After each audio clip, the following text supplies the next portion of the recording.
Hello and welcome to my stream. Tonight we play more of Digimon World. And last weekend we actually didn't do a lot on the game, sadly. We could only get one new Digimon to our chart, which was Unimon. And we could not make him to digivolve into an ultimate. And then now we need to go back to another cycle, right? So I don't remember who I picked last time, but maybe it was the Digimon that turns into Koromon, so I can try getting Gabumon and then Garurumon.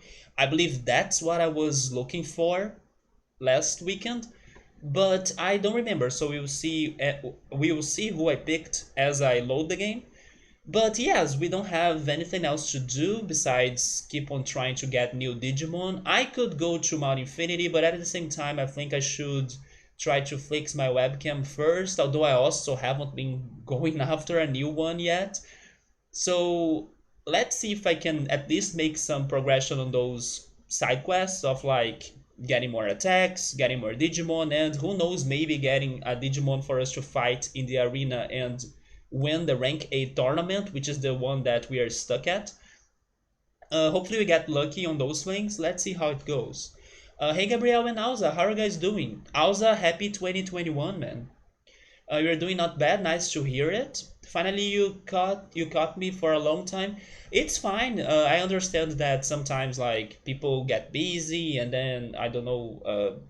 There are reasons why they kind of haven't been showing up in the channel and stuff. Also, this has been a very long playthrough. It's always the same game, always the same thing. So I totally understand if some people only show up sometimes. But nice to hear you're doing alright, man. And welcome back, of course. You had your sleeping schedule messed up as usual. Oh, that's the reason why? I see. So, are you working on fixing it again or something? How bad did it get actually? And remind me again, where are you from?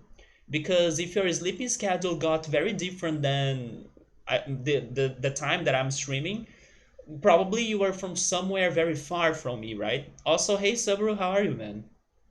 So let me remember who did I get, but probably it was the Digimon that turns into Koromon, right? Wait, it's Botamon? Is Botamon that tiny black Digimon? It is, right? So it is the one that turns into Koromon. Oh, you're from Saudi Arabia? It is 1:30 a.m. right now. Man, it's late. So that's like, let me see, 7, 8, 9, 10, 11, midnight. You are 6 hours ahead of me. Damn. So don't worry, man, it's all understandable. You always mess it up when you start watching a boring show. Do you mean that you fall asleep? Also, hey Ultros, what's up, man? Ultros, I was listening to those Nightwish songs, and I was very surprised. They were not heavy. Maybe you, of course, did some sort of selection and filtering in there. They were not heavy at all. I kinda was very surprised by that. Plus, some songs had very strong instrumentals that even felt like movie OSTs. They felt like right away from a movie. Not all of them, but like I would say 2 out of the 5 you sent me. And there was one song that I laughed a lot because I loved how the vocals and the instrumental was like completely contrasting each other, because the instrumental felt very whimsical and cute and something very happy and stuff, while the vocals were very serious, and the story the song was singing was super sad and like it was like a life lesson. That one that I'm talking about is kiss while your lips are red or something. Actually, because of that contrast of like very whimsical instrumental and very heavy or serious vocals, maybe that's my favorite, because I had a lot of fun listening to that song. I was like, how is this song so serious while the instrumental it is going so so happily. I was very impressed by that one, and I loved it because of that. And then you told me that your favorite was the Ghost one. I noticed was a very long track actually, but it does have fantastic instrumentals. Yeah, it did have a very powerful instrumental line going on throughout the song, and it did feel a lot like a movie or something like that. Something from maybe heroes movies or superheroes movies. That's the impression I got from them. But in general, they were not heavy. I could totally listen to them. Maybe I wouldn't go after Nightwish like by my own. Oh yes, today I feel like listening to Nightwish and metal. Maybe that's not going to happen. But I noticed that I wouldn't mind if it's playing because it was way less aggressive than what I have ever imagined. So thank you for showing me those songs. I have only heard Nemo, that I forgot even that name, and then Ultras and Scap remind me the name of that song last time. Yeah, I knew Nemo, and Nemo was okay, but nothing that I don't know could go crazy after. And Nemo is actually heavier than the songs Ultras sent me today, in my opinion. Not much, just had dinner. I will totally be feeling hungry because I only ate spaghetti, and then I know what happens to me when I eat spaghetti. I get hungry very soon. Yeah, it felt very theatrical, like you're saying. Not every song, but I could see some very interesting instrumentals in there. And the closest connection I could make was superheroes movies. Those scenes of, like, I don't know, the Avengers or something, that they are having a crazy fight, or some action is going on. I could see those songs playing during those moments. It actually made me realize that lots of songs from movies are metal, and I never did that connection. You didn't hear lots of artists, didn't watch lots of movies. You lived in a weird bubble protecting from popular stuff. That I really love. I would not change my weird bubble at all for anything. I'm very good where I am at because I'm Aquarius, so I gotta be different than the rest. So I'm down. I'm very down for that. But yes, I do not know popular stuff in general. Maybe some movies I do, but musical speaking or music speaking, no. That's probably my weakest point. Like, there are lots of popular music that I don't know or I don't listen to. And then sometimes I check them out, like I'm doing this year and by the end of last year, or during the end of last year. But yeah, there is still much more for me to be doing. Although in the end, it's very rare for me to like really fall in love to something that's like popular and trendy. I don't know. I may like it, but falling in love for that song, it's very rare to happen to me. That's also another reason why I don't really do it that much unless I'm really curious about it. Like I did with Kate Bush, Fleetwood Mac, ABBA, and now Nightwish, and then I'll be checking Scapuni's Spotify playlist as well. Although everything kind of got delayed because this week I was shocked by the news that Atlas has released the whole OST of Persona. Basically, not everything, of course, but a lot of things are there. Even more than what I was ready for. There is even Persona 2 soundtrack in there. I listened to some songs. They surprised me too. They are very good, and then it made me wanna play Persona 2 at some point.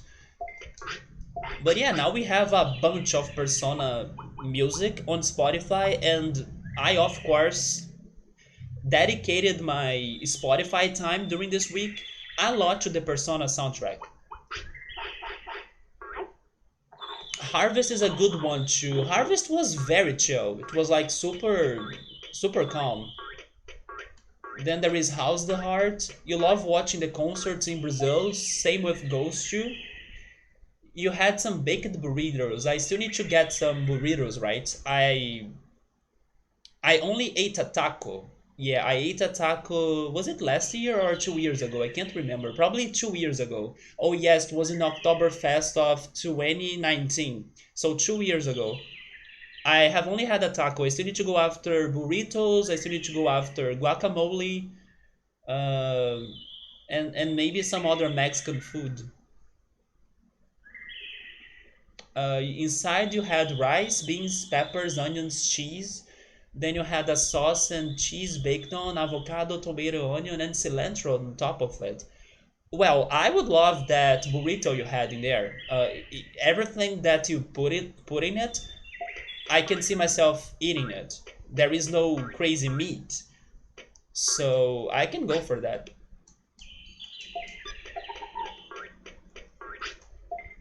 It's not like you couldn't listen to it on YouTube. Wait, what do you mean? Like popular music? I already listened to many releases, but all of them are basically from indie bands daily. Like I get my YouTube feed recommending me new music, but those songs are normally songs that I have like high chances of already enjoying them because I trust the music taste of the YouTuber. Wait, of the YouTuber. Yeah, of the YouTuber. Hey Emily, how are you? I'm doing alright.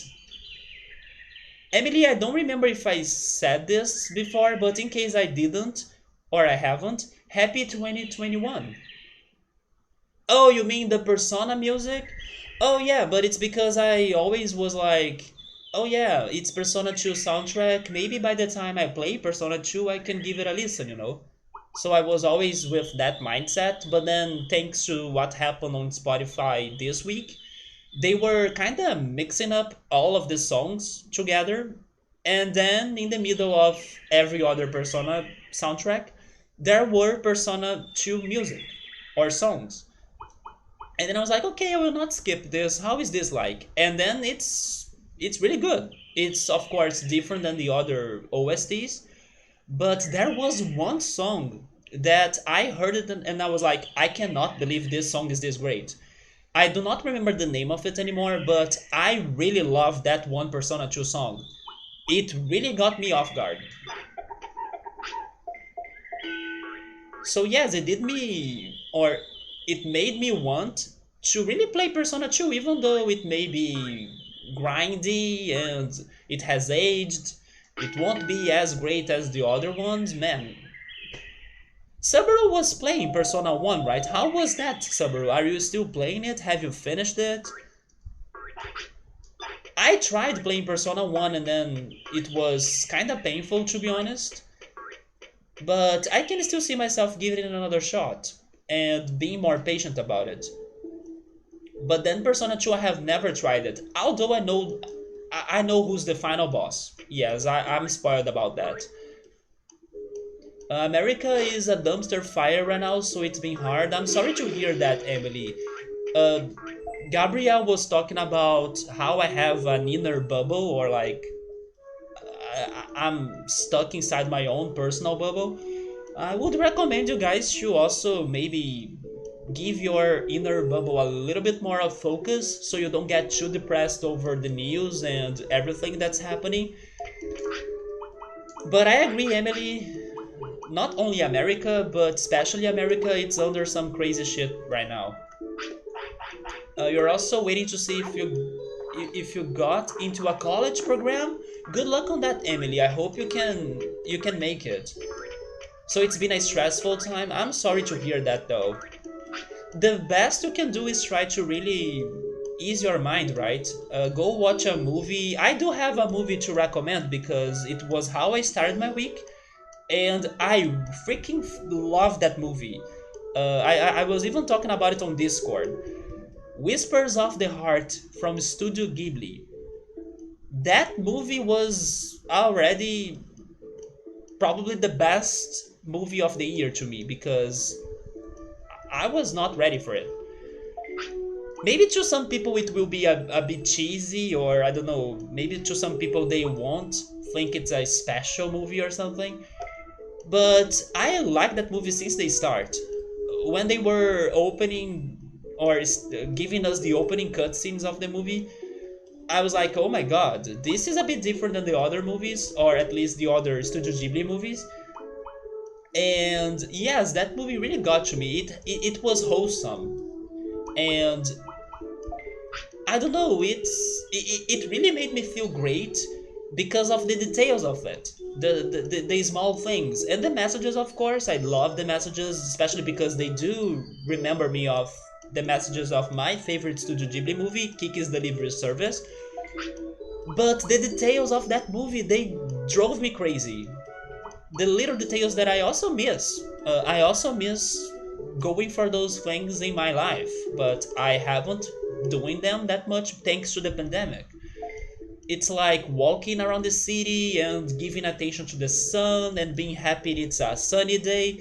That movie is all about those things, and if you allow yourself to feel it, they do it really well. Like you can really embrace the feelings of the character, and that's what I like the most about Whispers of the Heart. It's so contagious. There is a scene in the middle of the movie that I was happy and smiling together with them, even though to some people it may be cheesy. So Emily, go after that movie. I'm pretty sure it's going to make your days and your week much better, like it did to me. And then again, good luck on the college news. Sabri is saying that he stopped playing Persona 1 a little bit. He was trying to play Etrian Odyssey, which is another game that I also should try. Yeah, I'm aware of Etrian Odyssey because it's very close to Persona Q. When they were making Persona Q, they got the inspiration for the dungeons from Etrian Odyssey. Etrian Odyssey is actually very hard. That's why Persona Q is also very hard. It has less focus on the story, and it has a customization and a battle system that you really liked way more than Persona Q. Is the Etrian Odyssey game you're playing on the PS1?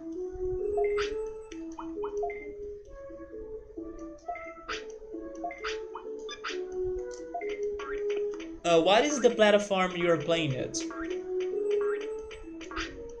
Because I was only aware of the Etrian Odyssey games on the DS and 3DS, but maybe they are older than that.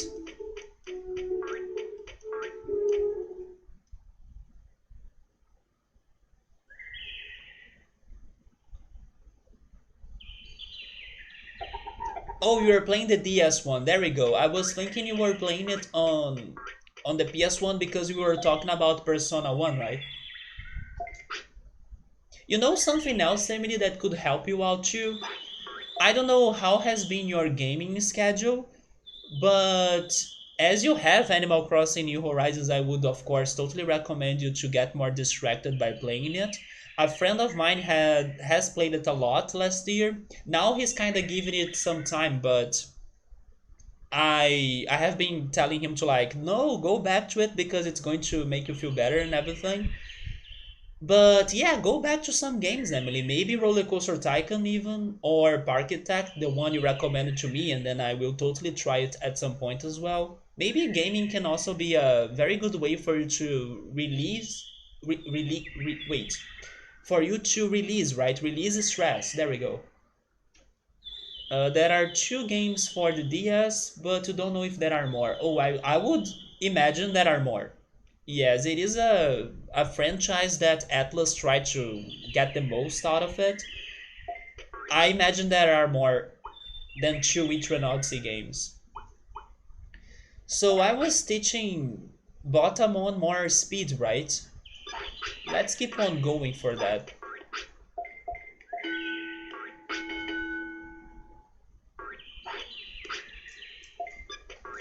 But be ready for it, Saburo. Those games are hard. I'm not kidding. Everybody that I remember that told me that they were playing it, they said it's hard.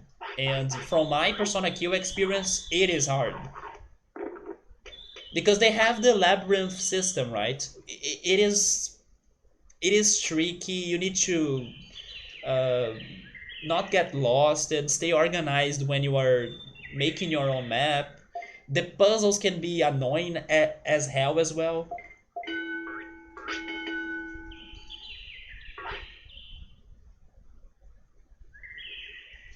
But let me know if you can finish it or what you think about it, because maybe you can also inspire me to really try those games as well. I really wish that I could be emulating more DS games and then streaming them. I could give them more tries and see how they would feel like today. And this is funny actually, because this week I was surprised to see that somebody was watching one of my Big Bang Mini streams or VODs on YouTube this week. It's so crazy how one of my like earliest streams from a very underrated slash nobody knows this freaking game, it's the one that kind of gets the most people to watch me on YouTube or something. Yeah, Big Bang Mini is always getting people to watch. I think it's because there aren't many playthroughs of it, even though like the quality of my videos back in the day were, believe me, they were worse than what they are today. But yeah, they are always getting people to watch them and stuff. And then somebody said that I was able to help them to get through a level because they were super stuck at it. And that was a DS game. So even though I was able to play and stream that DS game once, it's a bullet hell game. It's the only one I brought to the channel so far. I want to go and play even more because I do love the DS. I think the 3DS is my favorite console, mostly because it also has the DS games on it, right? Hey Mitro, how are you? Welcome. Sabur knows that the Eternauts games are hard. He got, or it took him a lot of time for him to leave the first floor of the game. Wait, Spain is in a mess because they are getting snow? Wait, that's different. Wait, really? Is that for real? I did not check those news offers. People are dying because of snow, and then the military and some chaos. Somebody saying that from the middle of the week up to now, he hasn't played Eternauts anymore because he was farming and playing the World of. No, that's not World of Warcraft. What is that? Not sure which game is that. WOTV.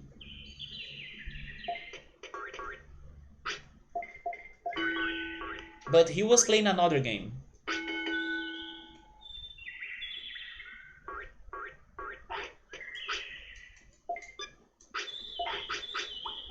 As always, what I was playing this week was Pokemon Go.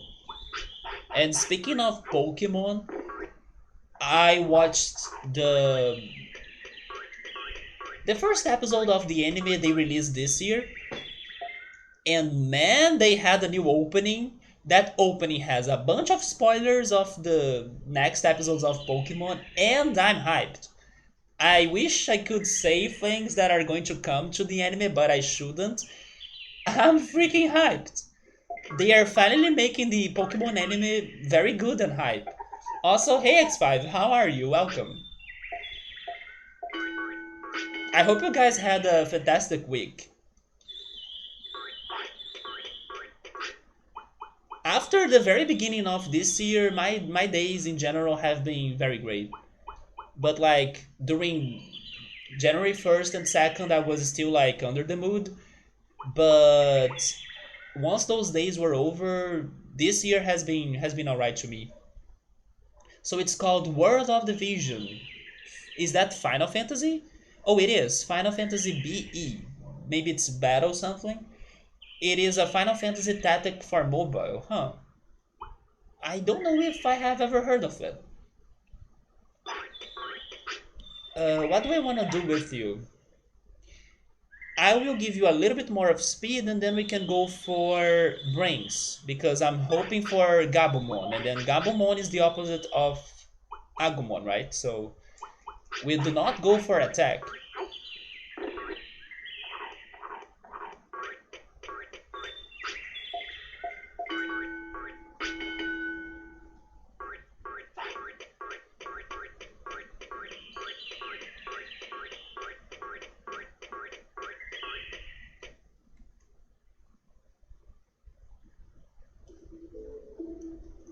We're doing good, nice to hear, man. How about everyone? Well, Emily was a bit stressed over some news and expectations for college results or admission results, but we are here cheering for everything to go great for her. But I imagine that in general everybody's okay.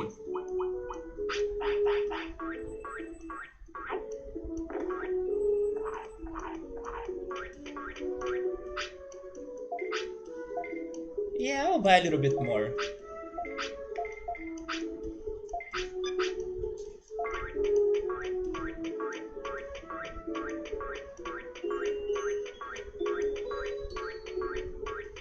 By the way, X5, I haven't stopped by your streams, but I saw that you were playing Suikoden.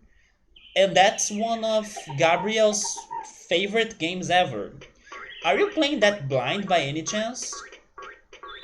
And if you are, Gabriel, maybe you should be checking X5 because he's playing one of your favorite games ever. That's a game that I wanna play at some point. You did a bit today. You went shopping pretty early. I don't know if it is blind though. I wonder. Maybe not. You went shopping pretty early. You watched the cool making of and story behind Shadows of the Empire. Shadows of the Empire, is that a Star Wars movie? And then you looked at Corvette stuff. Today I was looking for websites that could like help me out to make extra money and work from home and stuff. I actually took an English exam for one of them, and I was a bit disappointed because I got intermediate English, but it's of course because for some reason English exams are kind of very hard. They have a lot of crazy grammar details that probably you won't notice or you won't know that much. But I think I will retake that exam at some point to see if I can go to fluent English or something. But also they were asking me things that I'm like, are you freaking kidding me that this is important for me to be like helping out with this work and stuff? They were asking me like what is the legal age for people in the US to drink? And then why is that a problem, Automod? What? Oh, I see. Oh my god, Automod, please don't. Uh, they were asking me like legal wage in the US. If I'm not mistaken, it's 21 years old. You gotta be 21 so you can drink. But they were asking me things like, how is the name of the corporation that's responsible for uh, like printing and giving people driver licenses, right? I was like, I really need to know that? And then they were also asking me, where is NASDAQ located at? I tried or guessed New York, but I have no idea. And then I was wondering, why is this important for this exam? I understand they were like, on this exam, you need to know some cultural facts of the US and stuff. But really? Those things are important? So yeah, I did not get fluent, maybe because of that as well. But anyway, I will go back to those websites and give them another shot, I guess.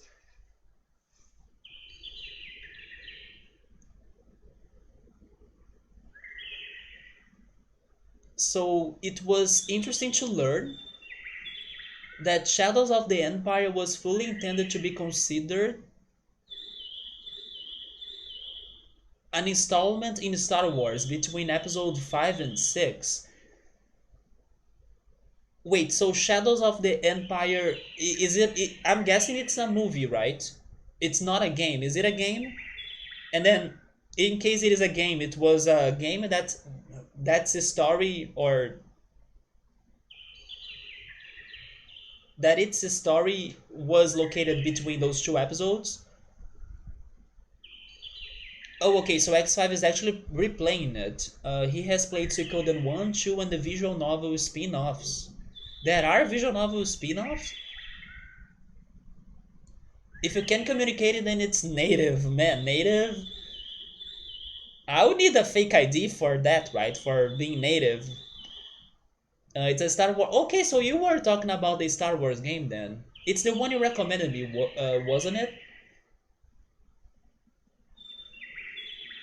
And the next five needs to play Suikoden 3.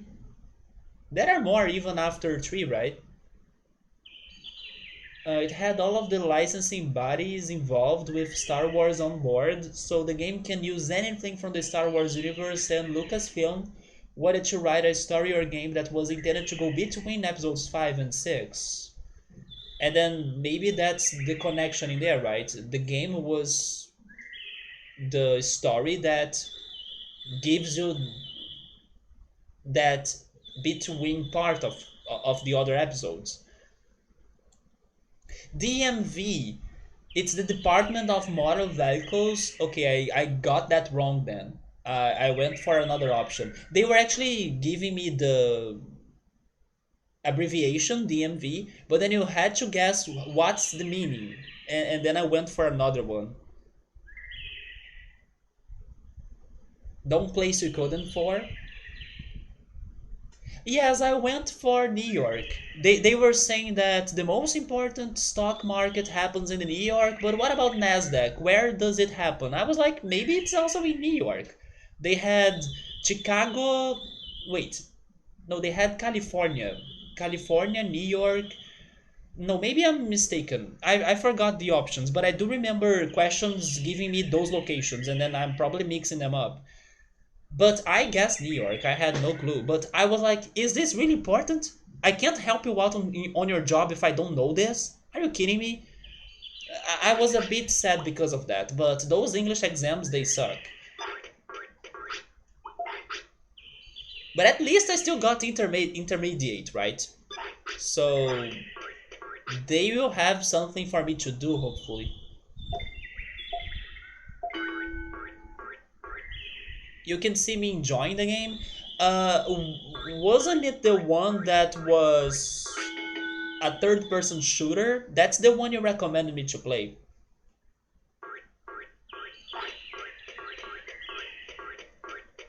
It's sort of a blend of third person adventure. Shooter? Is there a shooter in there? Low altitude flying ships, space flying. Well, those things normally do not get to me though, but what about Suikoden tier Kaiers? That's actually a bit like German in there. Tia? Tier Kaiers.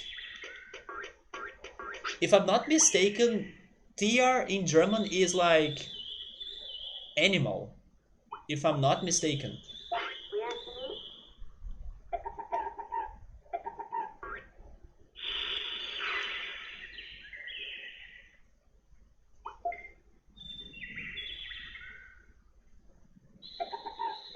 Okay, so it's the one you recommended me to play in the past.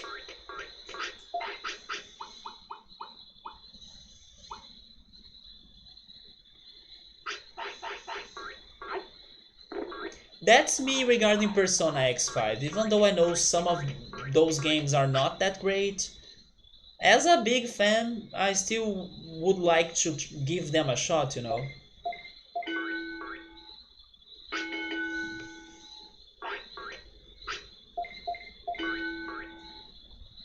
Laser gun type thing, but to pick up homing missiles. I have a question in here, but I'm guessing it has both pronunciations.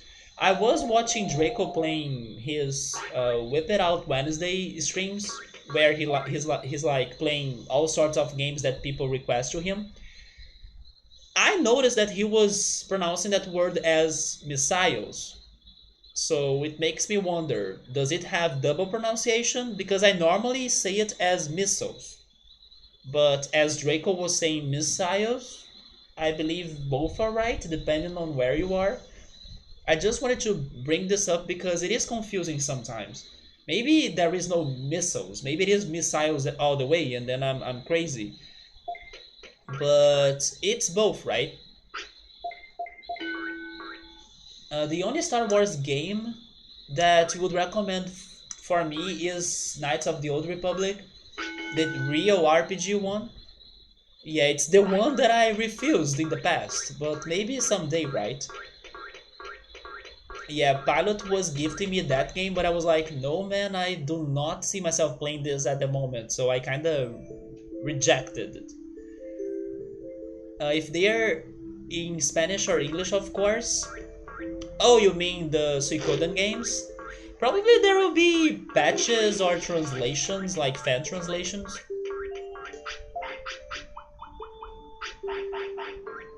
It's the Suikoden for the DS. Since I brought up Draco's stream, he was playing Cruising US, and I was surprised to see or to learn because I was checking it on Google. I was like, are there more games of this franchise? Like, is this franchise still going on? Because back in the day, cruising was a big thing for the arcades and for the Nintendo 64 too, right? But I was like, is it dead or they are still releasing games? They actually have a bunch of games. The last name I saw in there, I think it was called Cruising World or something.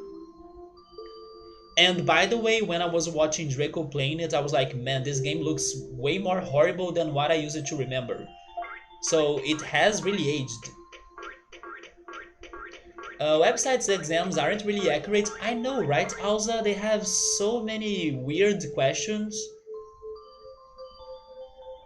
But honestly, even the like famous certifications that you can get for your English, even those exams are weird in my opinion. They ask you all sorts of weird stuff. It's like they focus too much. Basically, what I want to say is that, in my opinion, there is a huge difference between written English and oral English. It's funny to say this, even though oral English has a lot of crazy pronunciations and uh, crazy words that do not sound how they are spelled and stuff like that. For example, I have a topic for us to discuss later, but I was checking how could I pronounce that word on the Google Translate, and then the first translation told me that the pronunciation was umbilical for umbilical. I was thinking maybe it is umbilical. No, it was giving me umbilical, like a knee in the word or something. But then I double checked it on another website and then I heard umbilical, which is the one that I thought it would be more correct. But the first one told me it's umbilical. But yes, I will have a umbilical cord or umbilical cord talk later. It's also connected to something we were talking last week that I was thinking this week. But yes, even though there are crazy pronunciations that do not make sense all of the time, the written English is crazier because when you are speaking, you can totally still communicate, and then that's of course what matters the most. But when you're writing things, they are so, it's another level. It's like, this is wrong because this doesn't go along with that word, and then you mess it up. I don't know, it's so, different, the amount of pressure you have for oral English and then written English. And then those exams, they make it extra painful because they do go for very tricky details of the English grammar that normally you do never use in your oral speaking English, or they don't matter that much. So there is something that's not balanced, the written English and the oral English. And then that's kind of sad. But I understand, it's grammar. Grammar is painful in any language.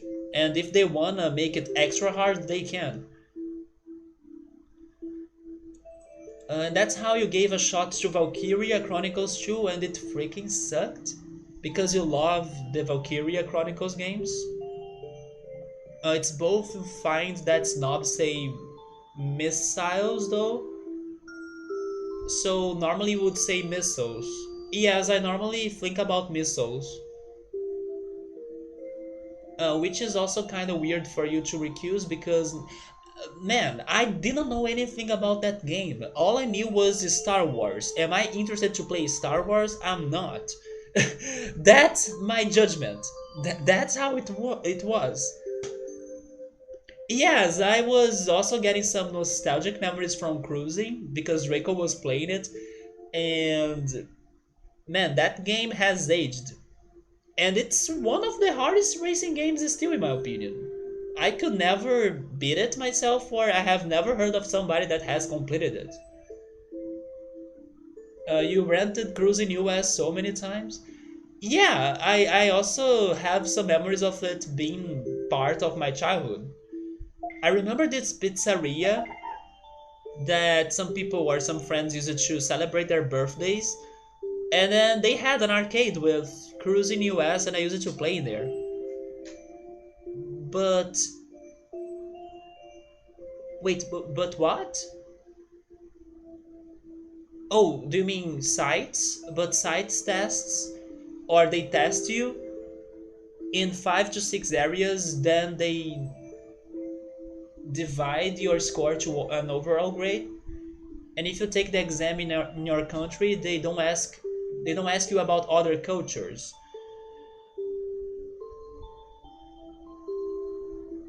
They wouldn't ask me about the American culture, for example. So X5 is a big fan of Valkyria Chronicles. That's why he pre-ordered Valkyria Chronicles 4. I'm pretty sure I heard great things about one of those games, but I can't remember which one.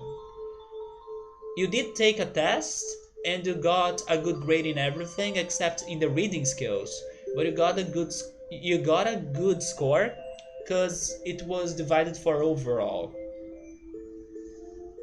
The barcade near Ultros has or had the Cruising World. The Cruising World was also for the Nintendo 64, wasn't it? But I was checking it on Google, and there are games that are very recent. If I'm not mistaken, there was one for the GameCube, there was one maybe for the Wii as well, and I imagine there is one coming for the Switch even. And then I was surprised to see that this franchise is still alive, even though after Cruising World and Cruising USA or US, I stopped hearing news about it. You're going to smash some mango with blackberries and blueberries.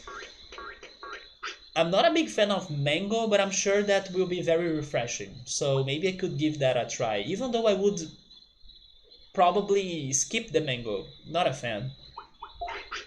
I know I'm an exception because most people do like mango. Mango, guava, and papaya. Those are the three fruits that I'm like, I don't know if I want them.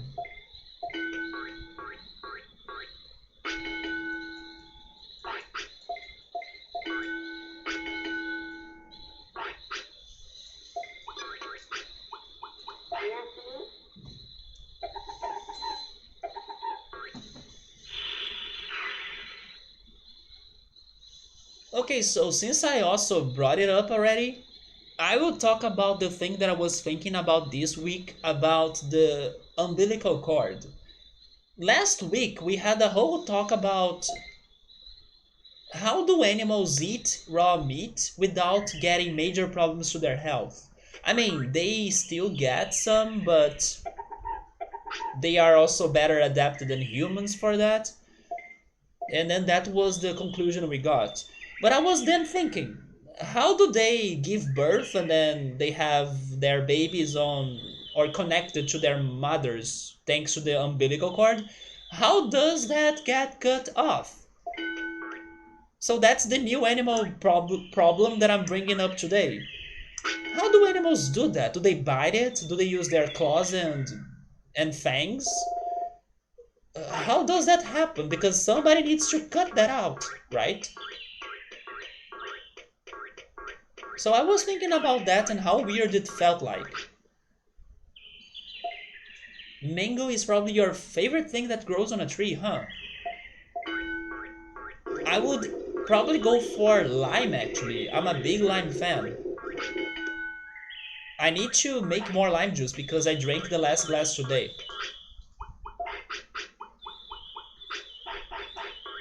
I mean, it's something I thought, and I do not know the answer. I'm like, maybe some bite it or something. They just snap it, but like with movement, like I'm going to walk and then the baby is getting carried with that.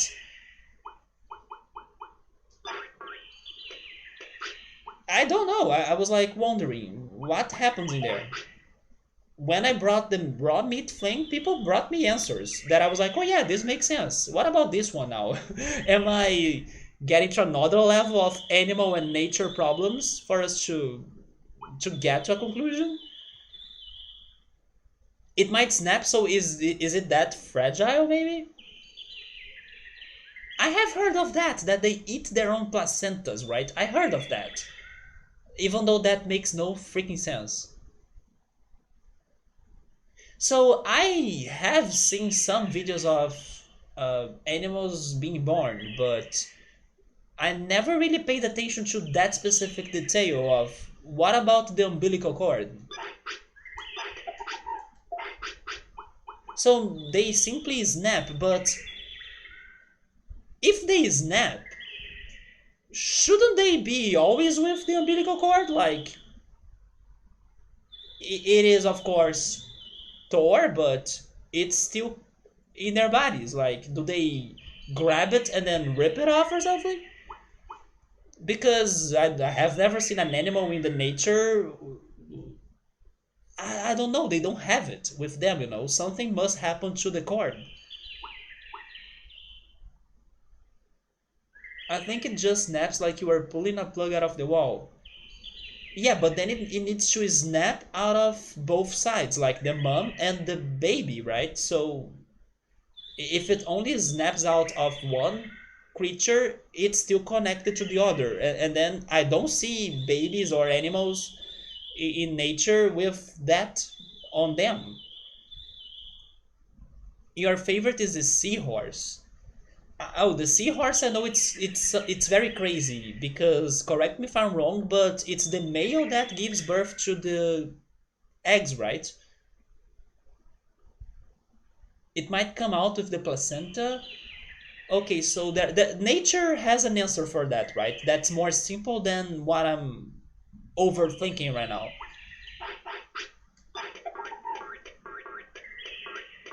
So probably everything is very fragile and then it comes out easily. I can take that.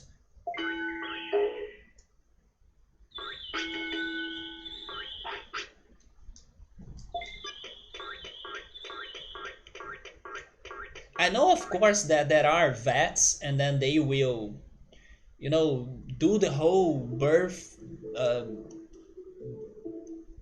Do the whole birth process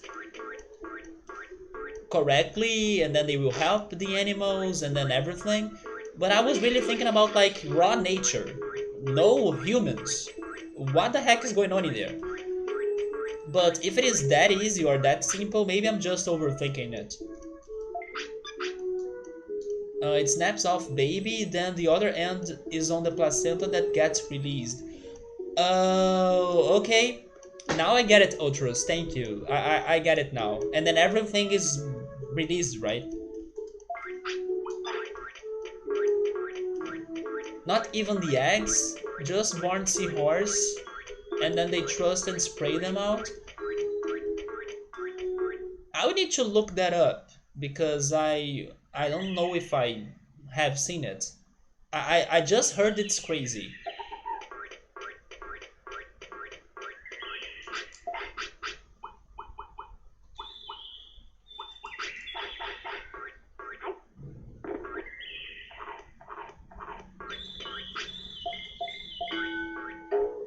Yeah, nature got it covered, right?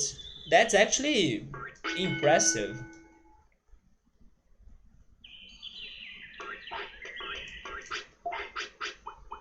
We are so used to have a somewhat simple life that sometimes the most obvious things of nature doesn't even sound complicated to us anymore. But then nature also has its solutions, right?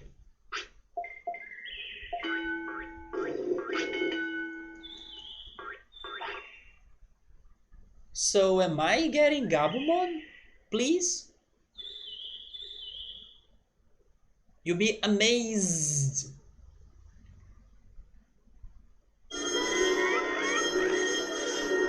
Oh, totally. I'm sure you can.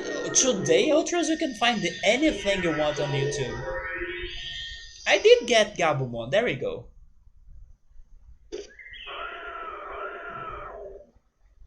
Okay, buddy, so now you gotta finally turn into a Garurumon, shall you? Wait, you are age... What? How is he age 1? How is that happening? By the way, today is day 6, so never mind, Kunemon would not have been a good option for this. I do miss Numemon, I'm not gonna lie. We do have filth attacks to still learn with him. You think it's magic? Also, by the way, is that the new PogChamp? Because it is the new PogChamp, huh? I saw I saw Twitch on Twitter uh, giving us a video of it, but I was like, is this for real? And then now it's for real. There we go. Doesn't that sound like a glitch, Subaru? I think we start with 0 from the egg. Yeah, but why does it feel like it's getting like faster, the Digivolutions? Because last week I was noticing that I got, I think, Penguinmon at age 2 or something, when normally she turns into a rookie at age 3. Now it's age 1, like this is giving me a lot of time to buff him up. But probably this is because of my stats. That's what I want to believe, or I would guess. Maybe I'm giving them so much stats that it's accelerating the whole Digivolution process. But it's still odd, in my opinion. They put a different emote on every... Oh, that's what they have been doing? Huh. To be honest, that girl right there, she's perfect for a new PogChamp, my opinion. It's the trainer level? Oh, it could be the trainer level. So that makes sense to me. Finally, that's giving us something, right? So that's the trainer level importance? That's good. So okay, let's go back to this. I will give him a lot of speed. I will give him a lot of defense, I guess, and magic points. I will go for those 3. I will give up on the brains because there was one day that I trained Gabumon a lot for brains, or on brains, and then he turned into Centauromon, right? Yes, and as I don't want Centauromon, maybe I shouldn't give him a lot of brains. So I'll go for speed, defense, and magic points. Let's start with speed.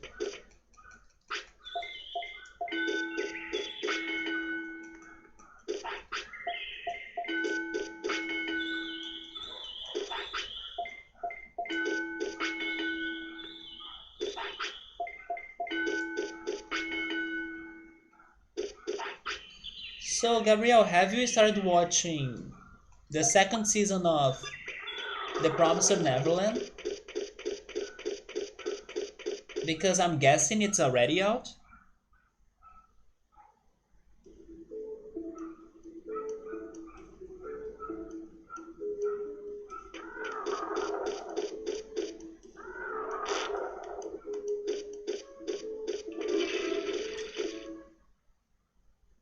In case you are, let me know when all of the episodes are out, because then I could think about watching it too. I don't know, isn't it? I'm not sure, but I know it was going to be out this month, and I saw people talking about it on Twitter, but like it was a trending topic, right? So I was like, oh, maybe it's already out, and then I was assuming it was out. But also, as I don't want to get spoiled, I did not really confirm everything, but if I had to guess, I would say it's already out. Oh, you have read all of the manga? Oh, so you're good about it.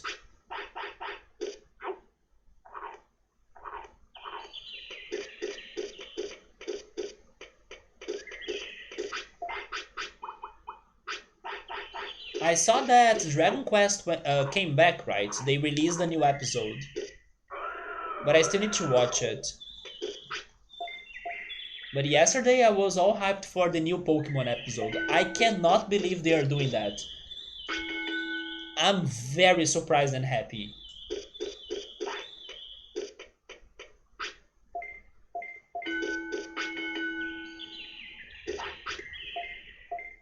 The ending is very, very lacking. Let's not talk about the ending, right? Because I still need to check it out myself.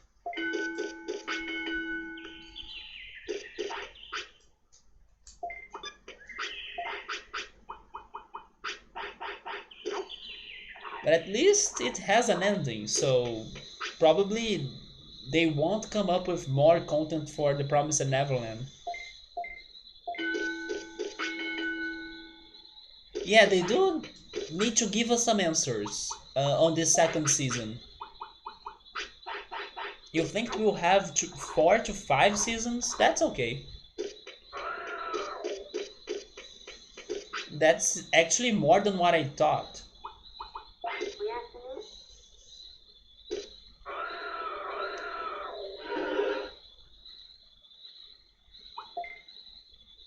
I will see if this year I go back to Monster Rancher as well. Because I still gotta see the final episode of that with my own eyes. I still haven't finished watching that show. I may know what to expect about the ending of it, because I do think I was spoiled, but I did not watch the end of it, so I think I will rewatch Monster Rancher. But that's probably going to happen maybe by March, April, because right now I have other things that I'm dealing with, like the Studio Ghibli movies that I went back to.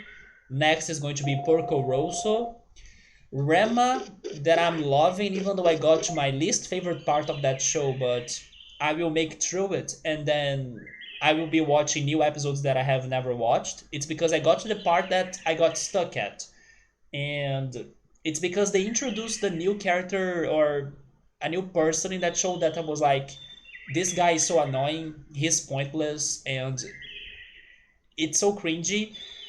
But as I was already expecting him to show up at some point, which just happened, it's not been that bad because I'm like, okay, yeah, you are boring as I thought, then sure, fine. It's not bugging me that much anymore because I know he's what he is. It's not when I was checking those episodes for the first time and then I was big disappointed. But now that I know he sucks, I'm more chill about it. So yes, as soon as I get through that season or those episodes with this character, then I hope it's going to get better, and then it's going to be all blind to me, and then new episodes all the way. But also, I'm watching Korra, The Legend of Korra, and I gotta say that even though the first time I tried to watch season 2 of it, and I didn't like it, this time I watched it paying more attention. I think I could appreciate more of the craziness that they go for on this season. It was good.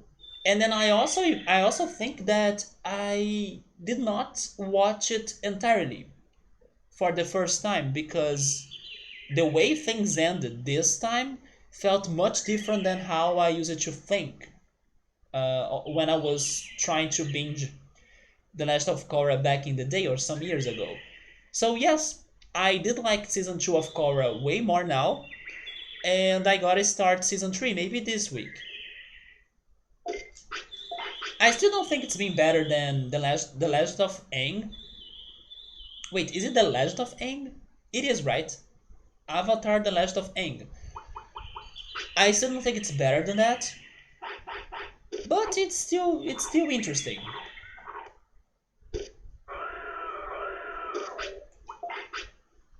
So yes, the two shows that I got stuck at some point of my life, which were Korra and Rema, thankfully I'm getting through the parts that I got stuck at. So even though I didn't like them at first, it's working out. But yeah, after I'm done with those things, I will try to go back to Monster Rancher. I will check the second season of The Promised Neverland, hopefully Beastars as well. Maybe start watching One Punch Man. and maybe watch that crazy anime on Netflix right now, which is Food Wars. I'm curious. My friend has been making me curious about Jujutsu Kaisen as well. Let me go for defense.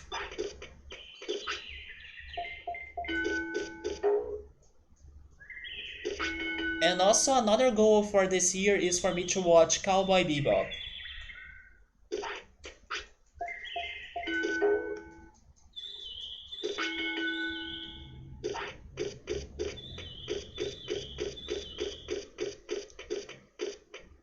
Then at some point I need to go back to the series because I'm not watching anything after I finished watching Unsolved Mysteries and Top Chef Season 4. Now I also don't have MasterChef Brazil going on, so I'm really out of series. No, I still gotta watch Cowboy Bebop. Cowboy Bebop, JoJo's Bizarre Adventure. I need to watch Samurai Champloo, Akira, Ghost in the Shell. When am I going to watch those two? Man, it's been forever. But I will. I will. I'm back to the Studio Ghibli movies, loving them. I will get my goals. Yeah, even if it's slow.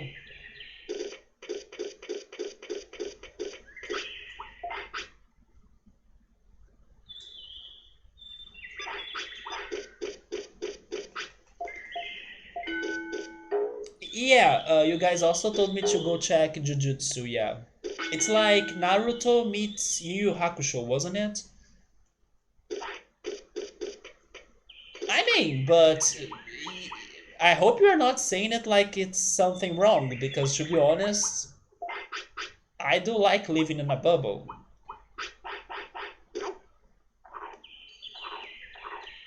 Of course, I may be missing out some things that may be good, but at the same time, I'm having the time of my life by doing the things or watching the things that I love. And I do not regret not watching Star Wars, that it's like crazily popular. Life still exists, even if you have not watched the Star Wars. I mean, I watched one, but I don't know if that counts. The Attack of the Clones. In Steins Gate, good call, but probably I would rather play the games, right? Because it's also a game. I do wanna check that out. But then I don't know what's the similarities or what are the similarities between the game and the anime. I'm guessing they are the same, just like Persona. So I would rather play the game.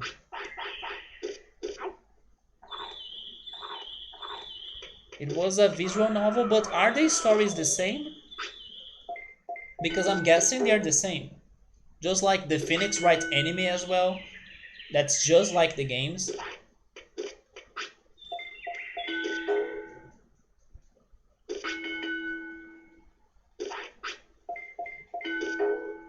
They are the same in some ends, and in some others not so much.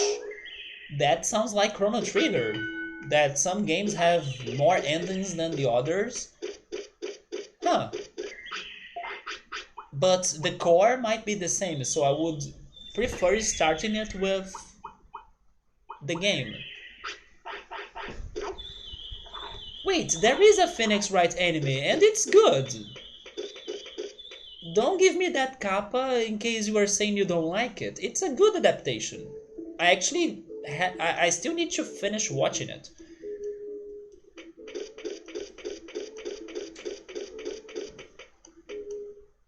I didn't think it was trash. I did like it.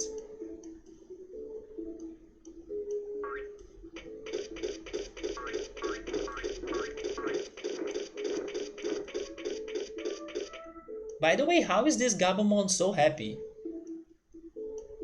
Wait, you really hated the first game adaptation? I mean, I understand, yes, I understand they probably went too fast, but I don't know. I did not hate it. But it's the same. Okay, I will enter this topic right now. But be careful because I still haven't watched or finished reading this franchise works. I'm going to talk about the Game of Thrones. Or how is it called? Like the other words for it? The Tales of Air and Fire? I cannot remember. But the Game of Thrones. In my opinion, the first season of the Game of Thrones also went very fast. Especially if you consider the big amount of characters they introduce in the story. When I was watching that first season, I was like, man, somebody that has never read the books won't follow this up because it's a new character every time, then they are rushing through everything. I really felt it was a bit confusing for newcomers. But as I read the book, I was like, okay, this is a bit fast, but I'm liking it. The same goes for the Phoenix Wright adaptation, in my opinion. It may go fast, but maybe it's only going to bother those that haven't played the games to like understand and make the connections and follow the story. But even with that, when I was watching it, I did not feel like they were rushing too much or people would struggle with the story like I did when I was watching the first season of the Game of Thrones. But when am I going to continue the Game of Thrones? I have no idea as well. I gotta. They destroyed so many good jokes, really. Although they added a good scene. I don't know, I did not hate it like you guys are hating it. Okay, maybe it was not the greatest thing ever, but to me it was okay. There was a reason why season 1 was fast. I disagree about that. No, I did enjoy the first book, but I know why you're saying that. I know exactly why you're saying that. It's because it takes 400 pages until a big event happens in the story of the Game of Thrones Book 1. But I'll tell you, if the story was not good or if, like, the book was boring, look at me! I'm Alan, a person that's normally not a fan of medieval stories or medieval things. And I was hooked for the Game of Thrones. But I will also say that I took 2 years to finish reading the first book, but there are many reasons why. It's not only because the book was long or, I don't know, I thought it was boring. No, no, no. Because I have another evidence to put in question here. Even though there are so many characters in the story and uh, George R.R. Martin goes along a lot of, writings and text, and he does take some time to make things to happen. He creates a lot of things, and what is the word in English? I know the word in Portuguese, enrolar. Like he's always blabbing up and making it longer than what he needs. Maybe there is a short word in English for all of that idea. But like every time I went back to that story, I knew exactly what was happening, where I was at the plot, and even though some minor characters probably I was like, wait, who is this again and stuff, the main characters I was already aware, I could remember them all. Every time I was like, okay, I'm reading this, but then I'm taking a break or I'm moving on to another book, and then I'm returning to the first book. Every time I went back to it, I felt instantly reconnected to it. Instead of like, no, I should go back some pages to see where I was before. That didn't happen to me, which was surprising. Because such a complicated story and full of characters and stuff, full of descriptions, did not make me lost.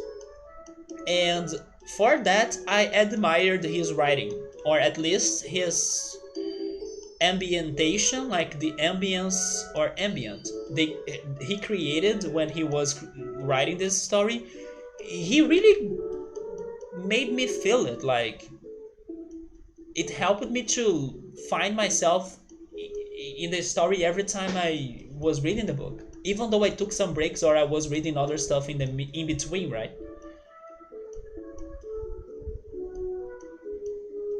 But I agree that the story only explodes 400 pages later. But I do not underrate the earlier pages because they do create or they build it up for that explosion to happen. Also, people who hasn't read the books won't know if it were fast. Yeah, but it was fast. At least regarding the amount of characters they are introducing to you right away, it goes fast. Even if you haven't read the book, I would be like, oh my god, who's this, who's that? The thing is, it doesn't have good animation. I don't know, guys. I didn't think it was that bad, but maybe I should check it out again and then pay more attention. They there was supposed to have a big tension moment, but since they rushed, the tension didn't build up at all. No, I still haven't read The Lord of the Rings. I think I have only one book.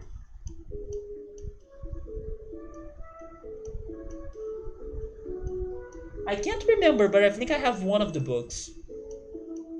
But I imagine I will struggle more regarding The Lord of the Rings. I agree with you that a lot of people probably have started reading or checking medieval and fantasy thanks to the Game of Thrones. I agree. But then they never went after other stuff, really.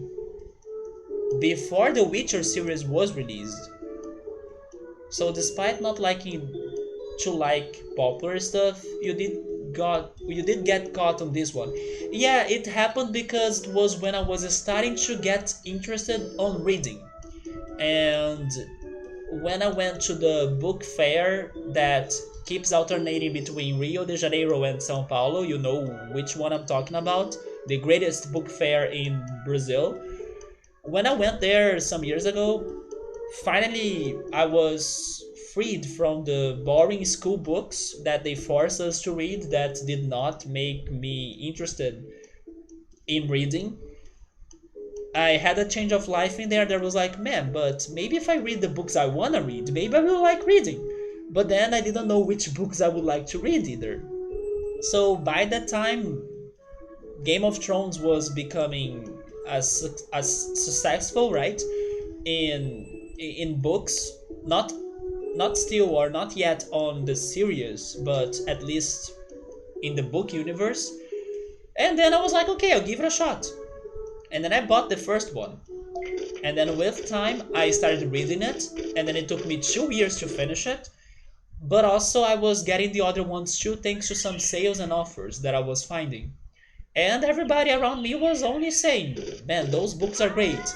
And then I went to college, everybody was reading them in college, even in the breaks between classes. So I was like, this book gotta be good.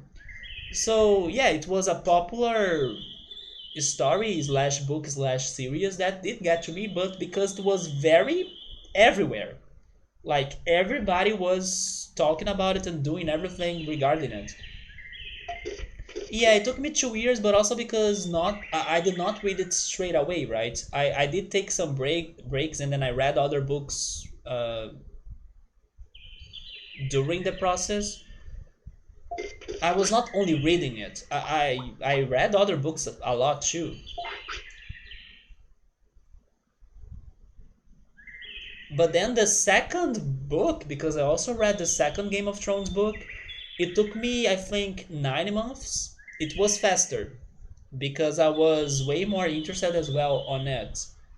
But then I still need to start the third book, which is according to like popularity ratings, it seems to be the best. But I still need to start reading it.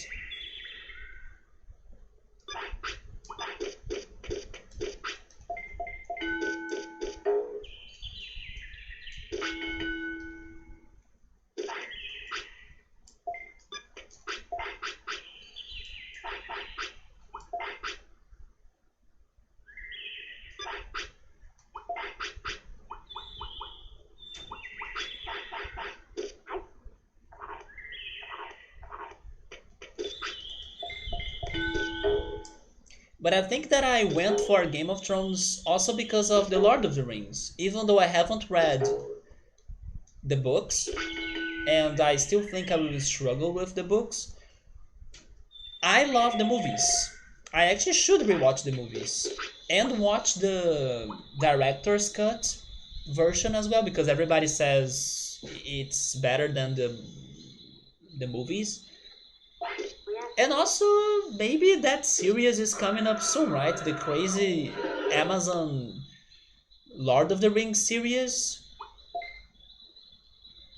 that's like super, that had a crazy super big budget for it. Maybe it's coming out this year. Who knows? Actually, that's not what I want to do, right? I got to 200, yes. So I want to go for magic points.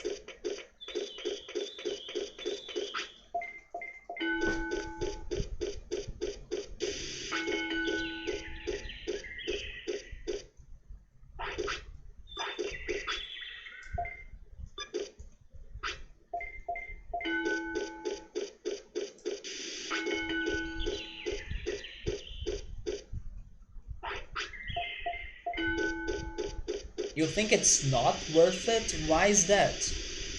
Because it's long?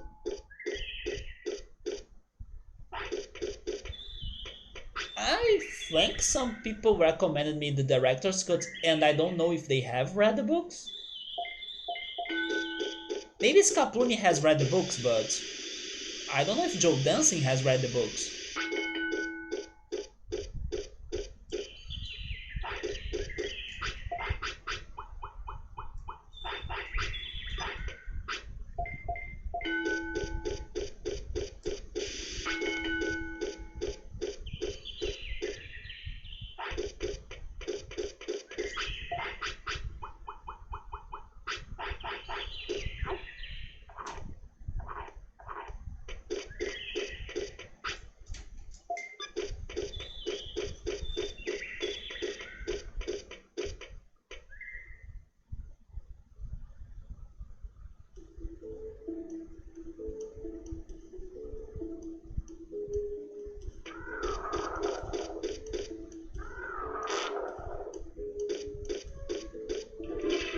I don't remember if I got meat.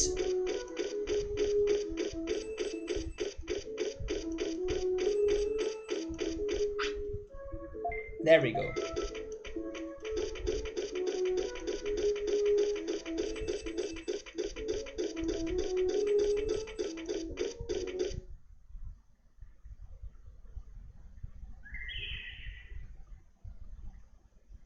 It's not because it's long.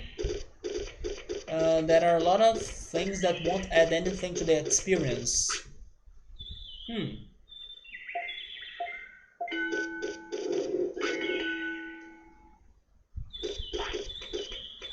So it's very extra. But there are new things that were in the books, I see.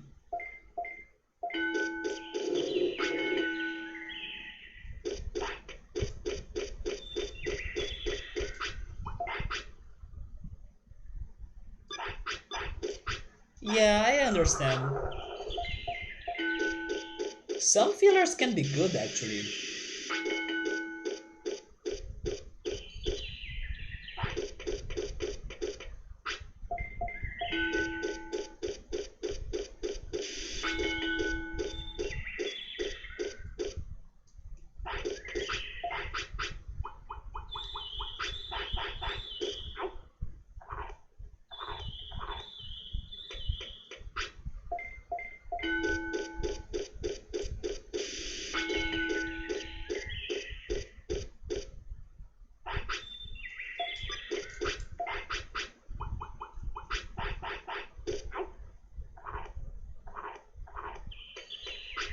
So I don't know if this is going to really give us a Garurumon, but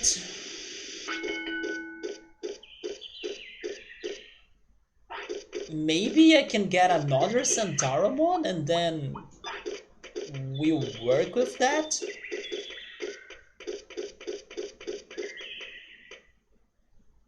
Because this is very tricky. Now that the game has kind of helped me a lot to have more time to train my Digimon, give them a lot of stats and stuff,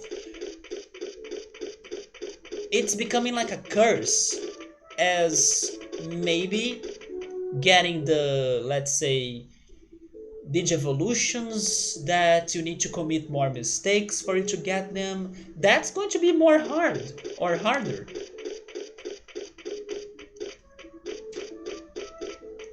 And then I'll be always getting the best results, quotation marks. Numemon hype! No, we are not getting Numemon. No, no, no. Out of the possibilities in here, I'm considering Centauramon or Garurumon. Because this Gabumon will be very buffed.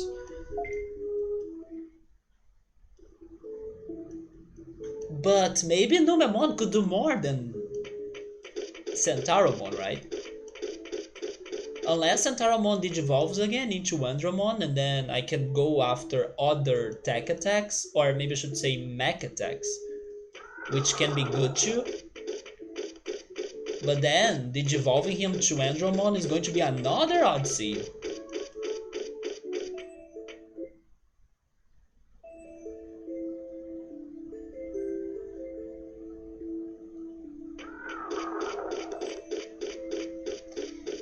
Man, I really want to spoil the Pokemon anime right now. Does anybody here mind if I spoil it? If you mind if I spoil it, then say something so I won't tell you that. But there is something that's going to happen that I'm like, finally. And that's going to be very freaking awesome.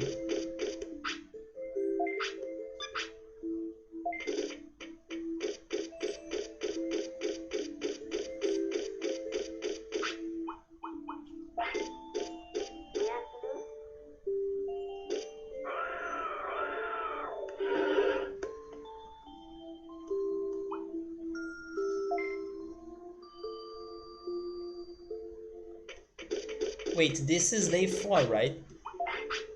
I mean, age 4.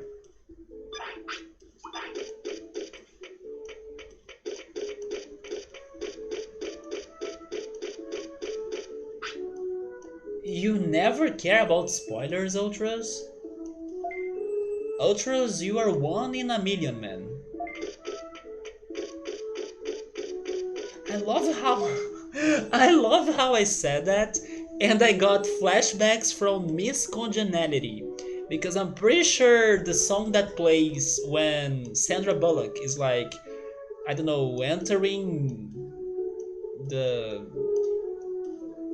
auditorium for the whole contest to happen, it's a song like that plays. You are 1 in a million. I'm pretty sure there is a song like that in that movie, but anyway. It's just Pokemon. We can't have... Wait, we can't even have the right to say no? What? No, you can say no. Ash is going to be 11. He's going to turn 11. Which, by the way, 11. What about Stranger Things? Are they coming up with another season this year, maybe? 4th season, right? Of Stranger Things. So I'm going to bring it up. So Friday was the weekly Pokemon episode, and they came up with a new opening for the anime of Pokemon.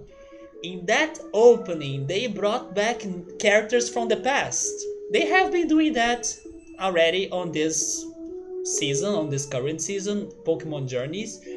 Big reason why it's been that great, but they are bringing back freaking Garurumon.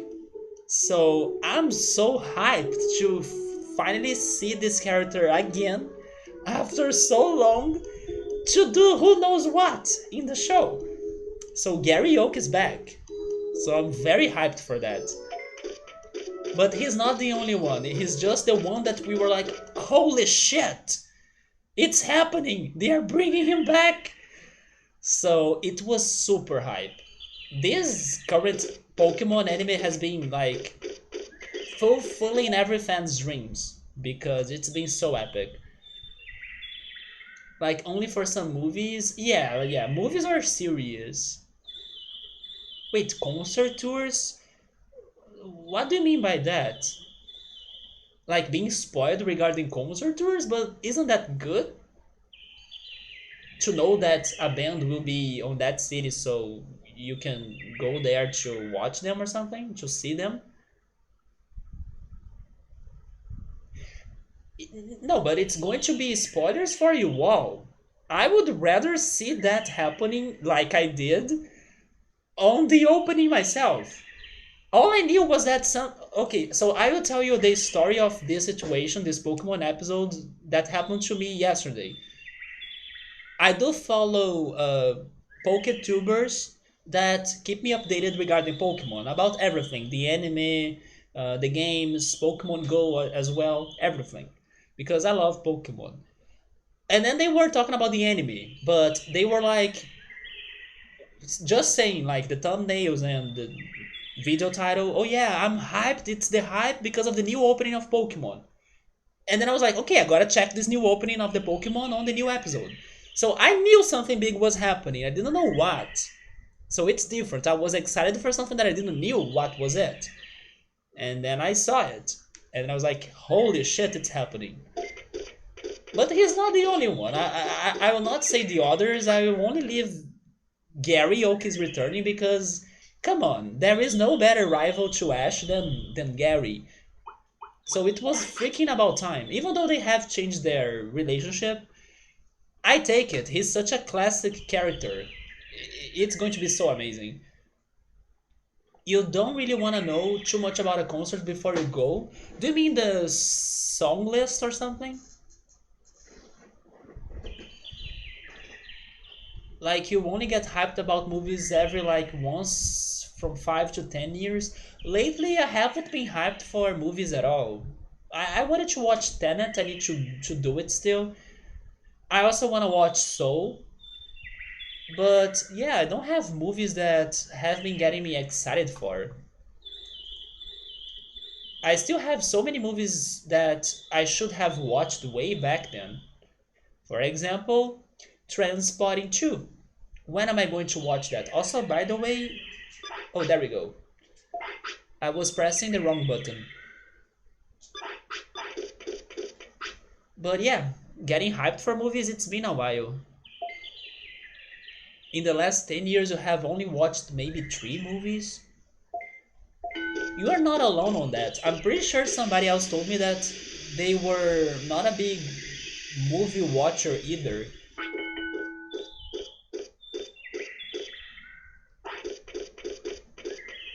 Was it Nubble? I think it was Nubble, but I'm not sure.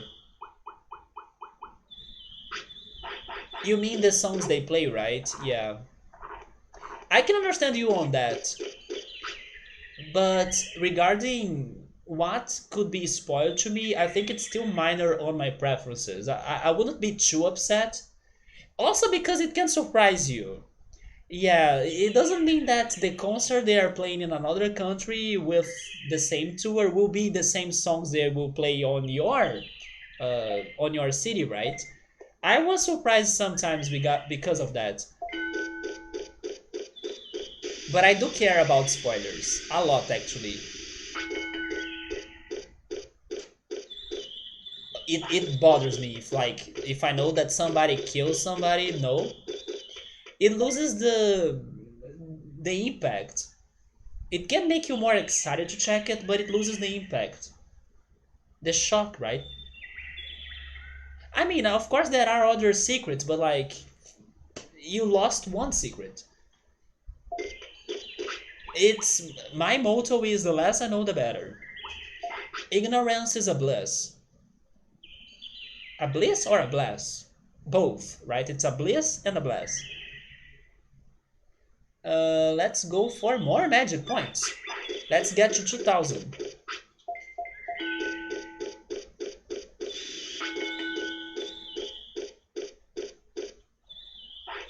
I used to have a friend that he told me that he ended the friendship of his, and funny enough, today we are not friends anymore. He ended a friendship of his because somebody told him about a character that dies in Harry Potter 6. It was a big spoiler indeed, but then I don't know. I think it depends on the situation as well. But yeah, he was like, "Nope, we are not friends anymore. Bye." Yep, some people can be that serious about spoilers.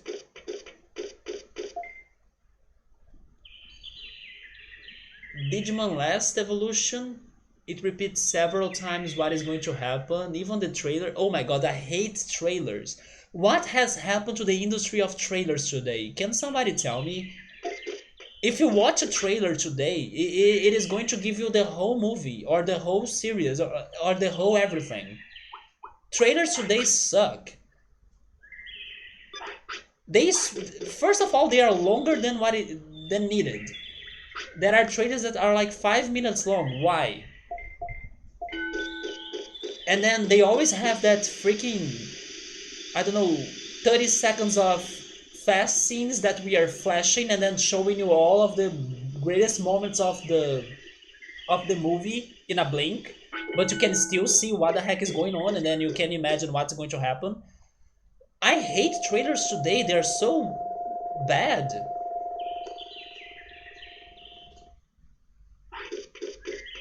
I don't know. I hate those spoilery trailers. And I hate how they are long as well. Why do they need to be long? Give me a 1 minute long trailer. That's enough. One friend freaks like if he sees anything from a commercial or trailer or something. I know some people were avoiding Final Fantasy VII Remake trailers, for example. Draco was one of them. I can understand, because those trailers were really showing a lot. People just want to get surprised. I think I would only get sort of upset with someone if they ruin a surprise or even like bad news or something. Like if I hear something you are not supposed to hear yet, I can understand. But like in the movie, they also talk several times what is going to happen. But you, oh my God, Gabriel, you are really hopeless, right? People will have hope. People will have hope that the character will survive, will find a way out, will get saved. People wanna get hope. Don't you know that hope is what moves humanity and like it's the one of the most human characteristics ever? So even though the movie says he's going to die and stuff, people want to believe it's not. People want to believe fate can be changed. People want to believe that not everything is the way they are destined to be. So no, I disagree. Even though the movie does say it's going to happen, and then rip, it happened, but people want to still believe it's not going to happen. It's the denial or the hope, right? Because trailers have to create huge hype, but they don't need to be 5 minutes long to create huge hype. Like old trailers used to be way better. 15 years ago, those are the good trailers. So now they need to create like huge hype because of the social media. I can see what you're saying. Or like when you watch a drama movie about a disaster or something, you know what's going to happen. No, it depends. Not necessarily. You are being too general in there. Give me an example, Salah. Look at me speaking in Portuguese. Yeah, give me an example, and then maybe I can see if what you're saying works for that case. But you're being too general. There will be movies that no, even though you may know the event, it can or cannot happen in the ways you predict. The question is, if you don't want to get spoiled, then why you even watch trailers? I think it depends. Yeah, it depends. There are trailers and trailers. If the trailers are showing you early things about the early plot of the movie, then fine. But it depends on how much spoilers do you want to get. So yes, if you don't want to get anything, don't check the trailers. But sometimes trailers tell too much, like extra. That, oh yes, about this scene, I would rather have seen it in the movies. And lately, I have been noticing that trailers have been like that a lot. They didn't need to be that long for me to get hyped for something. The last trailer that I remember checking that spoiled me too much, for example, was Dark Season 3. Last year was the last season, the season finale of Dark, best show on Netflix and maybe best series I have ever watched. The trailer they released was a bit too much. Some surprises of the show were already answered thanks to the trailer because we were already theorizing and connecting the dots here and there on season 1 and 2. And then once season 3 trailer was out, we were like, there we go, the theories were right, it's this way and that way. So those that did not watch the trailer, like my friend, they got much more surprised on the way the season 3 started, on the way season 3 ended. And to me it was normal because I was like, oh yeah, the theories were right, that's it, I saw this on the trailer. So yeah, for the season 3 was not impactful to me that much. I still loved it and Dark is fantastic, but season 1 and season 2 blew my mind way more than season 3 because the trailer did show me a lot. Hope it's like watching the Titanic to sink. Well, yeah, Titanic, that's a classic. But people did have hopes for the Titanic even. Like the Terminator, whatever, the new one. The first trailer were like, okay, this is a pile of shit, so I won't stress counting down the days until the release. I got around to watching it and now it was shit. Otherwise, I will watch a trailer that will get you excited you can't calmly relax and then wait patiently for the release. Sometimes it's the opposite, but I understand what you're saying. There are people that can feel more relaxed after watching a trailer, but some people can also feel more anxious for the release of the season, right? It depends. But lately, the trailers have been bad, in my opinion. It's what you said. I think they have been focusing mostly on creating enough hype for the social media to explode, other than really keeping up some secrets, making it enjoyable for you to check the movie and then be surprised on your own. But then again, it's people and people. Like, you guys may not mind getting spoiled, and then that actually helps you. I can understand that too. Uh, People are just different. I feel like it's not going to be that great if I get spoiled, but sure, I should be avoiding the trailer then, and it's something that I can totally do. It's the same about games. Like when there is a new game coming out, everybody gets worried about, oh my god, they're going to spoil this story on social media, so like do not check Twitter or YouTube for a week because the spoilers will be there. I understand those people, they want to get the first experience and get surprised without any interference. But it depends. Some people really don't mind about that.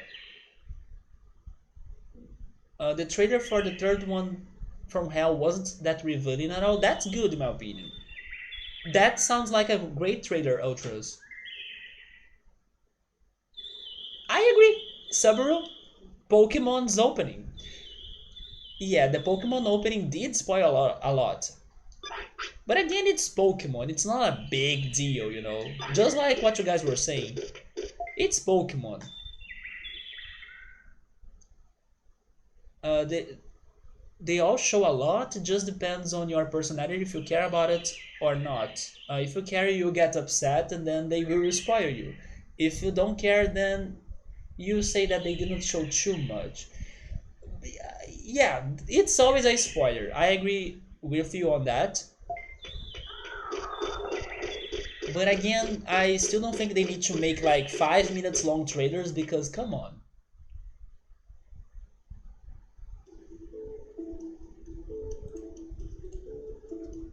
Or watching Black Hawk Down. I don't think I have watched that movie. Hoping it won't be destroyed. But sometimes titles are misleading, Gabriel. Come on, you know that it's not that way, right? Book covers can be misleading, trailers can be misleading. There are so many trailers for games and even movies that once you watch the movie or play the game, you'll be like, wait, but that scene from the trailer was not in the movie, or that scene from the trailer was not in the game. That happens too. They can be misleading. It's what Ultra said. Trailers are there to create hype. They will do whatever they can to do that. So I just wish they had other ways instead of really showing you a lot of things that will happen from the beginning, on the middle, and at the end of the movie.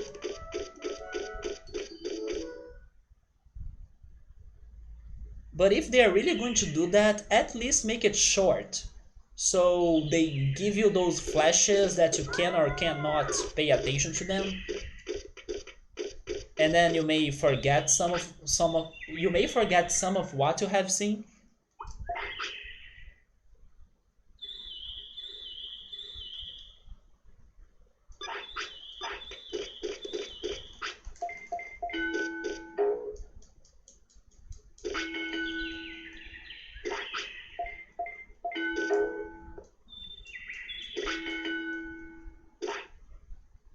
Really?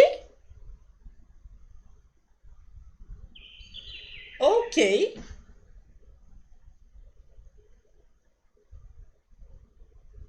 I guess this is a good sign because it's kind of happening fast. Yes!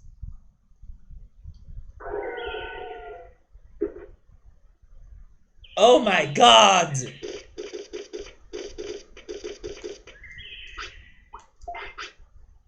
That happened fast. His fire?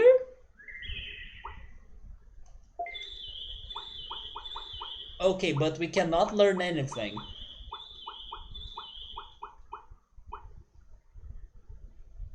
Numemon hype, huh?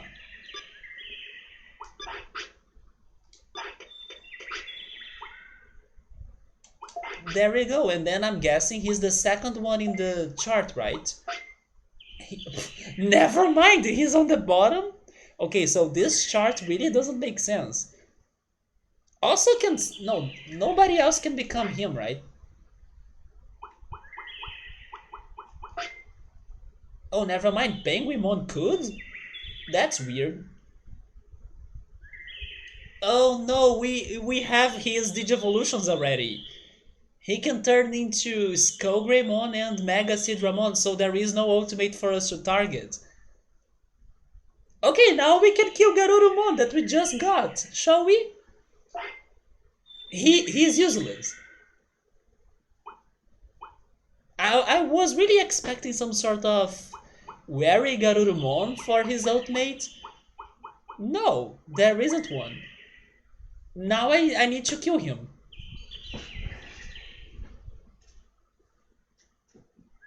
You have already learned 80% of the skills.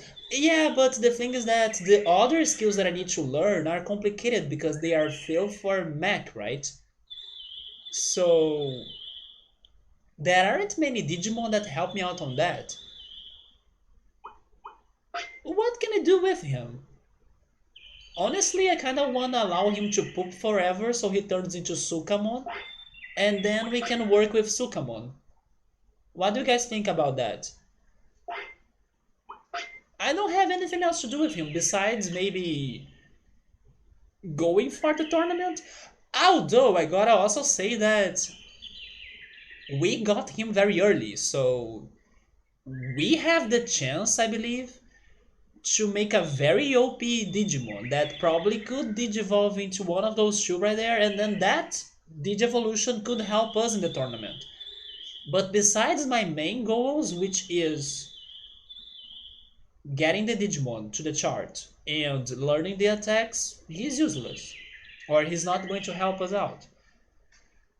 So, you know what? I'm going to put that to the chat to help me out to decide. So, I'm going to create a poll for that.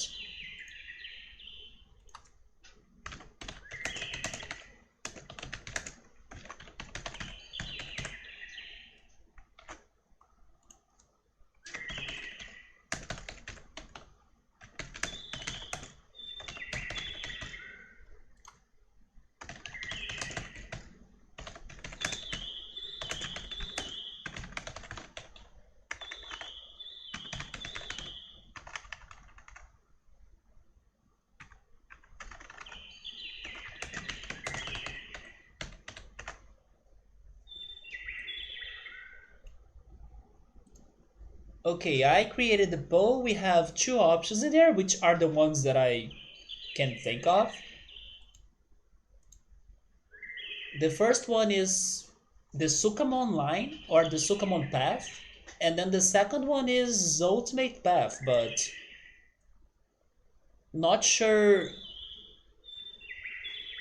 what would be the best, because the Ultimate path would be more for, let's say, extra stuff because of like a chance of winning the rank A tournament. And then the Sukamon path would give us more, let's say, progression on what I really wanted to do. But so far, the ultimate line or the ultimate path is winning, which is honestly a good moment for that because we got him very early on his life, so we have time to train him. But yeah, can't you do both?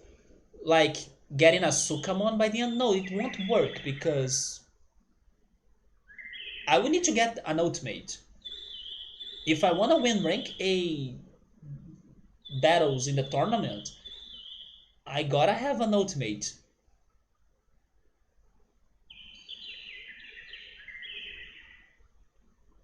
The progression varies. Ultimate for Mount Infinity is that's true. I forgot about that. It's just that my objectives right now are kind of limited, right? And what am I saying? Why am I complaining? By the way, I shouldn't complain, right? I got my objective right now. I got Garurumon. That's what I was after. It's okay if he doesn't give me more.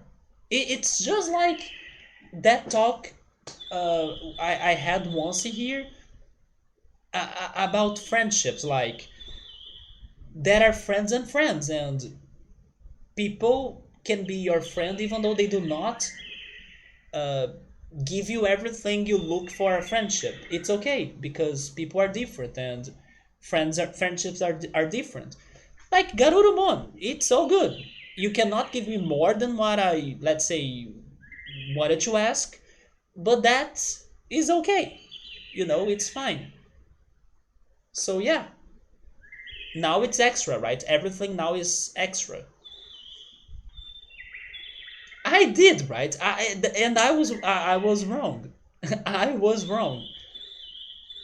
Somebody is saying that I don't have the. How is that? The crest? Is it the crest in English? I think it is the crest, right? The friendship crest.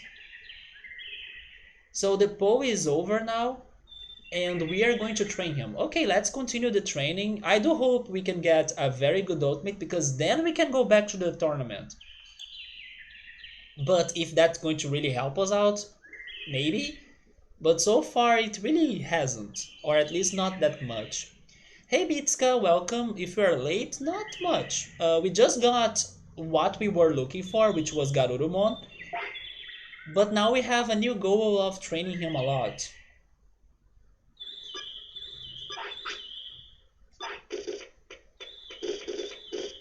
So let's see. I know for sure that if I actually know the strategy for me to be getting a freaking Ogremon, right?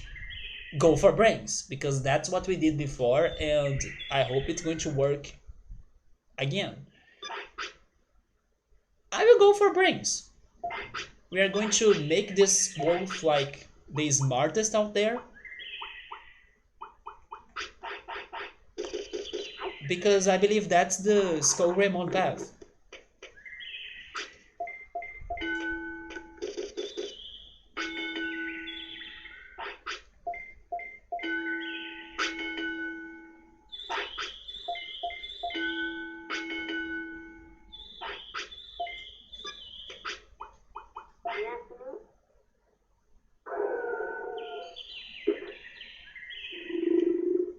But yeah, I should not complain. It's been not even 2 hours of stream, and I did the same amount of progression as the whole last week, which was only getting Unimon, right? So I also don't want to jinx it to like from now on up to tomorrow's stream we will not make any other progression, and then both weeks will be like the same. But this is a very good start.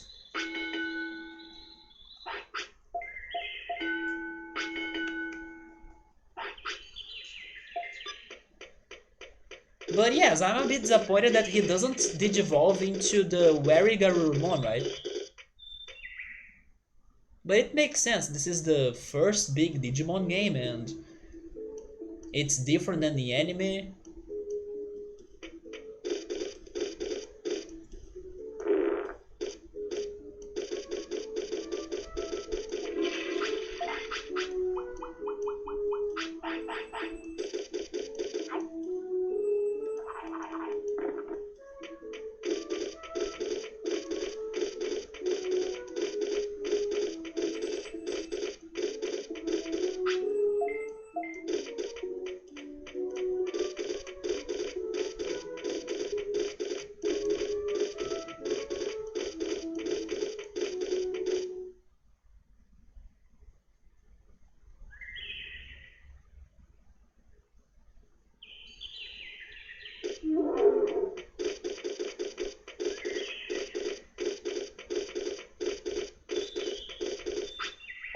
Speaking of which, have you guys still been watching the Digimon Adventures anime?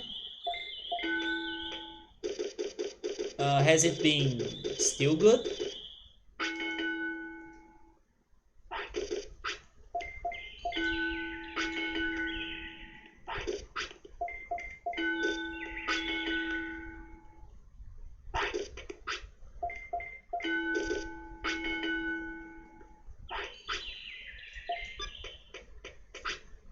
It's still good? Nice.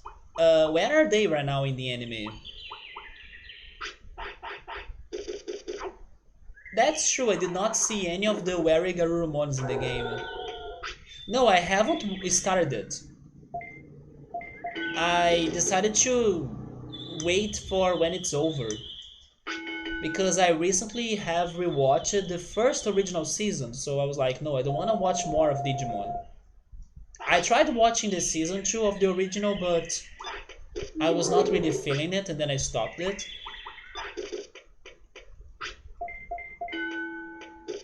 So Subaru didn't like it, he skipped it. Yeah, that was me with the season 2 of Digimon. Even though it used to be my favorite, but maybe not anymore now.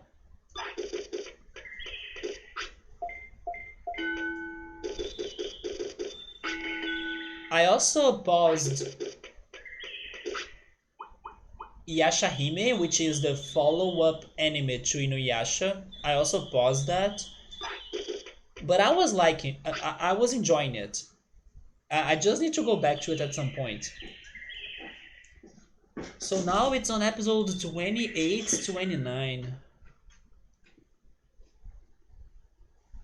But what they are dealing with right now, like, are they past Itimon or something?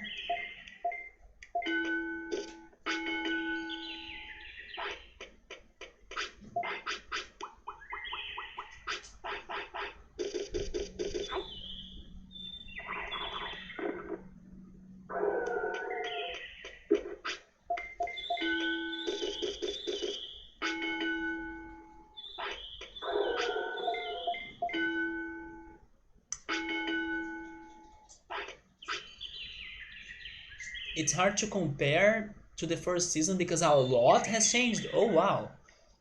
Okay, so maybe it's better to not answer that. I was expecting, or from what I heard, I was expecting that the beginning was different, but I was imagining the rest would be the same. So it seems that there are more differences there, and that's kinda exciting. That's kinda exciting, to be honest, to not know what are they doing with the show anymore.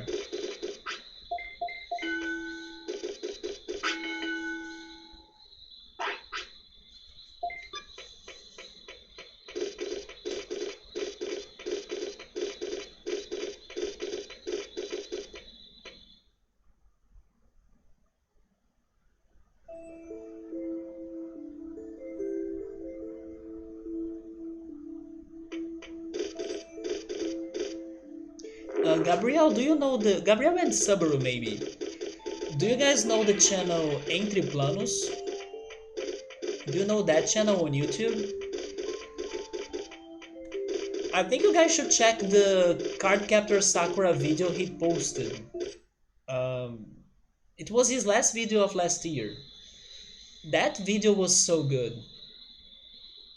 How he was saying that watching Cardcaptor Sakura was one of his best things of 2020. Maybe you guys would like that video as I did. And I'm only recommending it to Gabriel and Subaru because it's in Portuguese. Otherwise, everybody should check it out, right?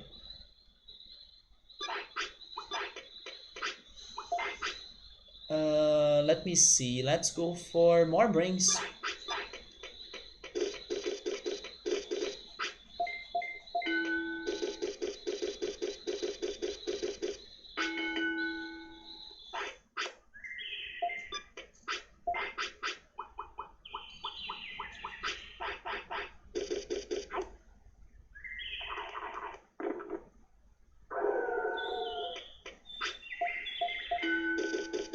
Me neither, to be honest. I don't follow many Brazilian YouTubers or Brazilians in general, right?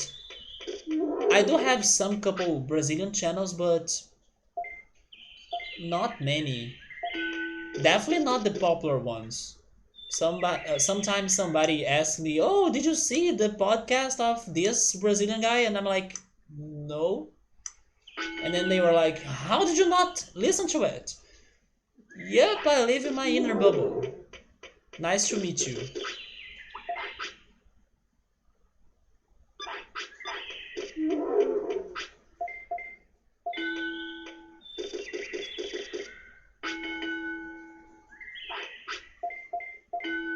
But this guy is a movie critic, and I do like his videos.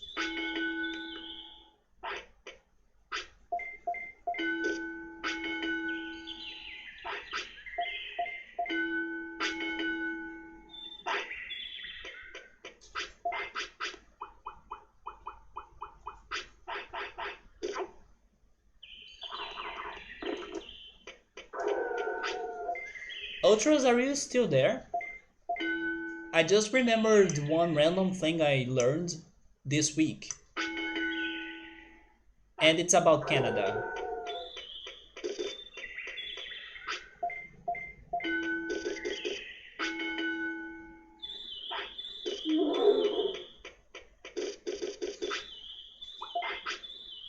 Um, let's complete that 98 offense to 100 plus maybe.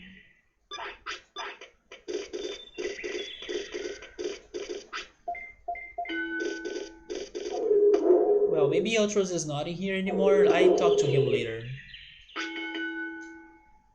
So what did you have for dinner? Because no, Mitsuka, come on. He is not.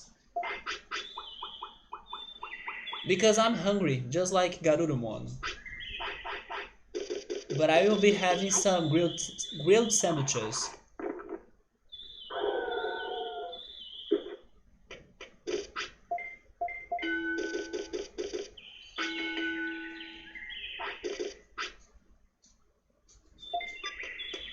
I need to remind myself that I need to bake another lasagna. Because I still have the lasagna pasta. I need to buy the ingredients.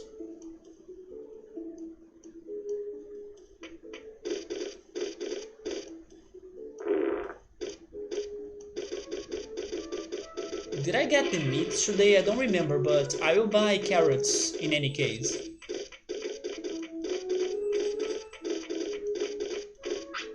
Yes, I was missing the meat. Give me the carrots.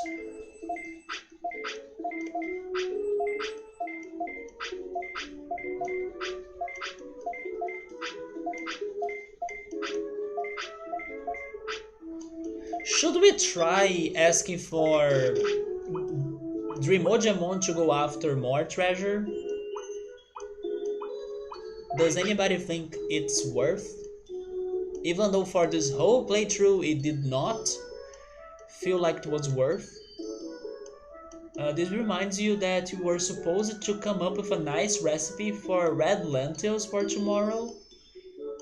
Man, lentils normally are just like beans, right? So I don't know how can you really make something very different than that, like seasoning it with garlic, onions, maybe some meat, like sausage. You love Volcanomon? Volcanomon?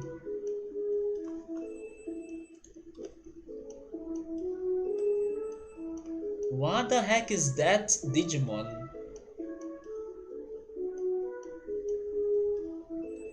Very weird one right there.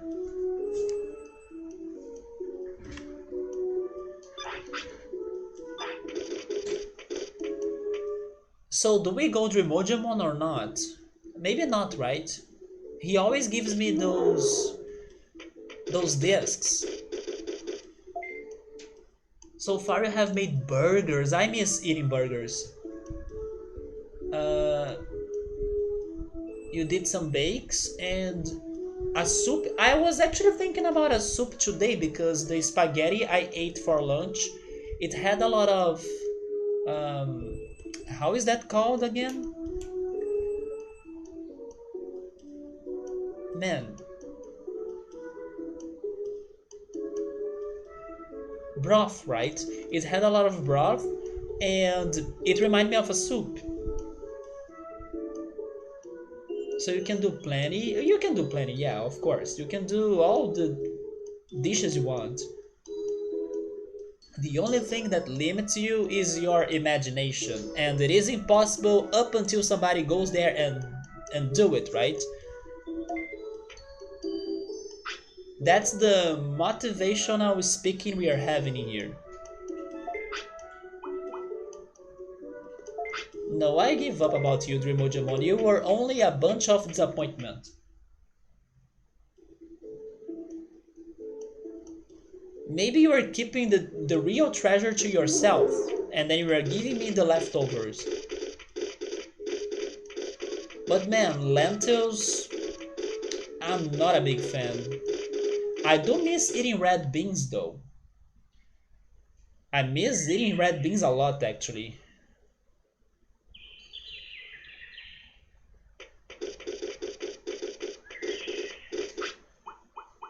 But why are you cooking the lentils? Are you having a special occasion or I don't know, you're cooking for your family or for yourself even, and then you're going to keep it frozen so you can like eat it throughout the week or something? I don't know how common are lentils in there, but in here I wouldn't say they are very common. But like I said in the first stream of this year when we were talking about uh, good fortune dishes, lentils is a good fortune dish here in Brazil. So some days ago it was way popular. My family was eating lentils, but like in a normal day it's not popular or not common. So he's one of the final bosses in Digimon 4. I should go back to Digimon 4 actually. I do not remember it a lot and I love the opening of it.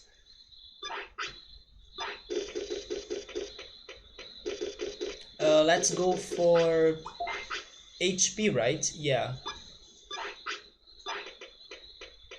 Yeah, I wanna go back to that anime at some point. Its opening is one of my favorites. It's called Fire. Yeah, I love that opening.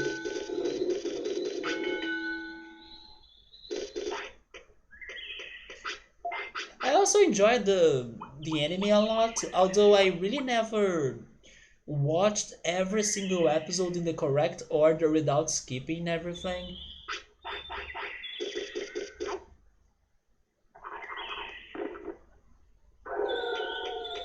I always felt like I missed episodes. So it's because you are using them as a substitute for pastas, because lentils and chickpeas pasta is popular there. Huh, chickpeas, that's the thing that I also need to try cooking, because I bought chickpeas last time, or last year I should say, and so here's what happened to me actually. I decided to buy black beans and chickpeas at the same time. Bad idea, because they kinda are replacements for each other. And then I also had a second bad idea of cooking both at the same time. But what happened was that I didn't have enough glass containers, plus I didn't have enough space inside my fridge to freeze everything, to freeze all of the black beans I have cooked and the chickpeas in case I cook them. So what happened was that I was able to cook the black beans, put them in the containers and freeze them, but then I realized no, there is no space and there aren't more glass containers for me to put the chickpeas. So I left the chickpeas inside the refrigerator while the black beans were inside the freezer. But then time passed by and the chickpeas got bad because I still had black beans to be eating and reheating it and then giving more space to my freezer before I could cook the chickpeas. In the end, the chickpeas went bad. And then I had to throw everything away because it was disgusting. And then I did not have cooked my first chickpeas. So I will need to give it another try, and then now I'm more ready for it because I will not have black beans cooked together with it. But yeah, as a healthy alternative for the real thing. Wait, they are a substitute for bread on pastas? Wait, but then you kind of prepare them in a very specific way, right? It's not just, I don't know, a broth dish. Maybe it is somewhat smashed lentils that you give it a shape and then you prepare that differently and then it looks more like a bread or something? You made me more curious about that. Because, yes, they are ingredients that you can give them different spices, different shapes, different ways of cooking. One example is the chickpeas burger, for example. That's actually very good, by the way. That's a big reason why I want to try eating the chickpeas normally when they are not a burger. Because I'm curious to see how they taste like if they are in a broth. But yes, maybe you're not going for a regular recipe that I was thinking. You may be going for something more different. You do make a patty, you see? I'm pretty sure it's delicious because the patty we have in here made of chickpeas, it's very good. You think it does not look like one? The color is different, but it does it still. I think it's a good replacement. And like you said, way healthier for sure. But yeah, last year I was trying to cook chickpeas for the first time. Sadly, I was disorganized and then I could not really make it. But I'll try again at some point this year. I still have one final frozen black beans in my fridge. Maybe after I eat it.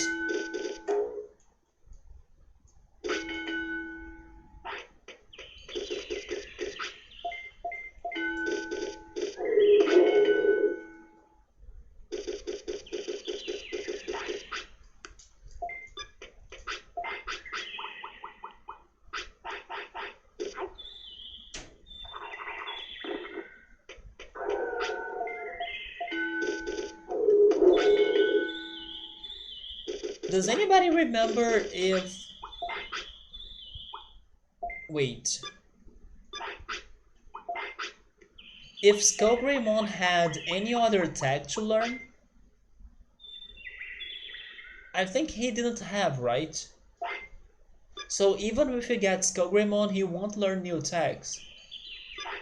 Because he was like water, fire, and lightning, I think. And we have completed all of those 3 attacks. So his purpose would only be going for the tournament.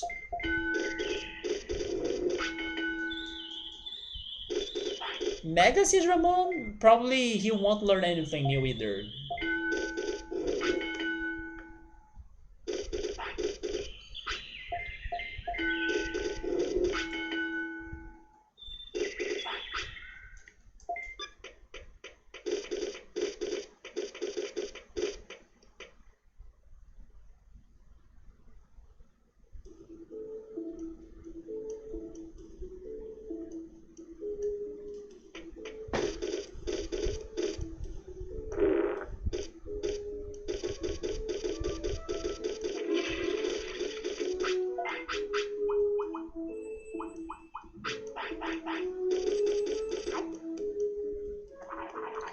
So, do you guys have any 2021 resolutions or goals? It can be anything, like a game you want to play, a movie you want to watch, maybe a book you want to read, maybe something you want to buy, maybe a dish you want to learn how to cook. In my case, it's chickpeas.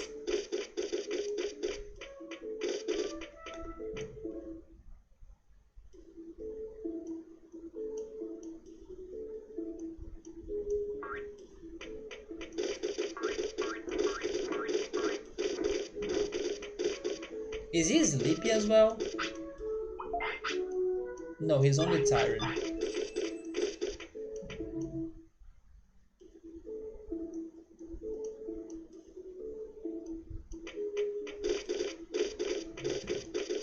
Maybe most of my resolutions are about watching stuff, right? Watching animes, watching movies. Not many series, but there are a couple ones. I still need to get into the Amazon Prime Video series. Tales from the Loop, Dispatches from Elsewhere, and now Utopia 2, right? Gotta find a way to watch those.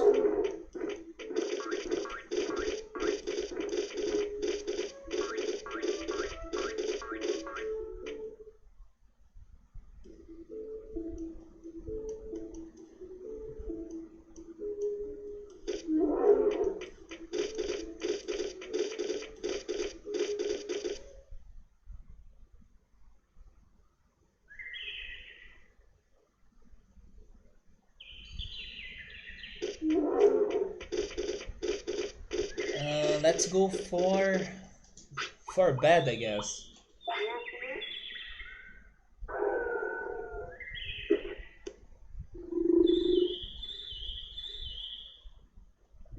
Too bad, right? Not for bed. My bad.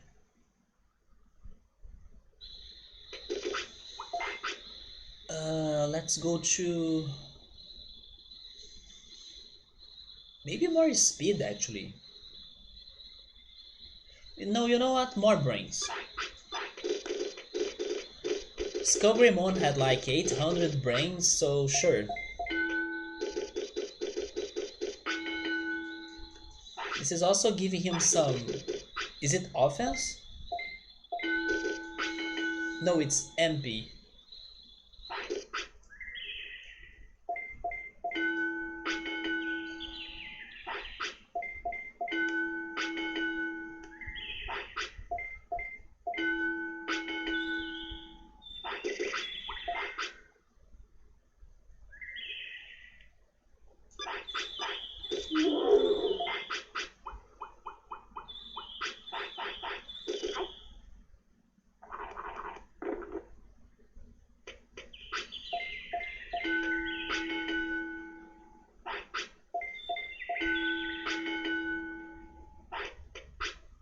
I just gave you meat.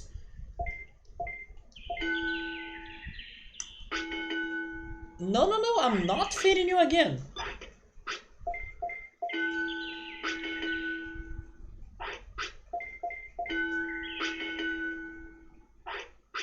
Okay, now I need to go to the bathroom though.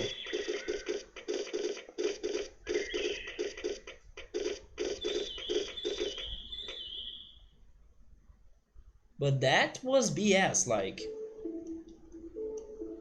Here's a sirloin, then give me another. That's not how this works, Garurumon.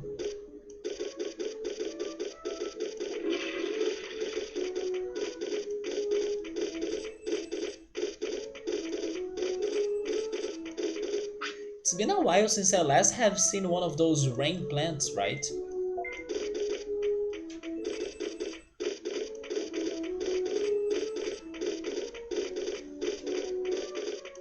I know they are rare, but they kinda had some sort of frequency to show up.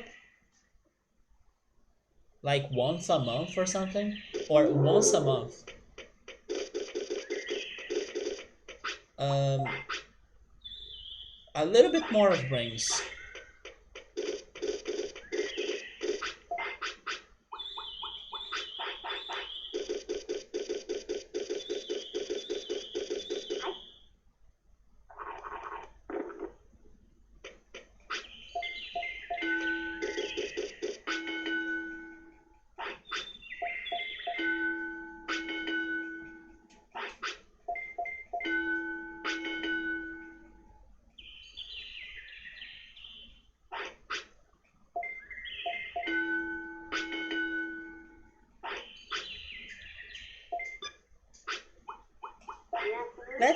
Let's see if this whole training will really give us an ultimate again. If we can really have a chance in the tournament. Although if I only train brains, it's not going to help me in the tournament, right? Yeah, let's go for the other stuff. We need way more HP as well. If I'm really heavy in the tournament fights, we gotta survive. Because they will poison us. They will use ultimates on us or use finishers. There are some champions too, right? Not everyone in there is an ultimate, but they are all freaking broken.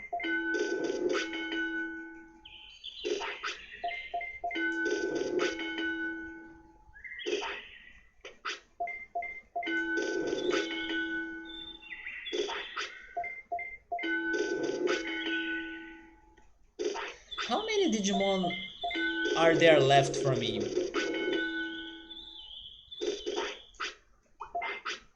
Um, 1, 2, 5, 6, 7, 8, 9, 10. 10 champions left and 8 ultimates. That's crazy, we still haven't gotten to half of the ultimates. If I had to guess, I would say that Numemon and Sukamon will have the same. No, never mind. Numemon's ultimate is Monzaimon, right? It's Monzaimon. Sukamon's ultimate gotta be the king of Sukamon. But wait a minute, Numemon has another evolution, doesn't he?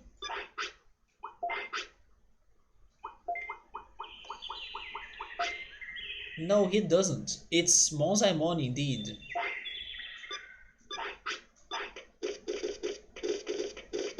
I could swear he still had another Digivolution.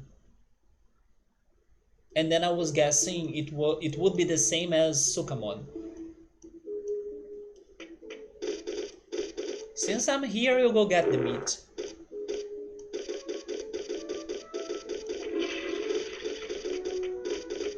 Oh, and he's tired.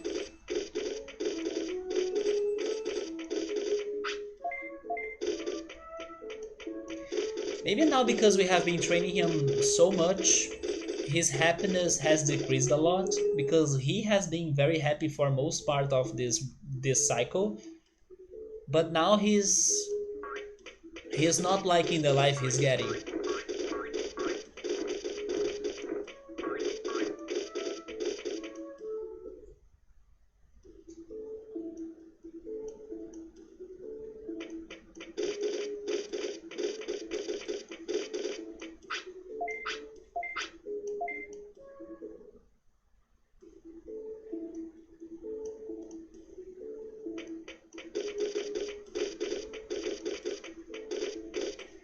At least that was a quick recovery.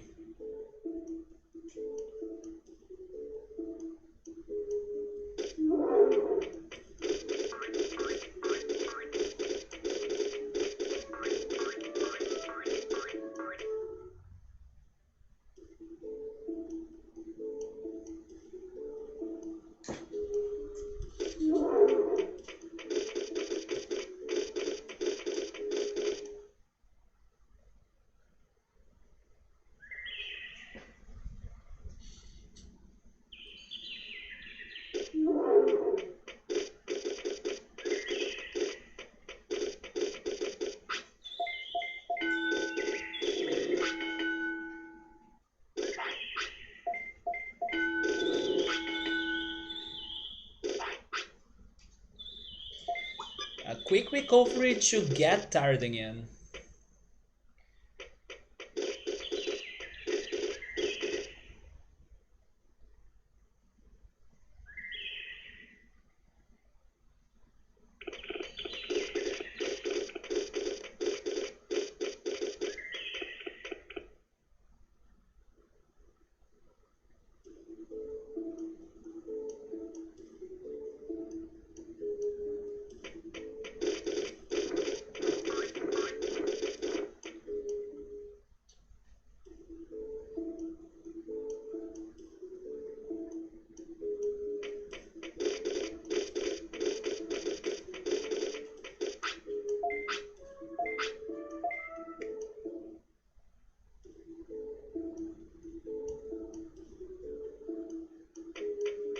Oh man,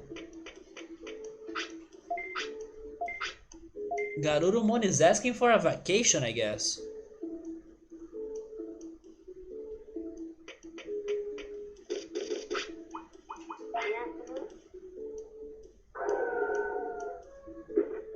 Maybe you should go for a rank C tournament? Or maybe B? Just for fun? Because if we only train him, then maybe he's going to get unhappy and then undisciplined and everything. Maybe we should go for a tournament? I'll give that a try, I guess. Let me see.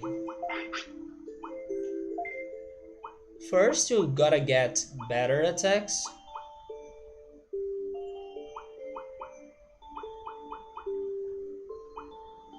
A statue.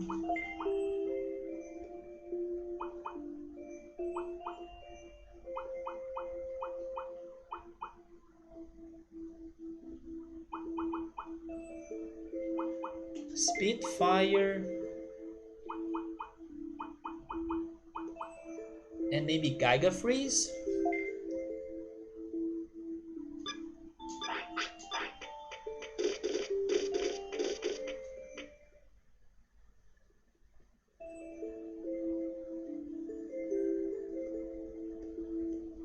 So is there something tomorrow?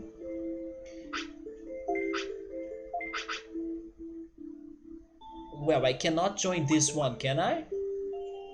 Yeah, but tomorrow there is a rank B one. Yeah.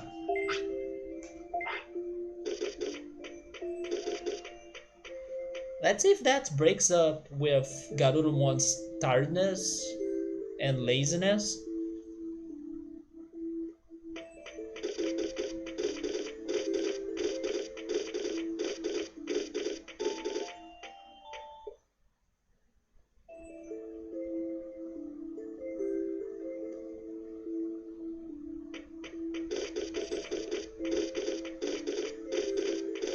Speaking of the devil,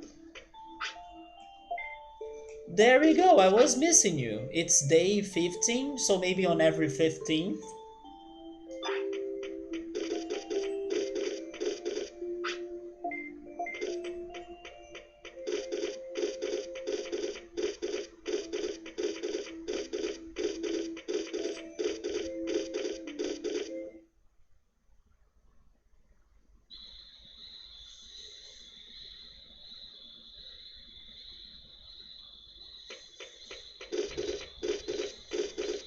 Let's continue with HP training.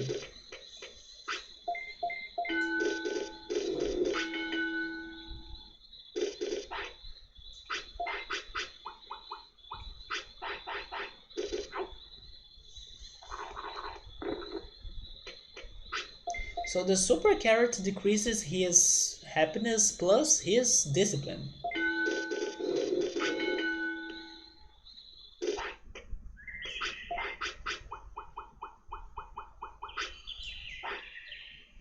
What? Why can I pick empty slots?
Oh yes, I can pick them because I can sort the items, right?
I wonder if it's going to take even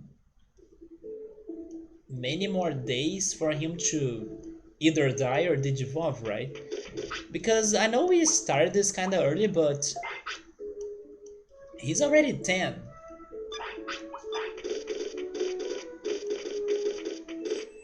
And maybe because he started it earlier, shouldn't it also trigger earlier?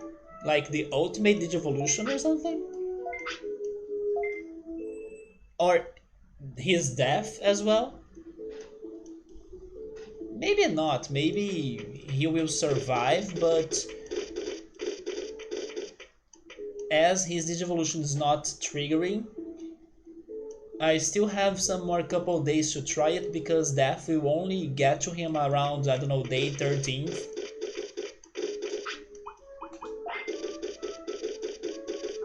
But yes, I would be expecting something to be happening kinda soon. Maybe today.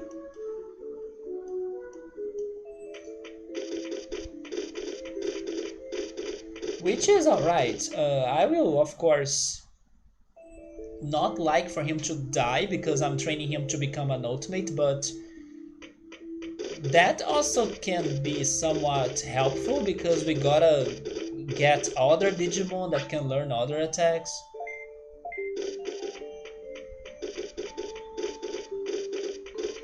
Yeah, we do have more time to get the statuses, but shouldn't it be proportional? Like, a champion can normally live up to, I don't know, this amount of days.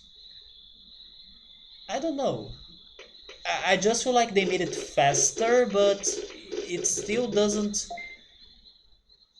decrease the amount of days that the Digimon should live or, I don't know, should be training to get to a next stage of Digivolution. I don't know, it's just that I'm still getting used to this new thing. Maybe what I'm trying to say is that maybe they accelerate the beginning of the process, but the last parts of the Digivolution are still the same, or they last the same amount of time.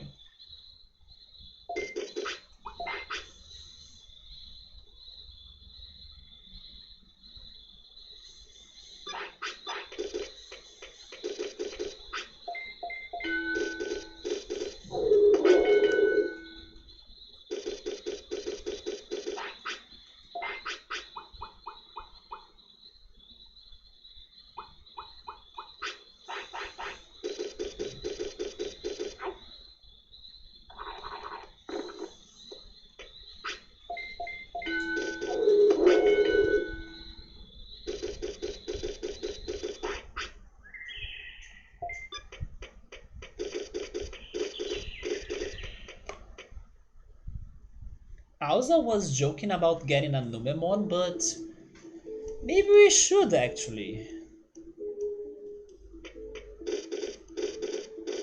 Maybe the next cycle could be a Numemon,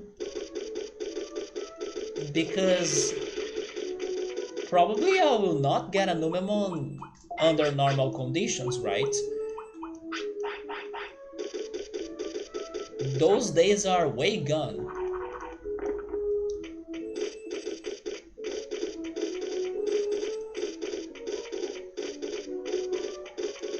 I'm only saying that because Numemon is a sure thing for me to have attacks to learn, instead of trying other Digimon that I don't know if they will have attacks to learn.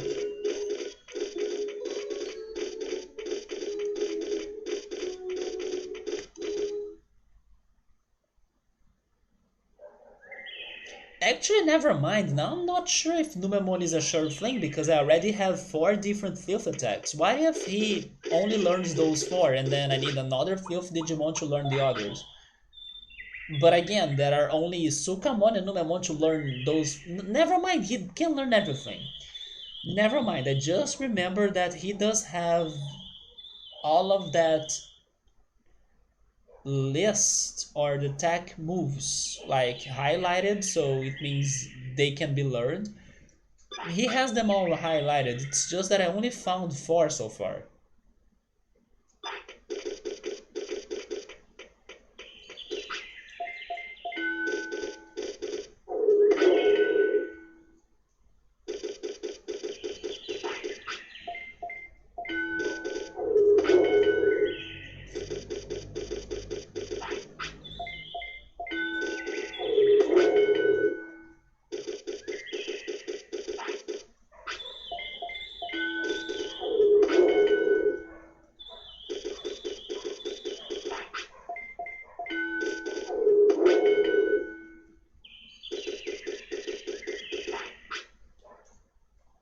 Oh yeah, that's today, isn't it?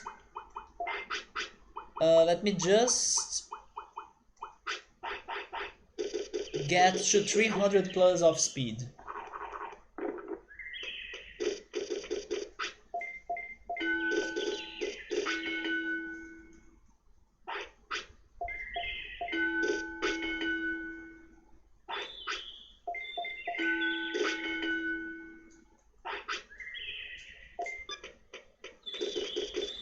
Well, here we go for the tournament.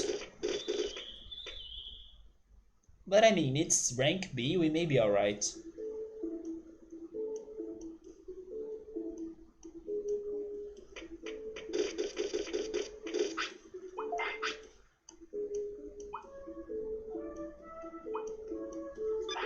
I hope we can see his finisher.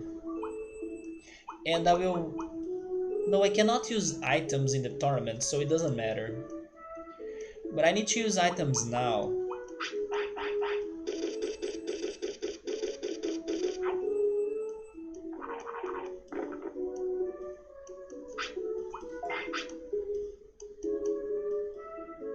Oh, actually, I do not. He has all of the HP and MP bars completed. Okay, that's helpful. Let's go then. Because I was just training attack, right? Not HP. Or MP. What about this right here? Is it different? No, it's old news now.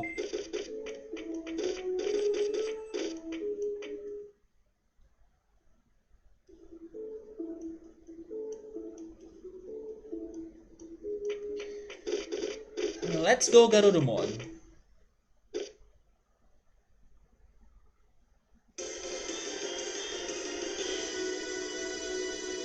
So this is the highest rank we could get so far. We are fighting...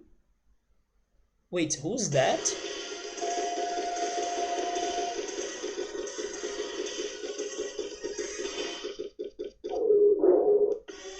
Oh, is that Garurumon?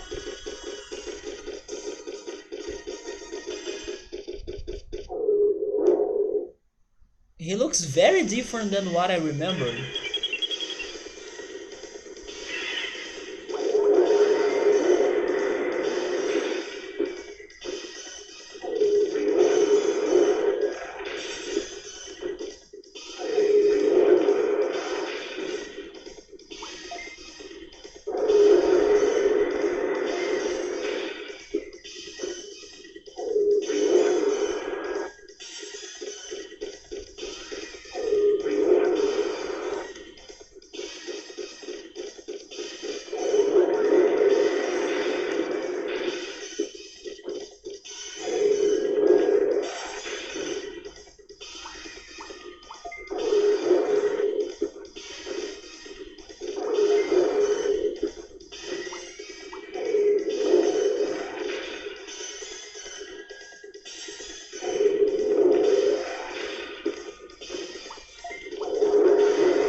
Oh wow!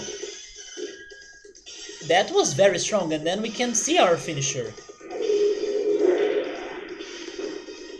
Not bad, not bad. 1,000 of damage? Okay, so we got hurt by the end, but easy easy.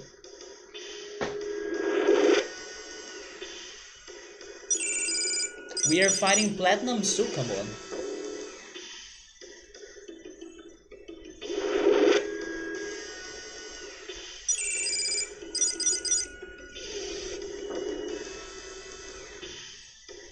I have a question, but I don't know if somebody will know the answer. Does my performance on this championship matter to what I'm getting out of it? Like, does it matter to my rewards? Like, if I win the fights easily and then I finish it up with a lot of HP and MP, does that matter?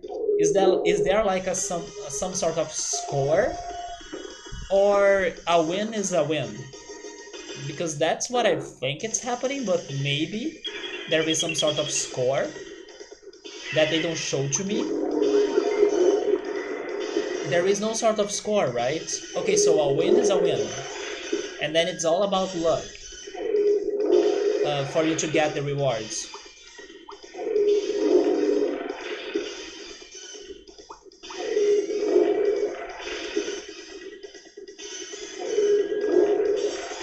Man, this fight is going so easy.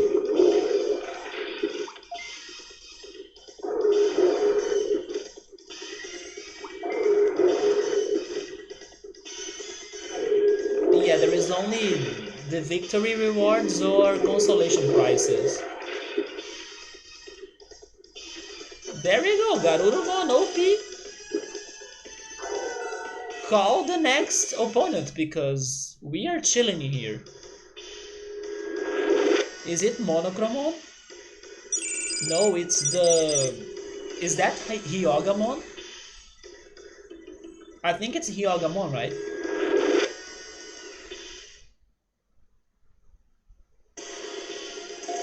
It's the clash of the ice types. Oh, it is Hyogamon indeed.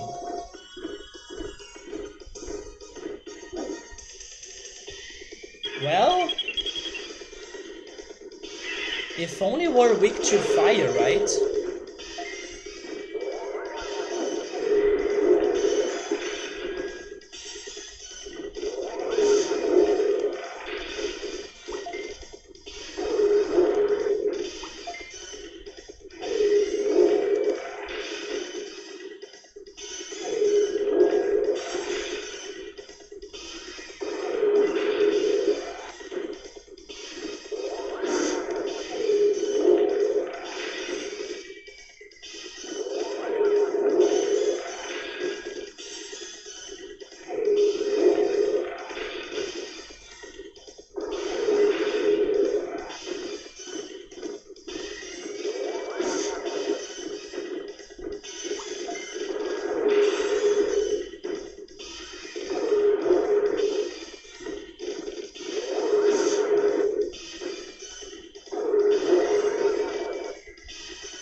Garurumon, please!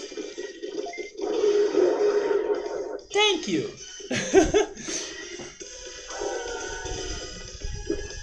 Then the last Spitfire for the win.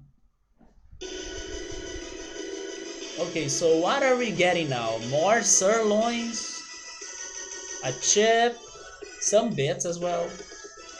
But anything special, please?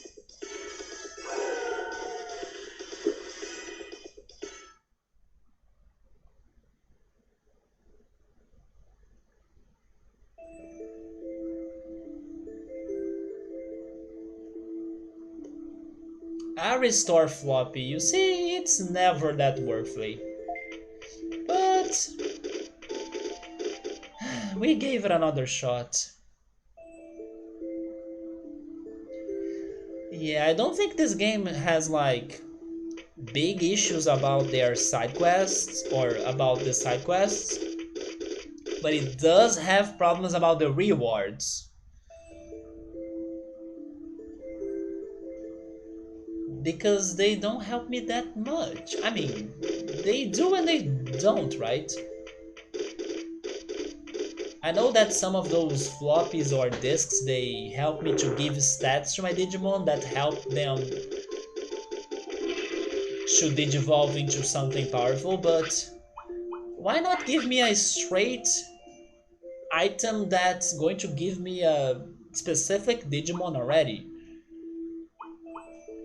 Make it simple.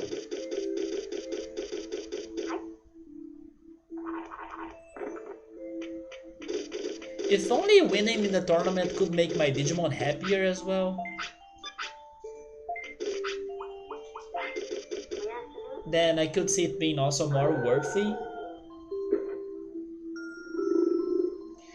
But anyway, Garurumon, you either gotta Digivolve soon or you die. Because your days are almost gone.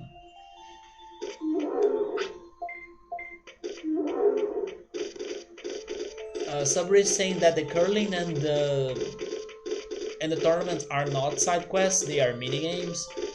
Sure, I wish the minigames had better rewards then, or I don't know, better odds at least. I'm always getting the same things. Let's go for... I will try the brains getting to, or I will try getting the brains to 800.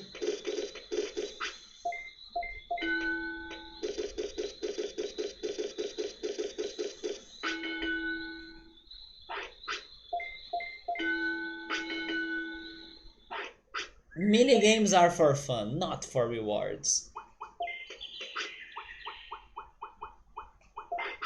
I guess the golden saucer prepared me bad then, or trained me badly, right? I guess I got too used for golden saucer's rewards.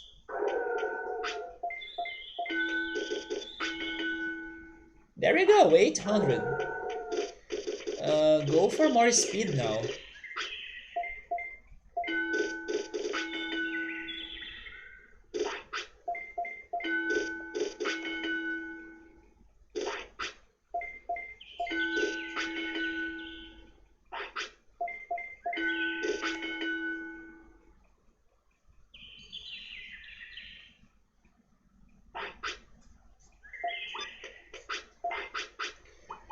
So what do you think? Do you think he's going to die or do you think he's going to digivolve?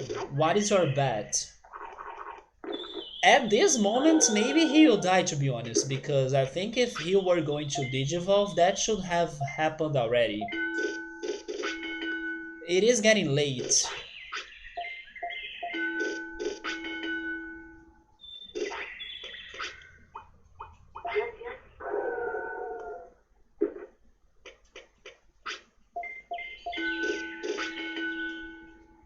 But as long as he breathes, as long as there is a heart beating, we do not give up, right?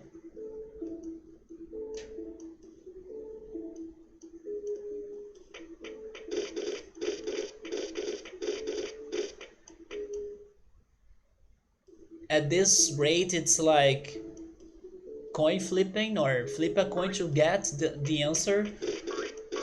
I agree. He has everything that he needs, but at the same time, why is it not happening, you know?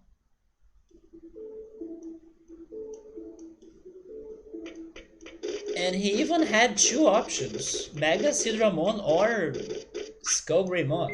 And I remember that people said that Mega Sidramon is like easy to get. When we first got him, it felt that was easy indeed, but now maybe it's because he's sad or something.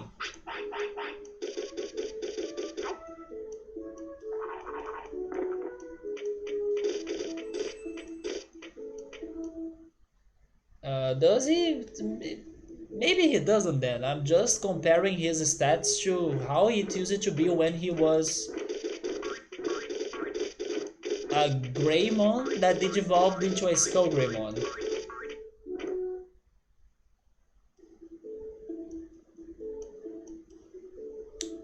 Unless I commit a mistake. I remember committing a mistake as well. You know what? Poop in there.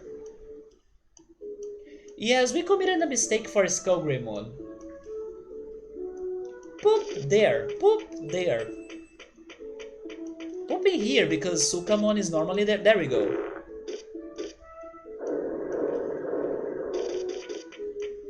No. That didn't do it.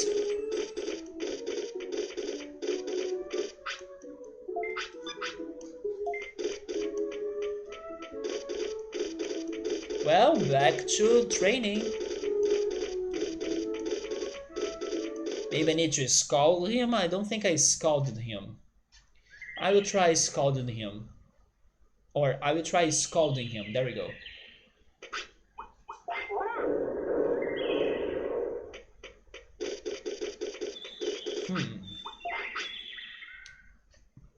Oh, he's lightweight. Why is that? Okay, maybe that's my mistake.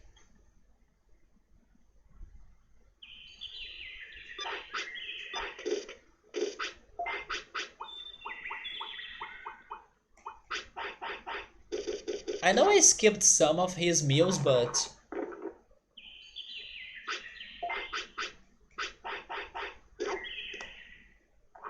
I was not realizing he was that thin.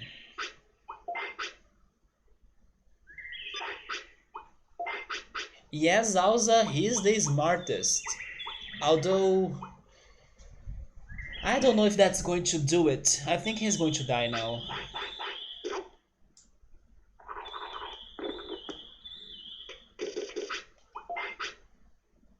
Okay, let's keep on training. Now I need him to get hungry.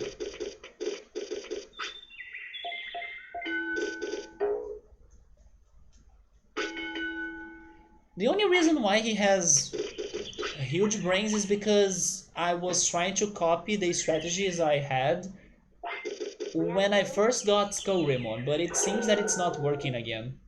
Probably because of his weight. I think that's what's wrong now. He somehow got skinny very fast.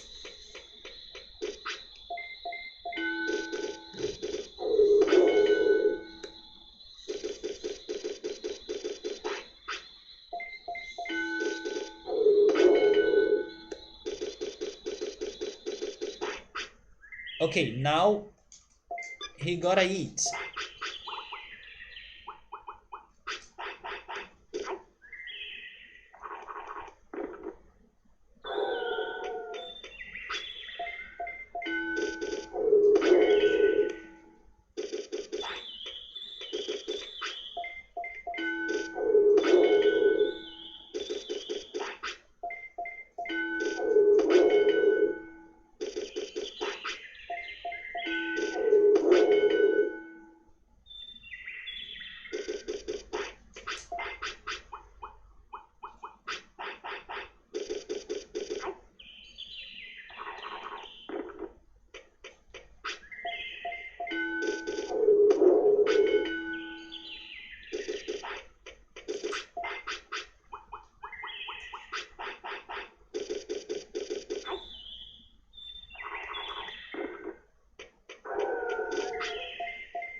Yes, I think we should press F in advance. He had his time to digivolve.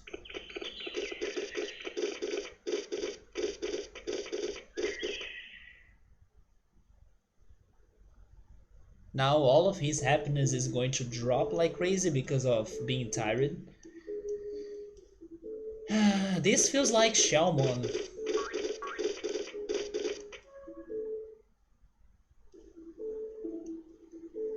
Yeah, but I'm a bit disappointed because I kinda tried to do the same strategies as the other day. Maybe I messed up with his wave for sure. I should pay more attention. But I gave him the same brains he used to have once, right?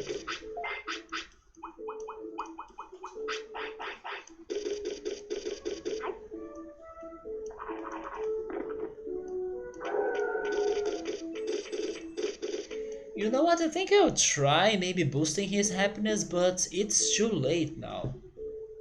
How old is he? Is he 14 years old? Yeah, this is the last year or the last day.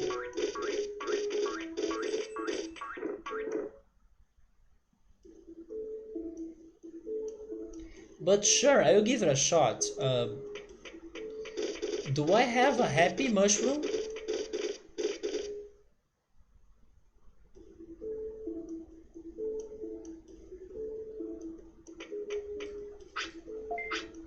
But hey, like I said earlier, even if he dies, it's fine.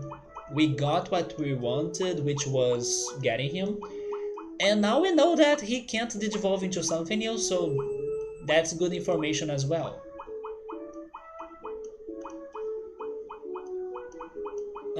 Happy... There we go.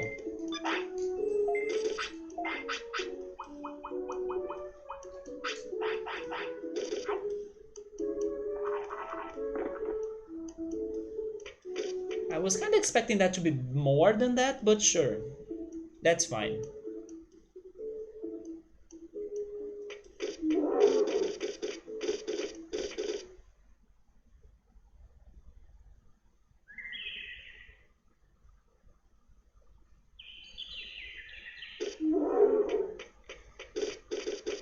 So we're back here. Let's go for more magic points, because magic points is also giving us defense.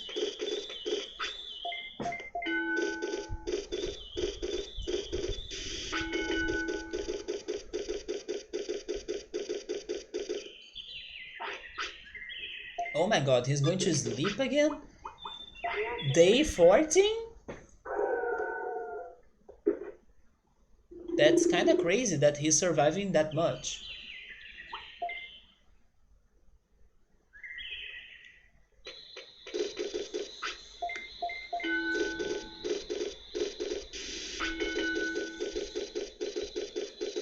So I'm trying to get to 5000 of MP and 400 of defense.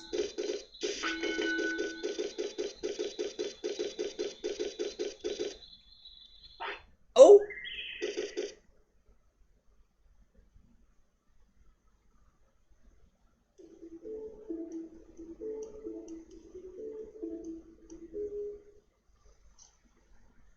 I'm not surprised.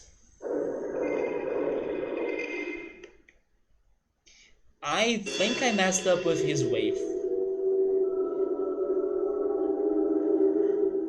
But it could be something else too. It could be his stats. Maybe Brains was not the right one.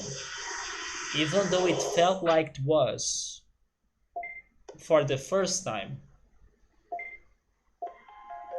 So now that I got Garurumon and Greymon, I think that we need the Lekmon. You want me to go for the yellow? Well, in that case, as we are having different opinions, maybe it's time for another bow.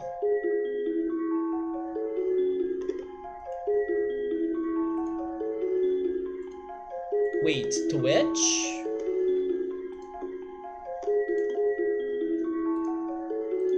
Oh great! Twitch is not allowing me to make another bow. It's glitched. Okay, I guess I'll need to just straight ask you all, which egg do you want? Gabriel wants the yellow, I would go for the blue. Isn't blue the one that has Lekmon? Or was the yellow that had the Lekmon actually? Prediction? What do you mean by prediction? I would say either yellow or blue, but the one I would like the most is the one that has the Lekmon. I don't remember which one. I thought that the yellow was Patamon and Biomon. That's why I wanted the blue, because it's Batamon. No, not Batamon. Batamon is actually the pink. It is Elecmon and Penguimon. Oh yeah, the Poe I could not... I don't know what's happening here. It's saying that I can't finish or end the Garurumon's Poe, and then I can't start a new Poe, you know?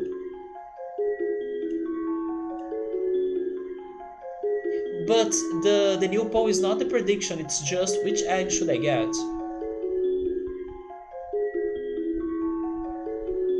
I mean, I'm between blue and yellow. If somebody has preference for each one of those two, it's going to be that one.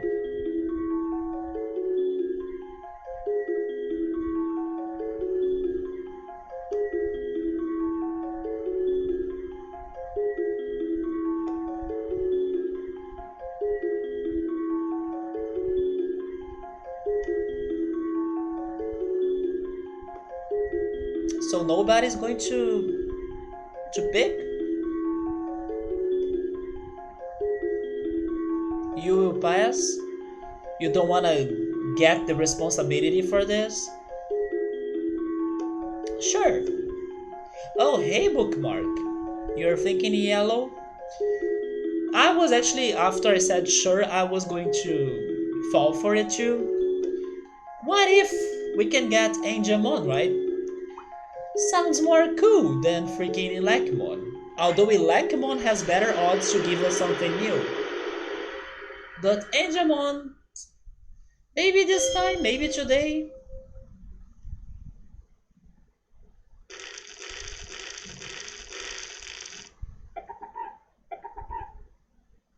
But then how am I going to do this for Angemon though? Because we have tried this many times and it didn't work, so I guess I will need to think outside of the box. What haven't I tried yet? Bookmark, how are you? I'm doing alright, but I'm very hungry now. Yeah, let's give it another go, right? We got Garurumon, so the champion spirit is in there. But before that, let me check if I got meat. Yes, I think I messed up with that. I was not I was not expecting the consequences to be that huge though. But I do think that's what I messed up.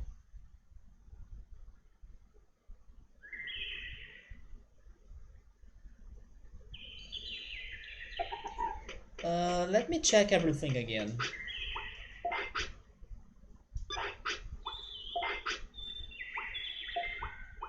So, Patamon. He has 3 more options. What if I get Biomon instead? Yeah, Biomon has only 1 more option.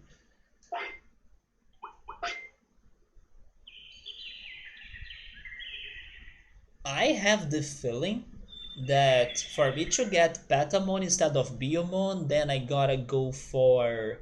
It's just like Gabumon and Agumon, I gotta go for like brains, the other stuff, instead of attack. Maybe speed? I'm not sure.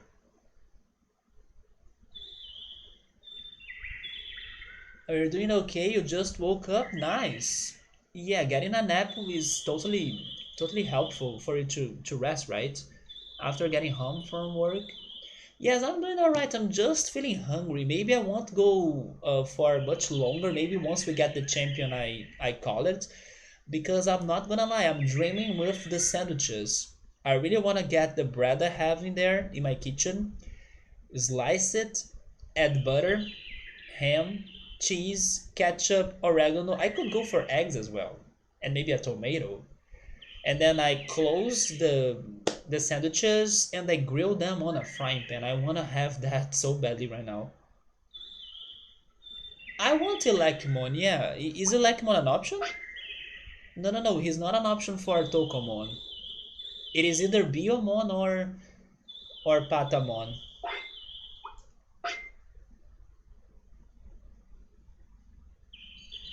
But I'm thinking about my training now. Because I'm sure I tried going for brains, I tried going for speed even. You know what? Screw it. I will go for HP and offense. Maybe Patamon is about offense and not defense. Sure. Let's see how this goes like. You haven't eaten either today? I mean, I have eaten a spaghetti, but every time I eat spaghetti, I feel hungry soon because it's delicious and everything, but it's not like full of solids. So I kind of feel like my tummy gets empty fast. So yeah, but it was really great. I'm really learning how to add spiciness to my dishes. So it was a very good one. Yeah, let's go for attack. I wanna recall if Patamon is all about attacking or defenses. I can't remember. But I know for sure I tried this before and I went for speed and magic points. And still that didn't work out for me, so let's go back to the original plan, which is attack, right?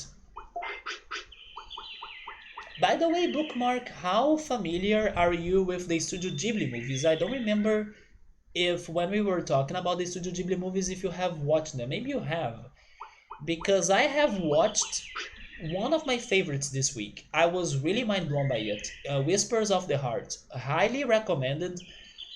Watch that stuff out. It's good. It's simple, but it's very good because it is simple at the same time. That movie was so good feelings, you know.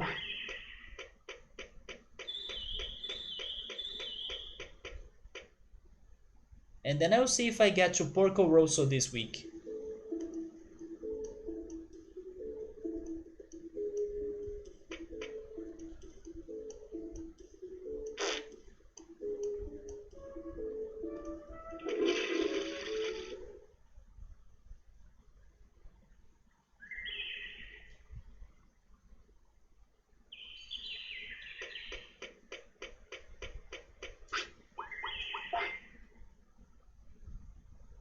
Man, Poyomon is slow.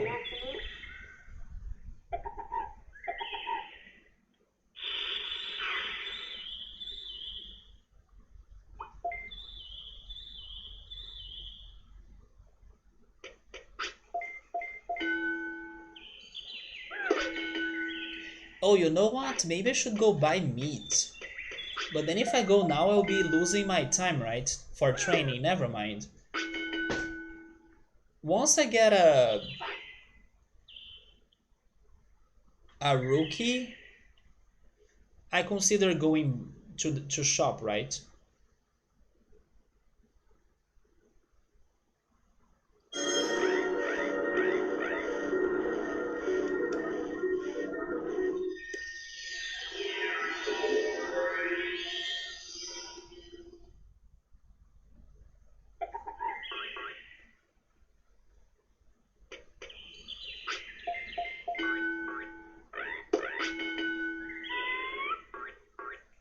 So this training is perfect because it is giving me the two things I wanted to focus on, attack and speed.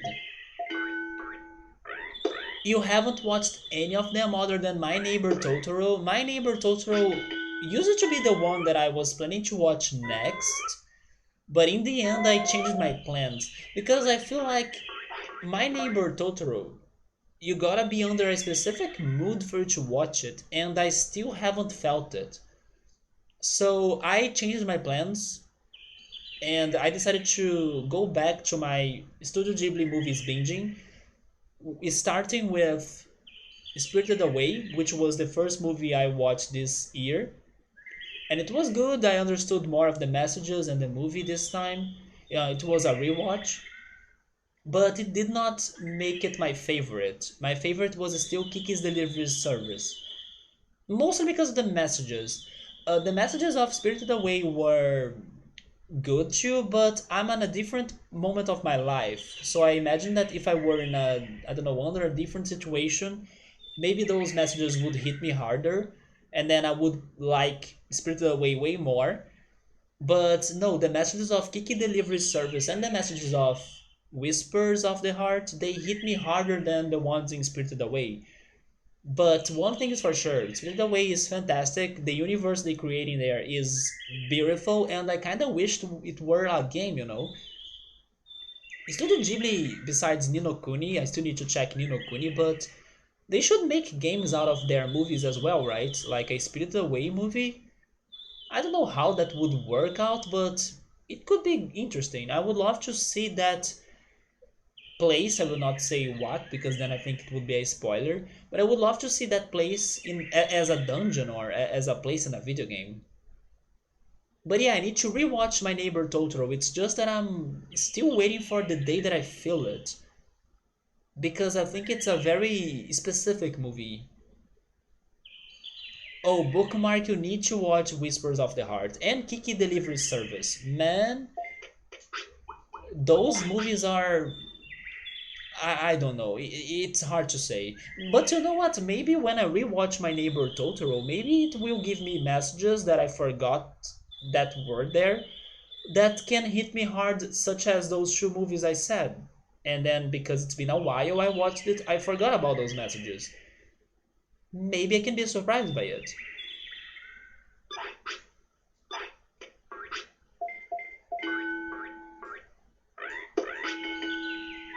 It's just sad that I know that the Ghibli movies are not on Netflix in the US like they are in here, because otherwise more people could be watching them, right? I think that would be a good idea for them just to try out and it to be a new way to feel immersed in their words. I know, right? I'm pretty sure it would sell well as well. Although maybe it's complicated for them to like give a plot or I don't know, make that story playable in a certain way. But there are so many games out of so many different ideas and either movies and cartoons and everything, they can come up with something for sure.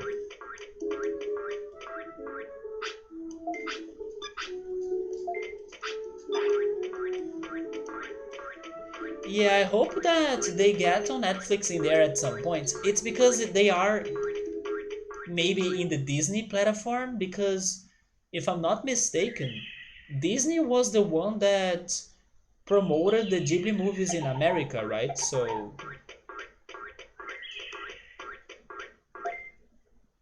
Gabriel doesn't want the games. Did you like Ni no Kuni at least? I heard people saying that Ni no Kuni 1 was good, but the second one was a bit worse.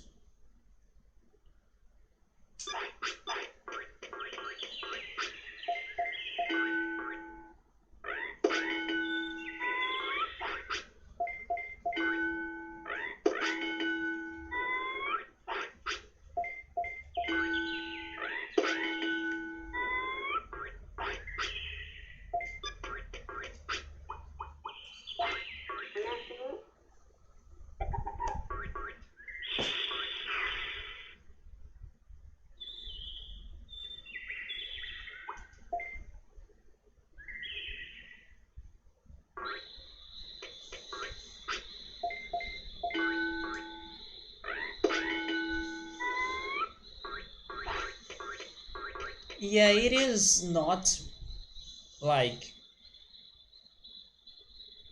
um common for an adaptation to be good. Like, oh yeah, there is this one animated movie, let's make it a game, and then maybe the game won't be that great. But at the same time, it's not going to make the animated movie worse. So maybe the game can suck, but the animated movie will always be great.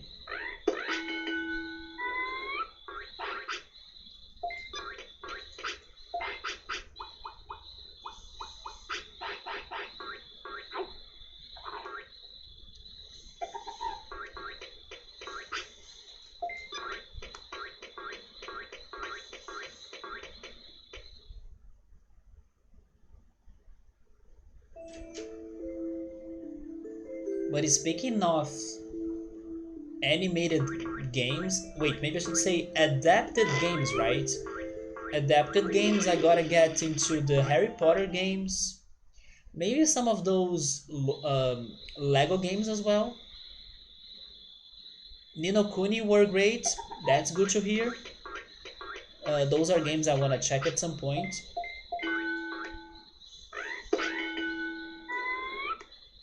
It would probably be a business move if anything, if they wanted. I think it would be successful. Oh, but you know what would be the problem? Miyazaki.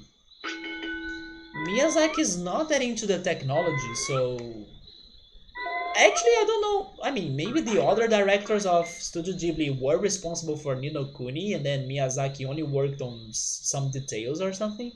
But yeah, Miyazaki has that block of his of like going into new technology or new ways of making animated movies and animated content.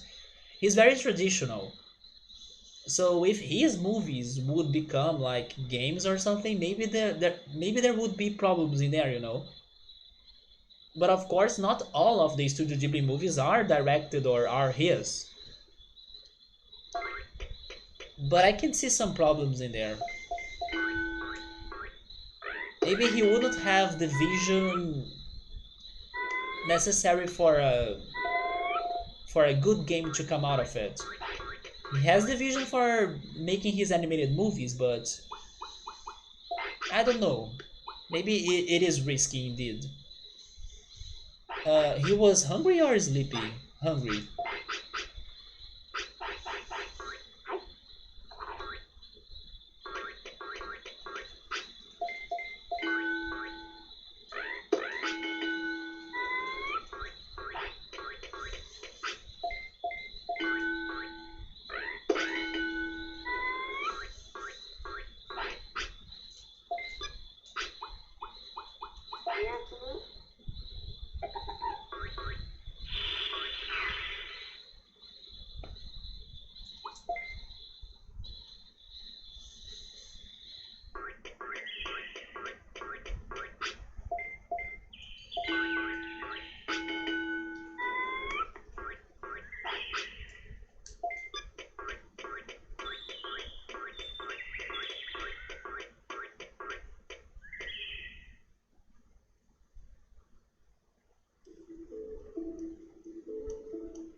You know what? Since I'm here, I will do the things I wanted to do.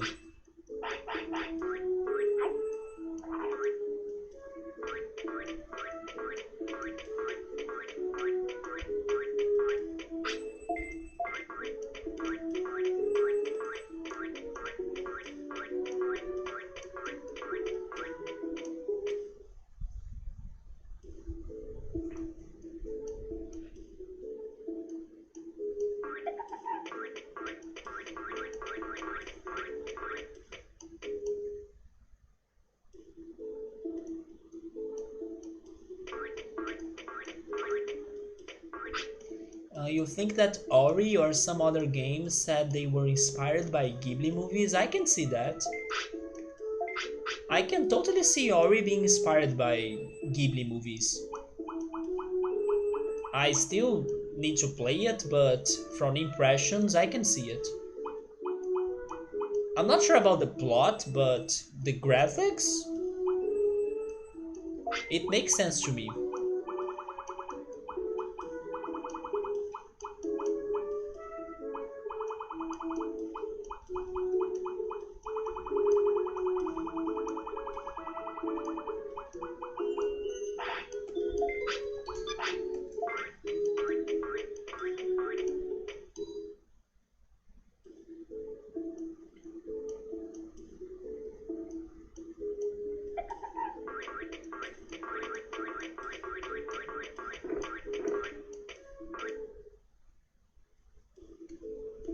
So I don't know how many of you are fans of Super Mario RPG, which is my favorite game, but speaking of indie games and inspirations, I was mind blown when I saw the opening cutscene.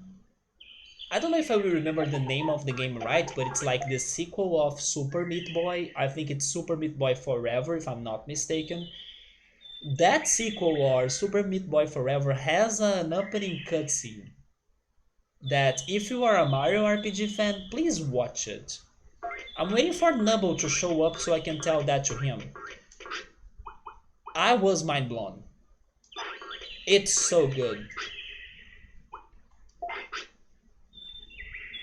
Let me go for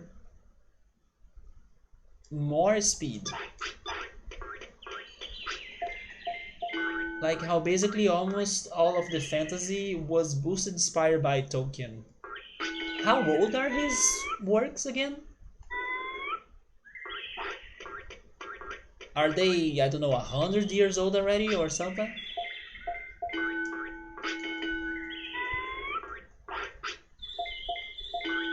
This is remind me of the story that I heard of.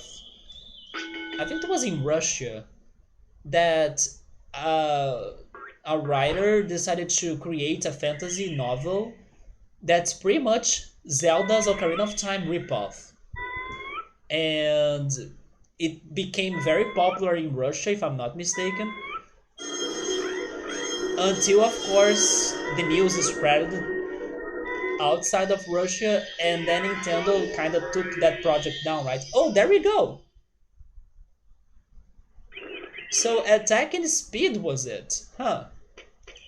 Thank goodness I learned with my, let's say, mistakes then, because I felt like yes, I did this differently, and then it didn't give me Patamon.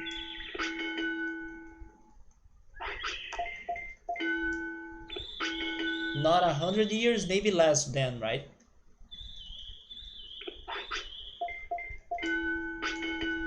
I have no idea. I'm just guessing.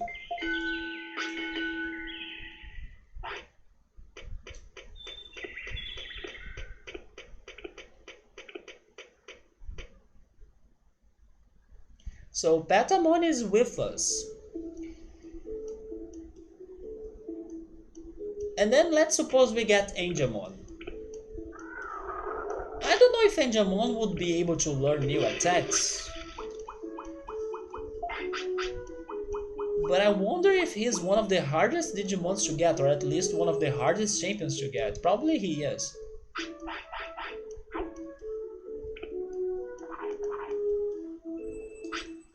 Sure.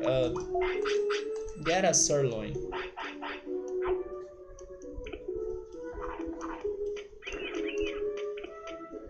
Oh, it's looking good now, but it won't last forever. Be sure of that.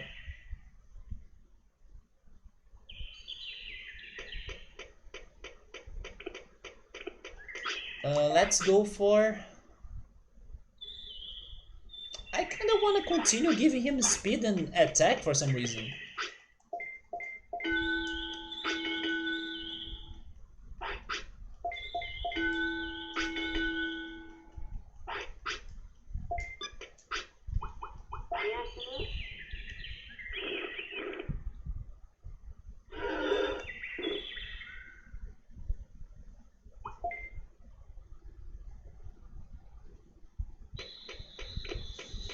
You believe, Bookmark? It sounds weird, the strategies that I'm going for, but I still haven't tried that, so... If it's not Angemon, it's probably going to be something different and new, hopefully.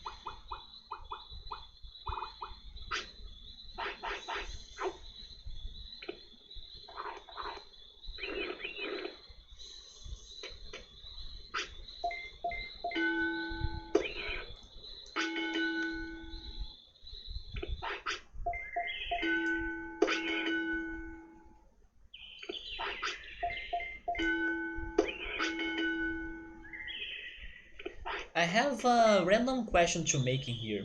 It's because I'm like brainstorming right now. I saw Bookmark's Vegeta emote that remind me that I need to play Dragon Ball games. But I wanna ask you, if you could recommend me a game that you may know that I'm not like thinking about it, or it's like not under my radar, do you have a game to recommend me to check? If not, then it's fine. I'm just, I don't know, throwing that question there and let's see what happens. Like, is there a game you think I should check even though it's not under my radar? If you have a game like that to tell me, this is a chance you have. No, no, I'm just saying that I was brainstorming. And then thinking about Dragon Ball made me think about games. And then maybe there are games that I'm not even considering playing them, or I don't know, a new game you guys saw this day and then, oh my god, you should play this out. Like I was saying last week, I was really surprised about the game called Ord. It's simple, but I think it can be very fun to play it on stream, so someday I will bring it in here. Also, Evil Land, another game that surprised me a lot. I wonder if there is a new game you saw recently, or maybe not, doesn't need to be recent, but that you think that I have never talked about it, or maybe not many people know about it.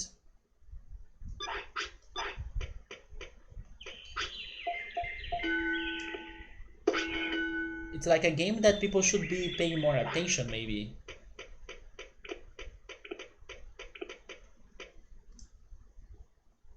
So Subway is talking about. Oh, he's talking about a Ghibli reference together with a game. Katsuya Kondo was the character designer for Jade Cocoon, which is a game we gotta play at some point too, because it's just like Pokemon or maybe even Digimon, as people say.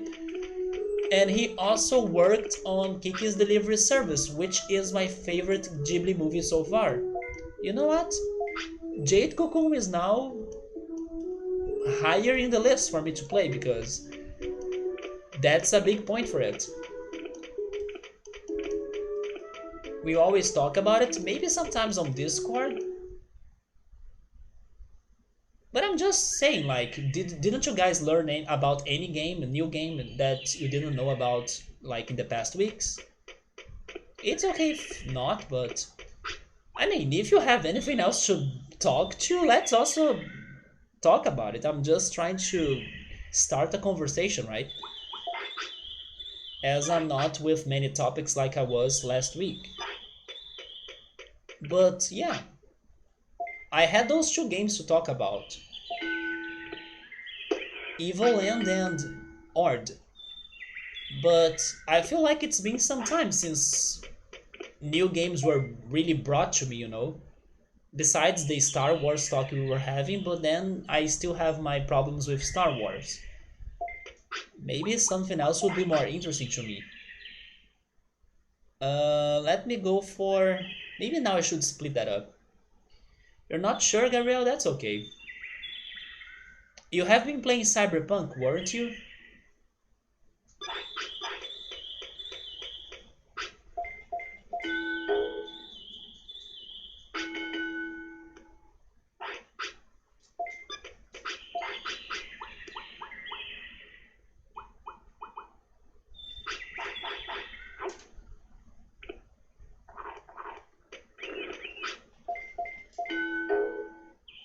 Yeah, we all have already many games to play.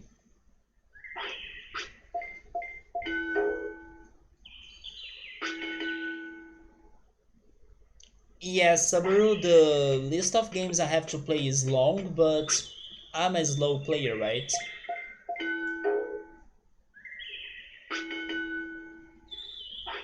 I could go faster, of course, but then I think I wouldn't appreciate the games the way I wanted.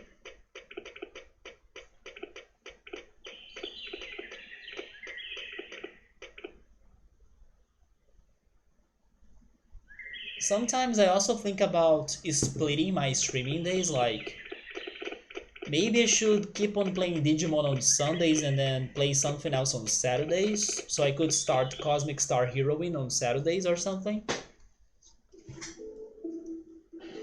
Or even go back to Roller Coaster Tycoon because I still want to finish the first game at least. I know I'm not that far from it. Maybe there are 10 levels next or something? Or 10 levels left, right?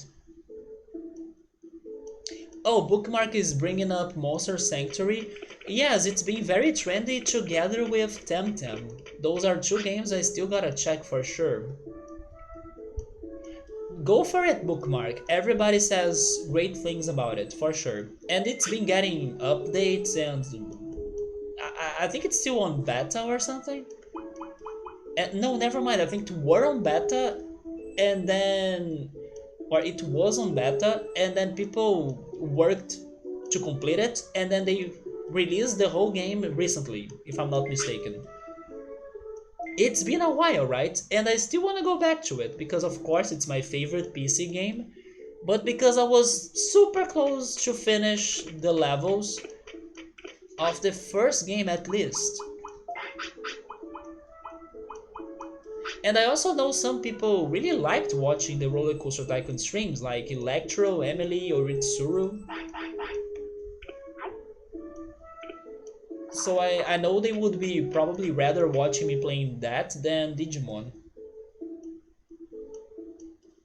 Oh, so Temtem is the one that's still on early access or access.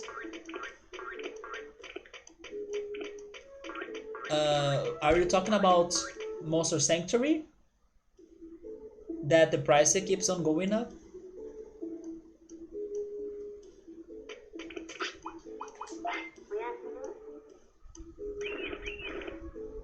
But out of those two, I would prefer playing Temtem first. I'm actually more curious to play Temtem than Monster Sanctuary. Although Temtem is not completed. Oh, do you mean Temtem?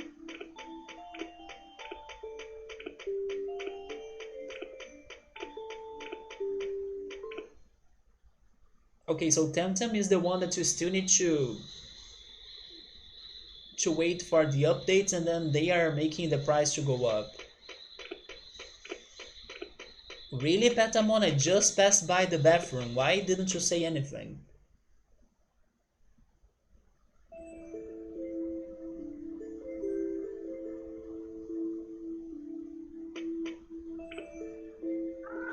Yeah, but I can see them like giving you a discount for the full game because of the early access, but then because you bought it earlier, you don't need to pay for the whole price or the full price when the whole game is out. But maybe that's not how they are doing it. Maybe they are really charging people for every freaking release.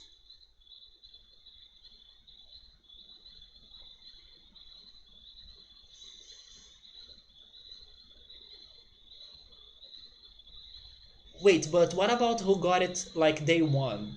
Do they need to keep on paying for the rest?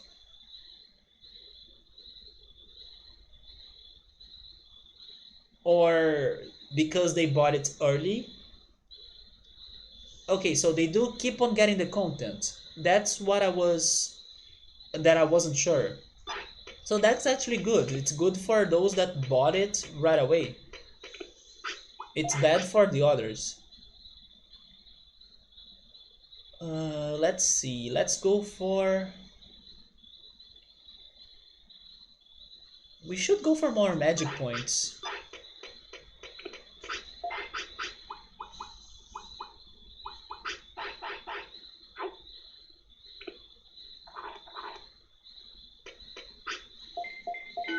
I wonder if we will be able to play a Final Fantasy game this year. Probably Final Fantasy Origins.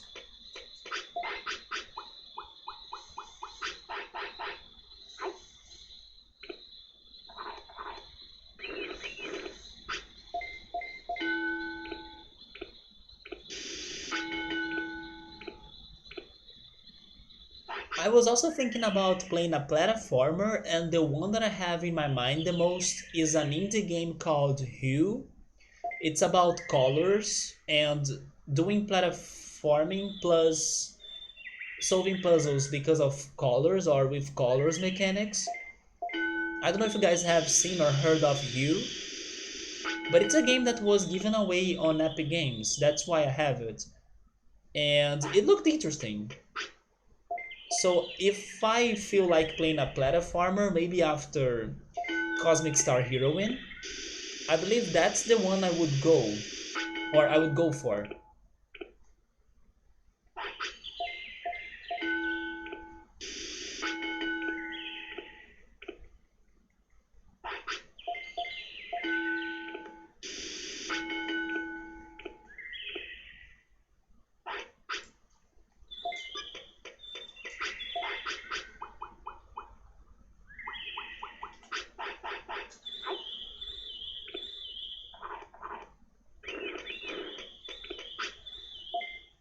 You could always just make a raffle between 3 to 5 games to decide the next game or the one after that. I don't know.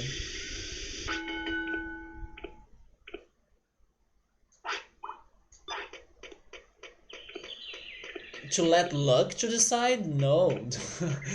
No, that's too random.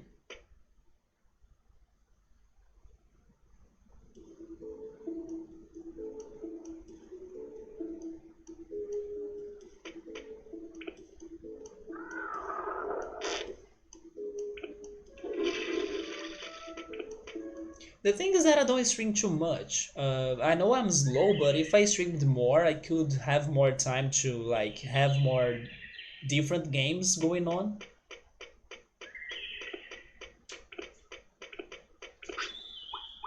Like some other streamers, they have specific days for different things and different games.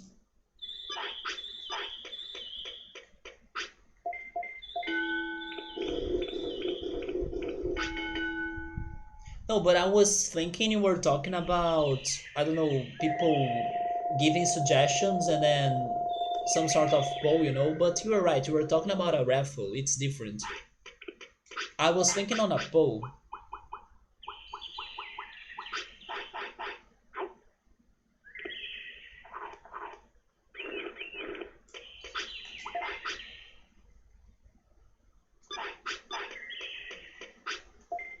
The thing is that I'm slow, but there are games that really demand a lot of me or a lot from me, while some others they don't. For example, Tesla Grad and The Bridge, the games we played last year that were somewhat short, they didn't take that long.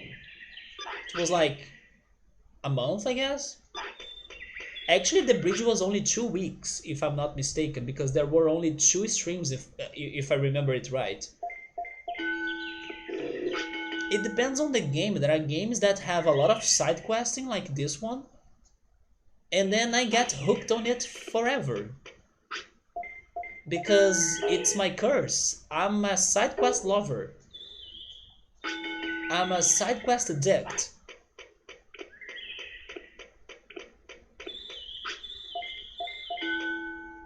Yeah, but some other games can also be somewhat, let's say, not too short, but somewhat shorter. But the side questing is what, you know, gets me. Which is good, I'm not saying it on a bad way, I love side quests. But it's just that, thanks to it, I get stuck in games forever. Which is also not a totally bad thing, because I'm still having fun. It's just that really it takes me forever to jump into other games. They were short and I even went for the extras. So they could have been even shorter, but it's because I went for side questing them as well. Oh, maybe that was a mistake. I put him to sleep while he was tired. I don't think that was good.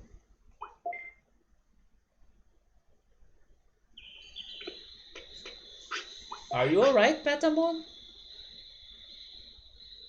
Let's go for HP. And probably this is his last day to train, or before he digivolves.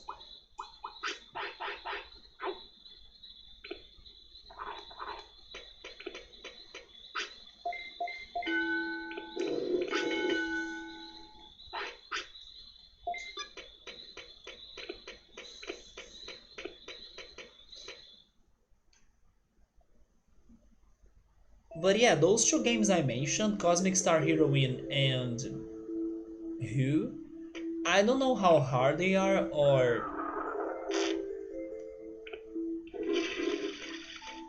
how many side quests they have. Maybe Cosmic Star Heroine may have some side questing actually. Because if it is somewhat compared to Chrono Trigger, it will have some secrets for sure. And then Hue I'm expecting to be somewhat challenging and hard to play, but maybe it doesn't have many side quests. But anyway, those two games, I'm hoping they will be somewhat short. Yeah, right, side questing is sometimes actually better than the game's plot, like in this case in here, in Digimon World. You don't like the completionist type, like getting all weapons or Pokemon? It depends to me. It depends. I like it when it's, I don't know, somewhat interesting, or how can I say this? Not too impossible as well. But it depends. And also depends on how much I like the franchise. In Pokemon, for example, I go for it because I love Pokemon. And like you were saying, depends on what you're getting as well. Getting all the weapons, that doesn't interest me that much. But getting all the Pokemon, it's more interesting to me. Or I don't know, getting all of the espers or getting all of the materia. Those ideas, they make me want to go for them. But weapons or armors or items, I'm like, nope. Remember Tales of Symphonia? They had a crazy item list that was infinite looking. That's too much.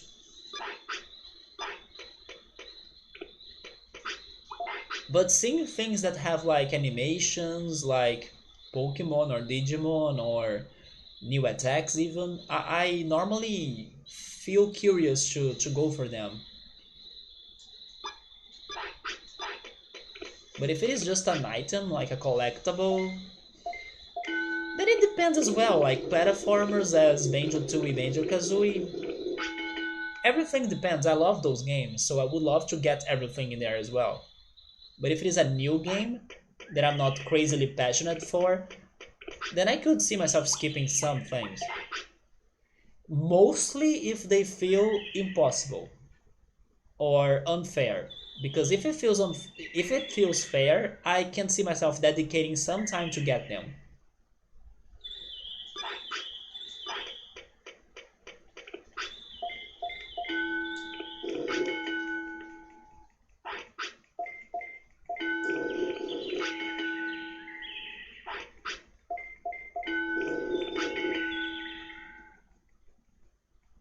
Man, this Patamon has a lot of offense.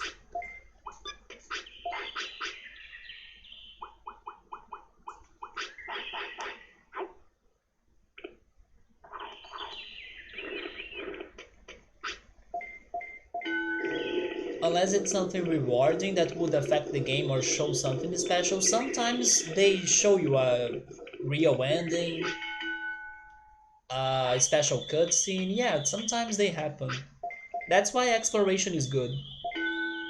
But yeah, for the completionism, in here the initial goal was like to complete File City, right?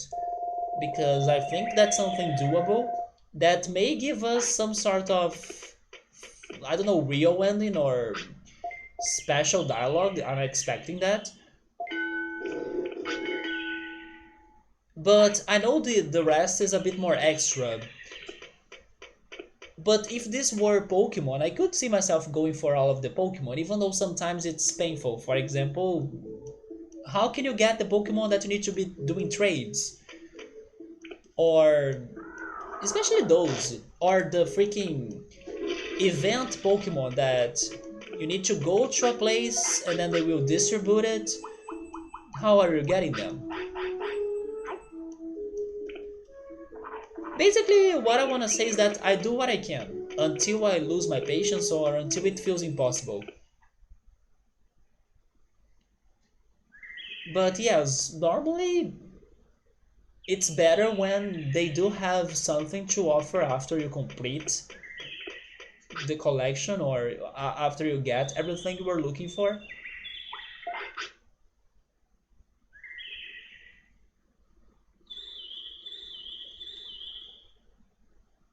I'm not sure what to go after now. Maybe some more brains? No, you know what? Since I worked so hard on offense, finish the job.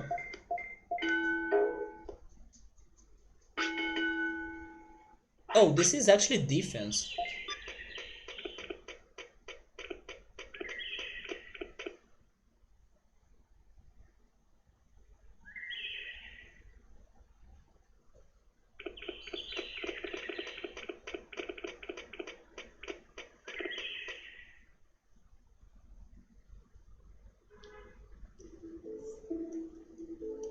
To be honest, I'm thinking about that too. I'm thinking about that too. I know that it's a possibility. And as I focused on attack, as this Patamon is super heavy, maybe it sounds like a recipe for Tyrannomon. I know that. But at the same time, it's the complete opposite way I went last time. So that's why I'm going for this. And it's happening. Oh my goodness. At least if it is another Tyrannomon, he's going to be the strongest out of them all because we gave this guy a lot of offense. Whoa! Okay, look at that. Who needs angels when you can have demons? Maybe this is even much better. Yeah. Now I can feel evil. Let's freaking go. He's a virus. It's been forever since we had a virus, I think. Can you learn something good or different? He can! We can learn a new attack. Okay. First, we are getting a new champion. Second, we may be getting a new attack. You know what? This is better than Angels or Angelmon. Who needs that? Angelmon would probably be using only air attacks. We have them all, like, come on. So look at this. I wonder why am I getting you though? But probably it's because of the crazy attack. I believe that's the reason. Who else can become you though? Gabumon? Is Gabumon complete now? No, Gabumon is still missing one.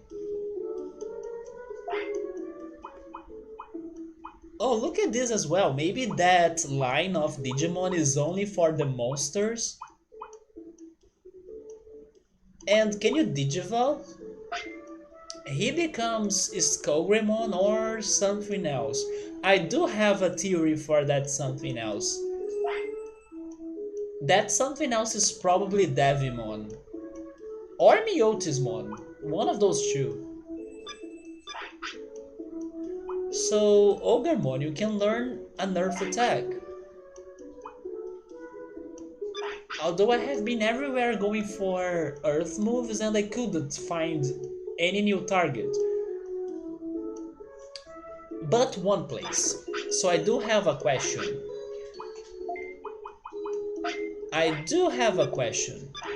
It's better for me to make it now.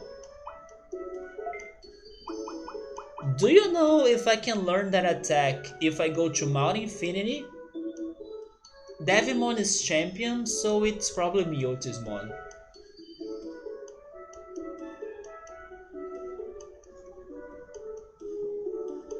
Can I learn that attack in there in Mount Infinity?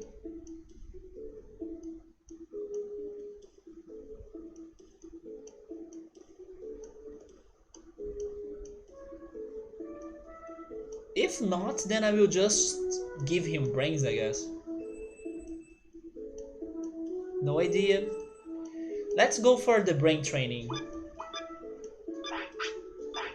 Maybe we can get lucky. Maybe we can get it by training.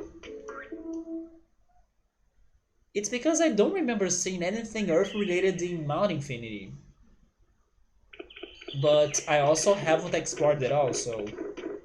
Is that a mushroom? It is.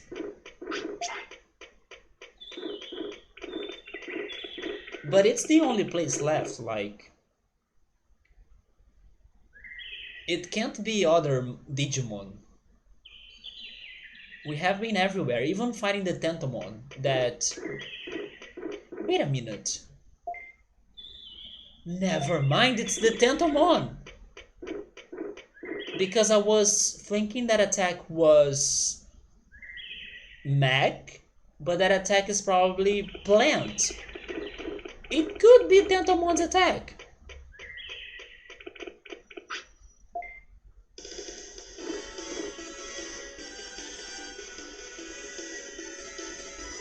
It could be that freaking broken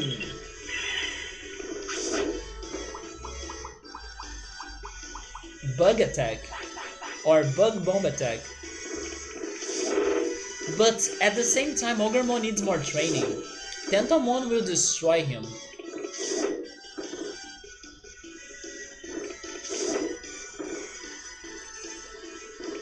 You think that I was very close to Angemon? That's okay. It's funny that we got the complete opposite.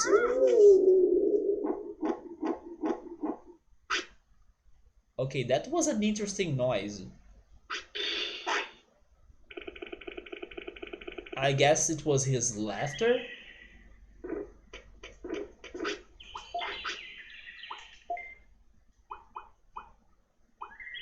Um, maybe Spitfire because it's fast. If we are fighting the Tentomon, I probably should have Tremor. And that's Poison Claw.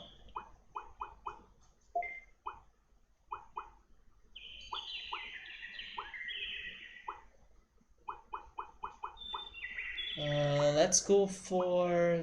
I kind of want to go for Poison Claw.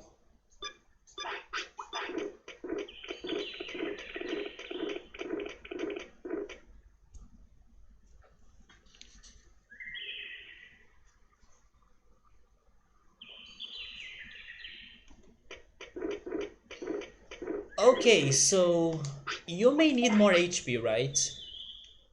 Actually, you are not that bad on HP. Maybe more defense.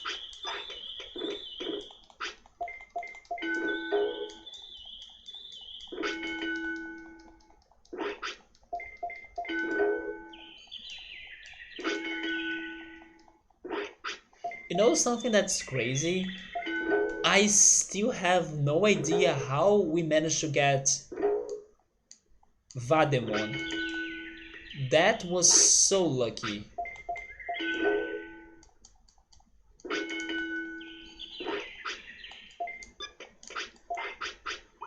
I was thinking that with time I would be able to think on answers. I still have no idea.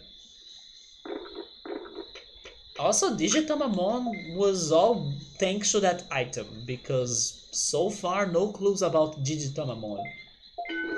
And you know what? You should check that out. Can someone Digivolve into him? Or is he that special, like, you gotta use the item? But first he needs to poop.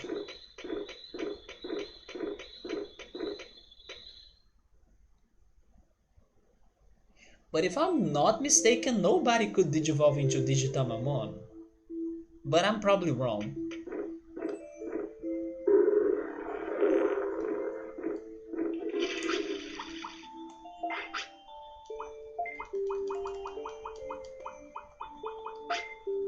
Oh, somebody can, but who the heck?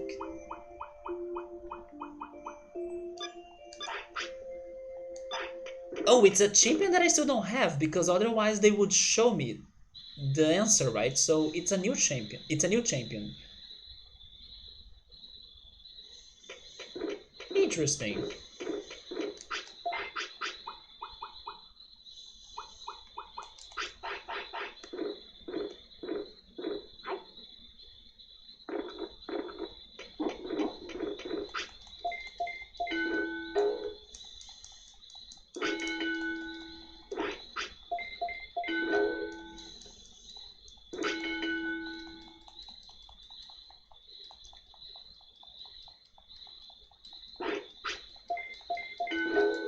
So here's what I'll be doing. I will train him a little bit more, and then I will try having some fights against Tentomon. In case I learn that attack, then I think I will cut it in there. I will not wait until this cycle ends.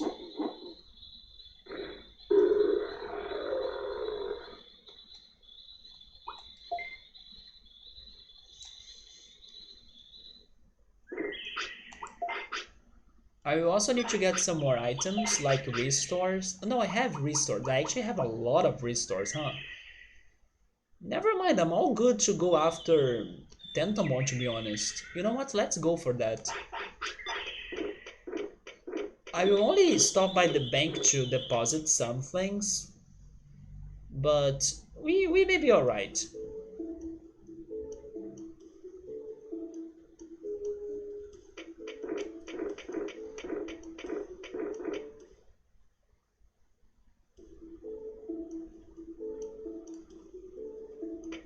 I'm not sure, Bookmark, if that's the attack that I can learn, but I have 50% chance.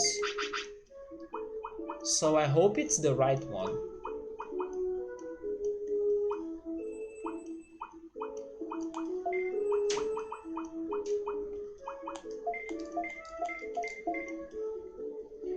Actually, I will have 3 of those.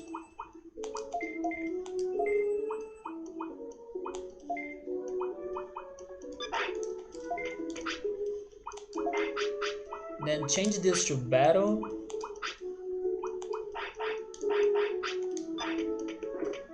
We get the meat and we go to Beetle Land.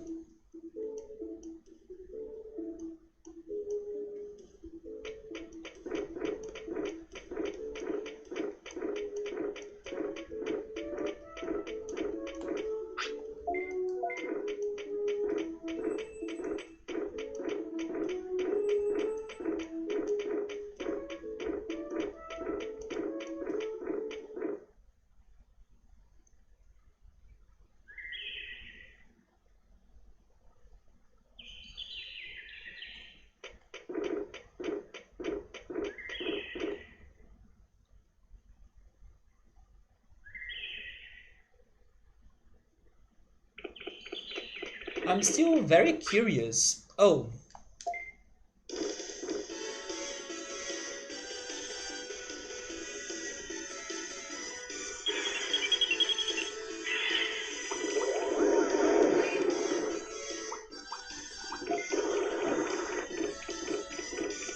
Wait, he throws fire by using his hand?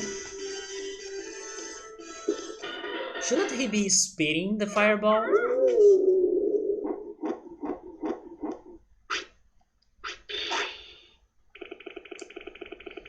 I was thinking about Palmon. Ogremon is not in this game, but I'm still not sure if I know who's Palmon's best or supposed Digivolution for this game. I think I still haven't gotten it. It's not Vegemon.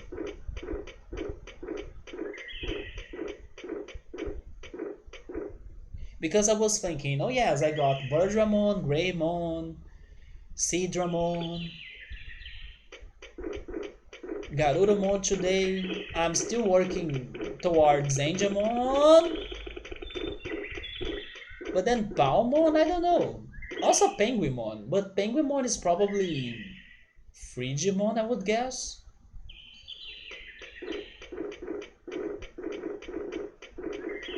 Oh, never mind, there is also Elecmon, I have no idea. There are so many Digimon or champions that I still need to get to, like, complete the puzzle of, like, who's supposed to be your normal Digivolution in here.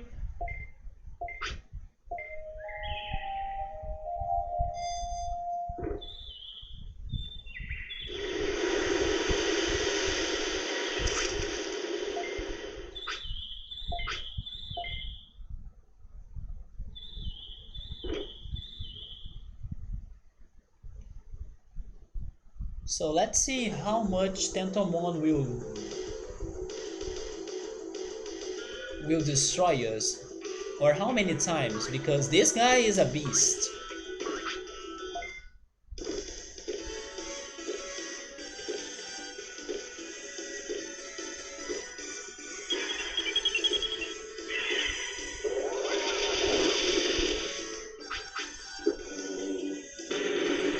Nice defense.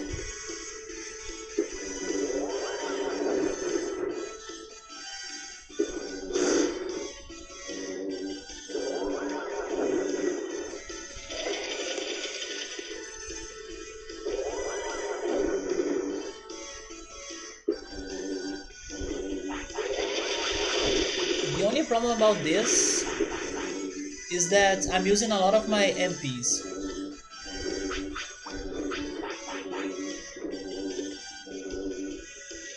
Also, good call. I still need to see his finisher, right?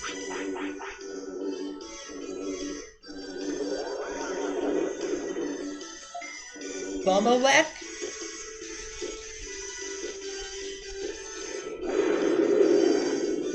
1,300 of damage.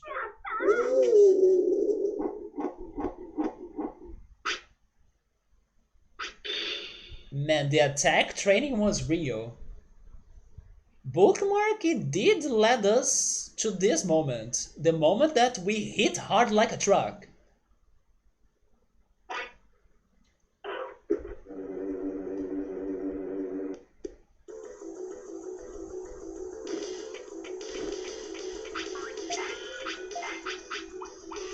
That was stronger than Garurumon's finisher.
That was a little weaker, right?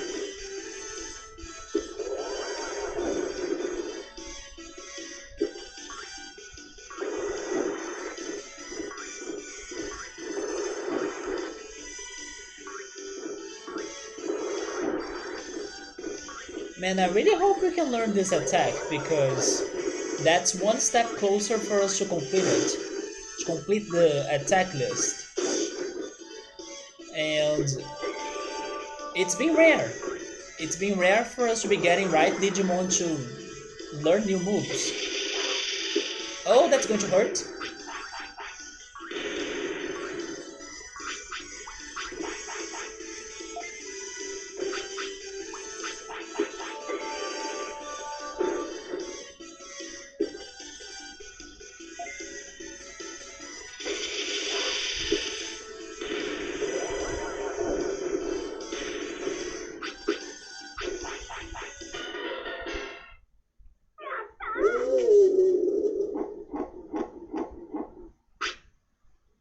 You know what, maybe that's not the move he can learn, because I think it's such a broken attack. And he's just a champion.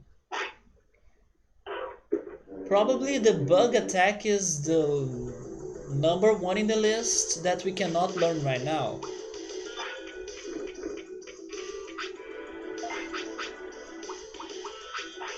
Which means that I should go study and hope for the brains to teach me that. But I'll keep on trying a little bit more. What I'm talking about is that, oh, not the first one, the second actually. Maybe the bug attack is the second attack right there. It's so strong. This one didn't want to lose. He used everything he could. Thank goodness I didn't get poisoned.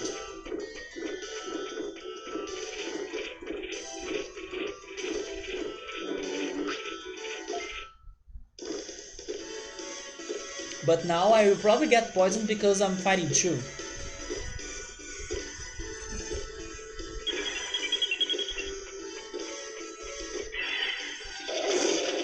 Oh, speaking of poisoning,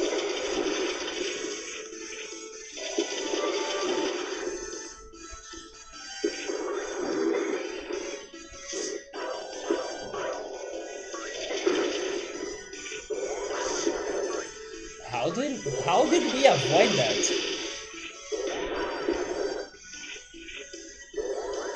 Oh, I'm almost dead actually. Be careful.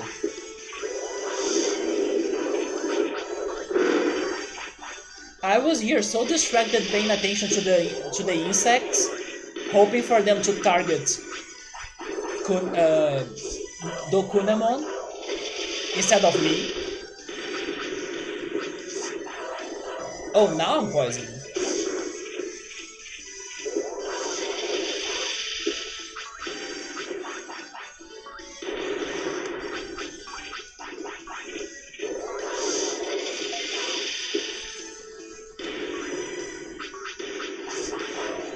Man, this fight!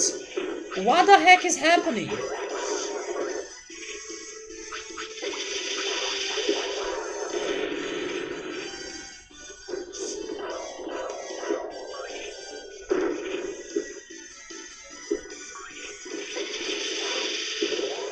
Yeah, bookmark, it backfired us.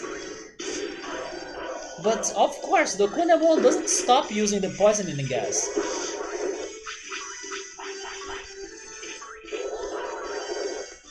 The poison is going to kill Tentomon right there. There we go.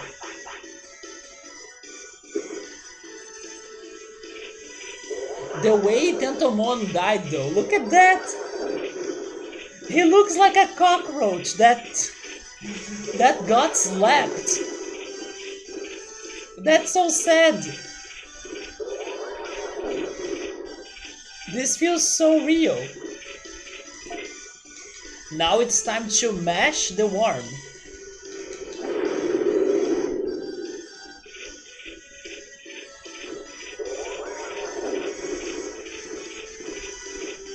Now he's running from us because he's using his poisonous attack.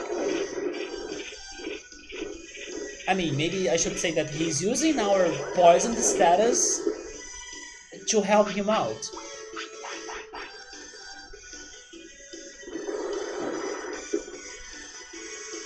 Okay, I need way more MPs, right? Man, Ogremon is a slow walker.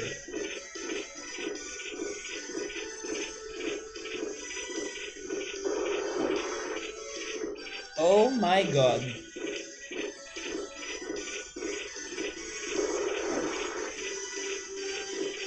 And we have no range.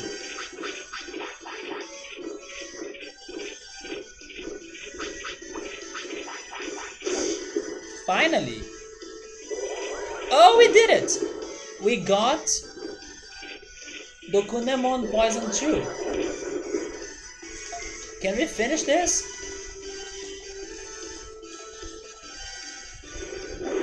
Nice. And I'm sorry, Tentomon. You had a horrible death right there.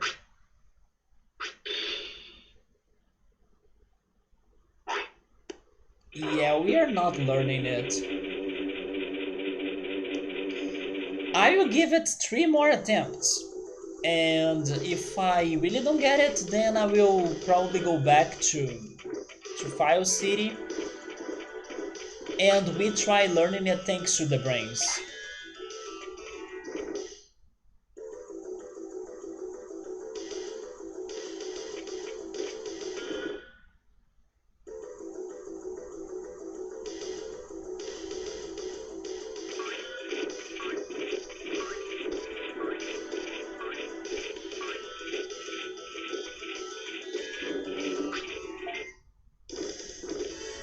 Okay, this time, thank goodness, the Kunemon is out.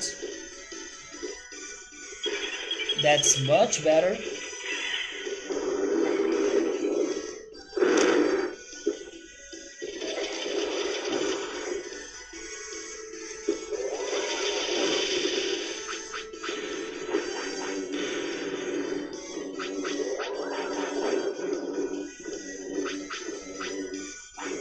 How dare you avoiding my tremor?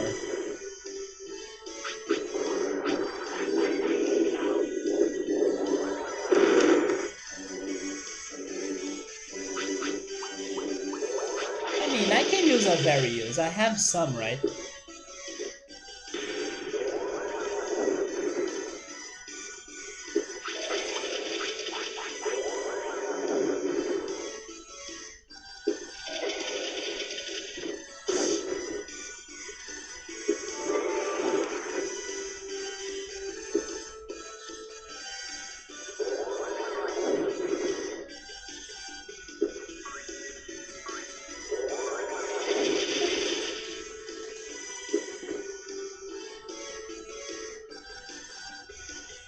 That move is just so seemingly broken looking. Yeah, the freaking bugs, right? The mechanical bugs. And you know what's the worst? They explode twice. That's the worst. So they take like 700 damage and then 700 damage again.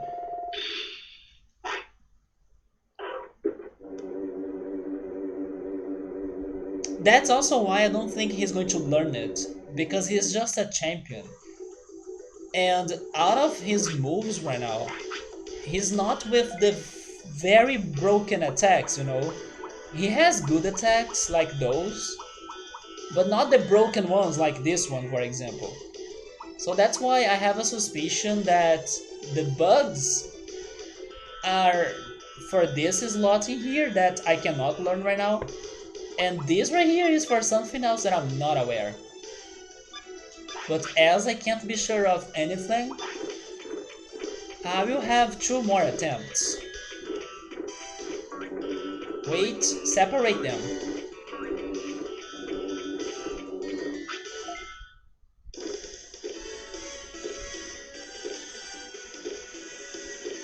But to be honest, I think that Ogremon is having this or taking this much better than what I predicted.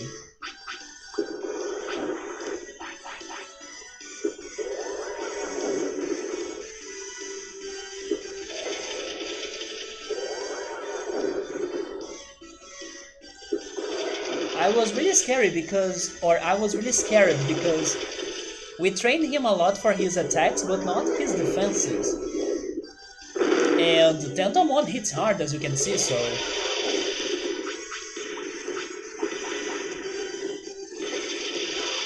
Speaking of multiple explosions...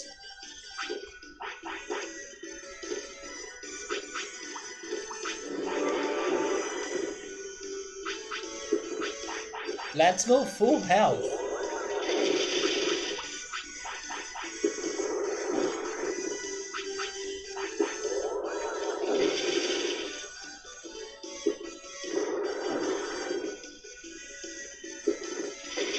But of course I had to die as soon as I was talking about Ogremon, you're doing great, keep on going, keep it up.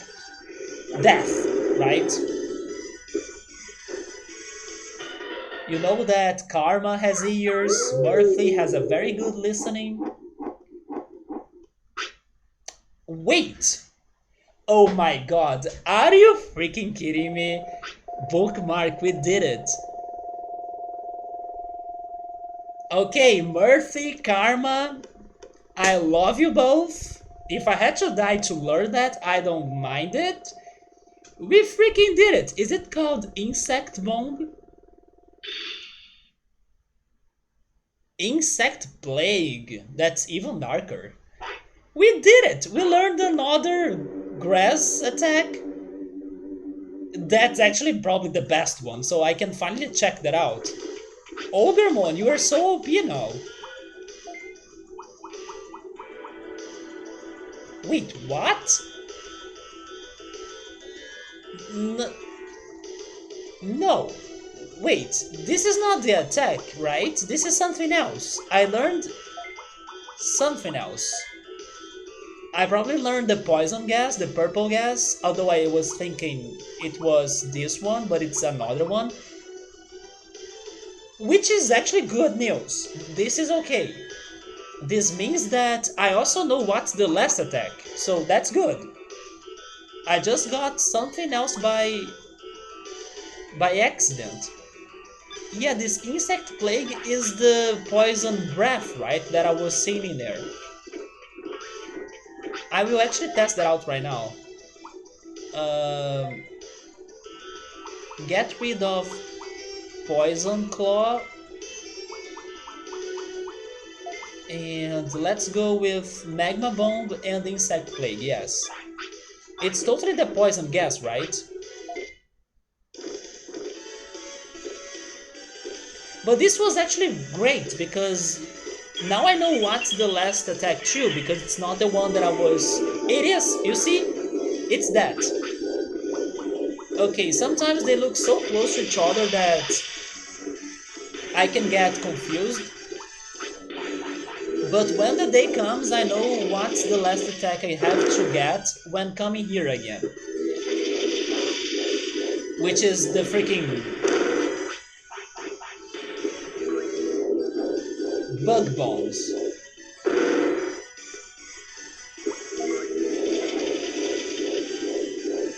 I will finish this fight just for honor. But I'm very glad we did it. And Tentomon has it all. He has the last attacks.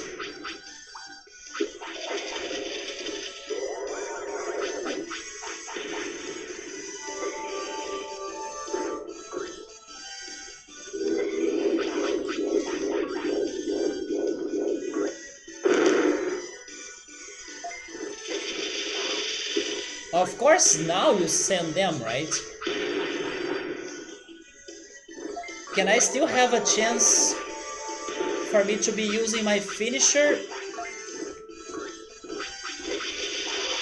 Nope.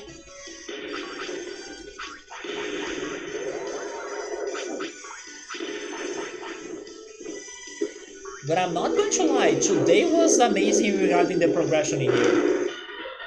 We got 2 new champions plus 1 attack?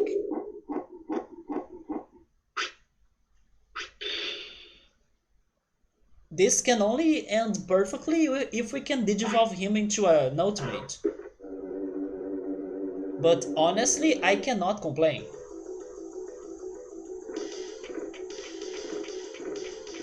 Considering our odds and our struggle and everything, this is fantastic.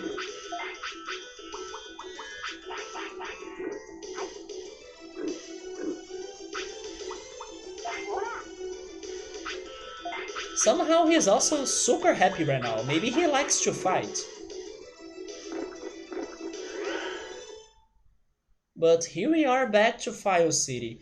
Bookmark, I'm surprised. I was thinking I would, I don't know, maybe not make any progress today. Because last weekend it was very slow going. At least the game, but not the chatting. But the game was very slow going. Man, today we killed it.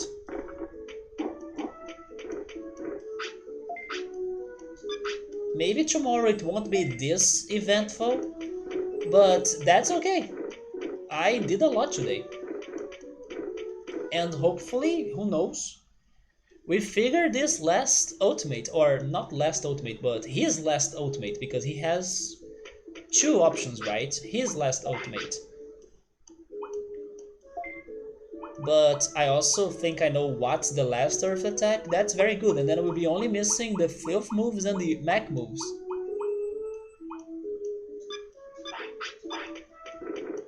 But I will save the rest of this cycle for tomorrow. But whatever happens, we good in here. I don't understand why they keep on showing me Shellmon right there. Shellmon hasn't been around since forever. But anyway, I think I will cut it in here, everyone. So, good day. We got 2 champions, a new move, and a possible new ultimate, who knows. Let's see how it goes tomorrow. And I'm out. I'm out for my dinner. Maybe I will be watching something, maybe a movie. I'm kind of feeling like watching something. And eating my sandwiches. So, I hope to see you guys tomorrow. Thank you for coming. Have a great night. Go get some dinner too in case you are still or in case you are hungry or you still haven't had your dinner. But yeah, take care, stay safe, and I see you then. Goodbye.